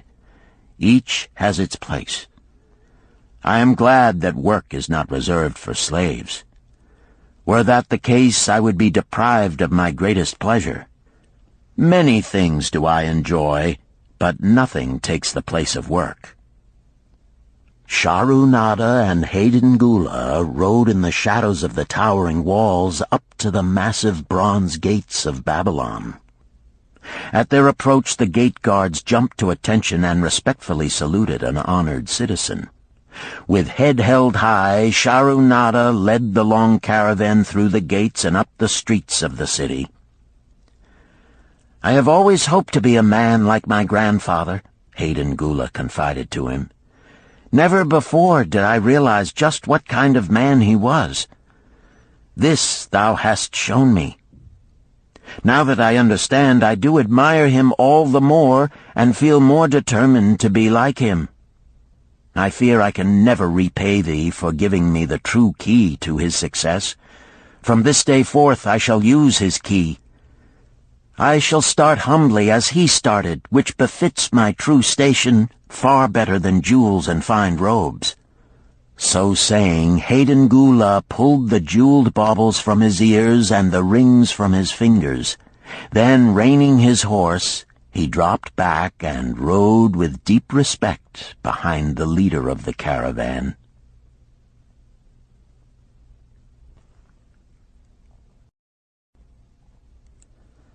Chapter 11. An Historical Sketch of Babylon. In the pages of history there lives no city more glamorous than Babylon. Its very name conjures visions of wealth and splendor. Its treasures of gold and jewels were fabulous. One naturally pictures such a wealthy city as located in a suitable setting of tropical luxury, surrounded by rich natural resources of forests and mines. Such was not the case. It was located beside the Euphrates River in a flat, arid valley. It had no forests, no mines, not even stone for building. It was not even located upon a natural trade route. The rainfall was insufficient to raise crops. Babylon is an outstanding example of man's ability to achieve great objectives using whatever means are at his disposal. All of the resources supporting this large city were man-developed. All of its riches were man-made. Babylon possessed just two natural resources: a fertile soil and water in the river. With one of the greatest engineering accomplishments of this or any other day, Babylonian engineers diverted the waters from the river by means of dams and immense irrigation canals. Far out across that arid valley went these canals to pour the life-giving waters over the fertile soil. This ranks among the first engineering feats known to history. Such abundant crops as were the reward of this irrigation system the world had never seen before. Fortunately, during its long existence, Babylon was ruled by successive lines of kings to whom conquest and plunder were but incidental. While it engaged in many wars, most of these were local or defensive against ambitious conquerors from other countries who coveted the fabulous treasures of Babylon. The outstanding rulers of Babylon live in history because of their wisdom, enterprise, and justice. Babylon produced no strutting monarchs who sought to conquer the known world that all nations might pay homage to their egotism. As a city, Babylon exists no more. When those energizing human forces that built and maintained the city for thousands of years were withdrawn, it soon became a deserted ruin. The site of the city is in Asia, about 600 miles east of the Suez Canal, just north of the Persian Gulf. The latitude is about 30 degrees above the equator, practically the same as that of Yuma, Arizona. It possessed a climate similar to that of this American city, hot and dry. Today, this valley of the Euphrates, once a populous irrigated farming district, is again a windswept arid waste. Scant grass and desert shrubs strive for existence against the wind-blown sands. Gone are the fertile fields, the mammoth cities, and the long caravans of rich merchandise. Nomadic bands of Arabs, securing a scant living by tending small herds, are the only inhabitants. Such it has been since about the beginning of the Christian era. Dotting this valley are earthen hills. For centuries they were considered by travelers to be nothing else. The attention of archaeologists were finally attracted to them because of broken pieces of pottery and brick washed down by the occasional rainstorms. Expeditions, financed by European and American museums, were sent here to excavate and see what could be found. Picks and shovels soon proved these hills to be ancient cities. City graves, they might well be called. Babylon was one of these. Over it for something like 20 centuries, the winds had scattered the desert dust. Built originally of brick, all exposed walls had disintegrated and gone back to earth once more. Such is Babylon, the wealthy city, today. A heap of dirt, so long abandoned that no living person even knew its name until it was discovered by carefully removing the refuse of centuries from the streets and the fallen wreckage of its noble temples and palaces.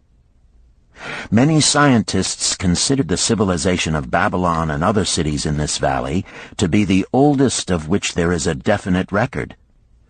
Positive dates have been proved reaching back 8,000 years. An interesting fact in this connection is the means used to determine these dates. Uncovered in the ruins of Babylon were descriptions of an eclipse of the sun. Modern astronomers readily computed the time when such an eclipse, visible in Babylon, occurred, and thus established a known relationship between their calendar and our own. In this way, we have proved that 8,000 years ago, the Sumerites, who inhabited Babylonia, were living in walled cities. one can only conjecture for how many centuries previous such cities had existed. Their inhabitants were not mere barbarians living within protecting walls. They were an educated and enlightened people. So far as written history goes, they were the first engineers, the first astronomers, the first mathematicians, the first financiers, and the first people to have a written language. Mention has already been made of the irrigation systems which transformed the arid valley into an agricultural paradise. The remains of these canals can still be traced, although they are mostly filled with accumulated sand. Some of them were of such size that, when empty of water, a dozen horses could be ridden abreast along their bottoms. In size they compare favorably with the largest canals in Colorado and Utah. In addition to irrigating the valley lands, Babylonian engineers completed another project of similar magnitude. By means of an elaborate drainage system, they reclaimed an immense area of swampland at the mouths of the Euphrates and Tigris rivers and put this also under cultivation. Herodotus, the Greek traveler and historian, visited Babylon while it was in its prime and has given us the only known description by an outsider. His writings give a graphic description of the city and some of the unusual customs of its people. He mentions the remarkable fertility of the soil and the bountiful harvest of wheat and barley which they produced. The glory of Babylon has faded, but its wisdom has been preserved for us. For this we are indebted to their form of records. In that distant day, the use of paper had not been invented. Instead, they laboriously engraved their writing upon tablets of moist clay. When completed, these were baked and became hard tile. In size, they were about 6 by 8 inches and an inch in thickness. These clay tablets, as they are commonly called, were used much as we use modern forms of writing. Upon them were engraved legends, poetry, history, transcriptions of royal decrees, the laws of the land, titles to property, promissory notes, and even letters which were dispatched by messengers to distant cities. From these clay tablets we are permitted an insight into the intimate personal affairs of the people. For example, one tablet, evidently from the records of a country storekeeper, relates that upon the given date, a certain named customer brought in a cow and exchanged it for 7 sacks of wheat, 3 being delivered at the time, and the other 4 to await the customer's pleasure. Safely buried in the wrecked cities, archaeologists have recovered entire libraries of these tablets, hundreds of thousands of them. One of the outstanding wonders of Babylon was the immense walls surrounding the city. The ancients ranked them with the Great Pyramid of Egypt as belonging to the 7 wonders of the world. Queen Semiramis is credited with having erected the first walls during the early history of the city. Modern excavators have been unable to find any trace of the original walls, nor is their exact height known.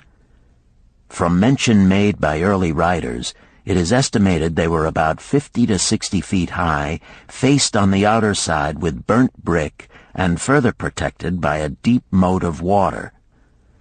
The later and more famous walls were started about 600 years before the time of Christ by King Nabopolassar. Upon such a gigantic scale did he plan the rebuilding, he did not live to see the work finished. This was left to his son Nebuchadnezzar, whose name is familiar in biblical history. The height and length of these later walls staggers belief.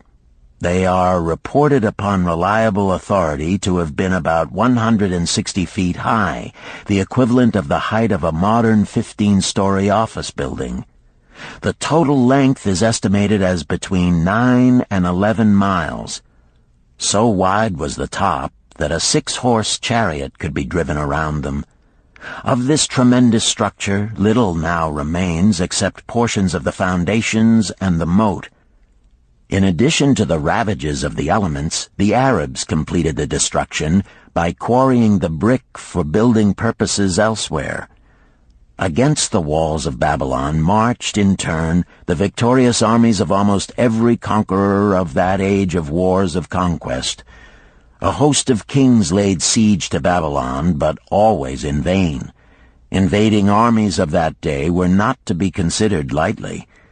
Historians speak of such units as 10,000 horsemen, 25,000 chariots, 1,200 regiments of foot soldiers with 1,000 men to the regiment.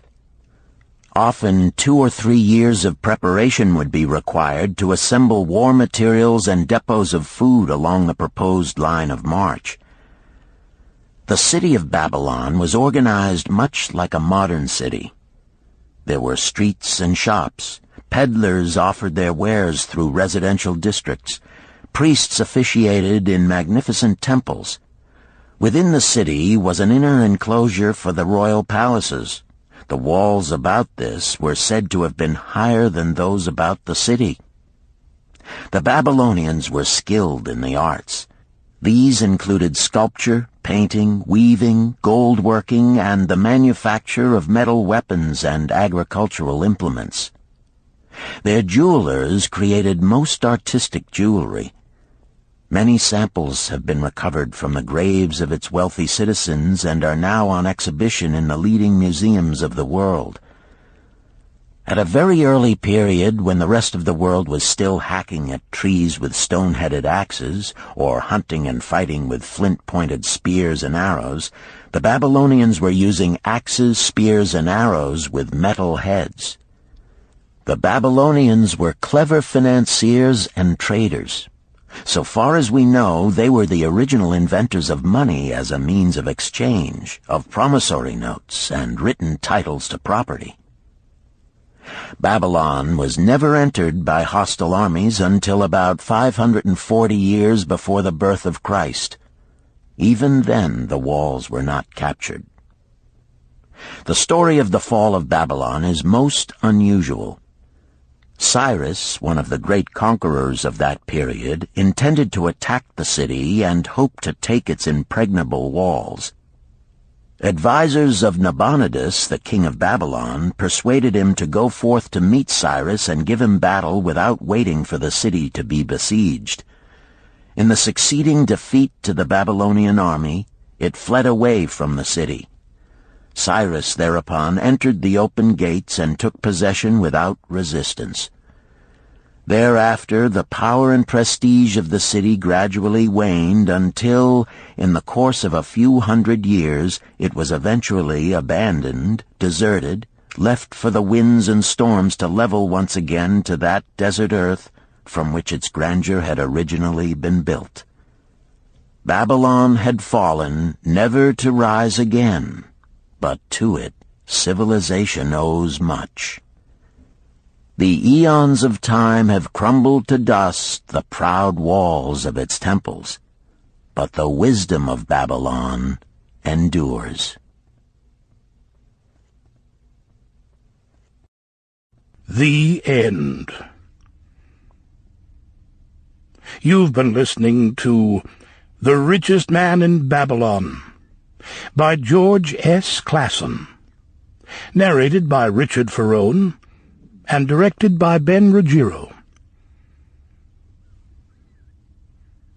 If you've enjoyed this book and this performance, Recorded Books recommends The Art of War by Sun Tzu, narrated by Joe Mantegna. This classic of military strategy includes a detailed introduction and commentary on the history of Chinese warfare and military thought. We also recommend Nickel and Dimed by Barbara Ehrenreich, narrated by Christine McMurdo Wallace. Nickel and Dimed reveals low-wage America in all its tenacity, anxiety, and surprising generosity. A land of big boxes, fast food, and 1,000 desperate stratagems for survival.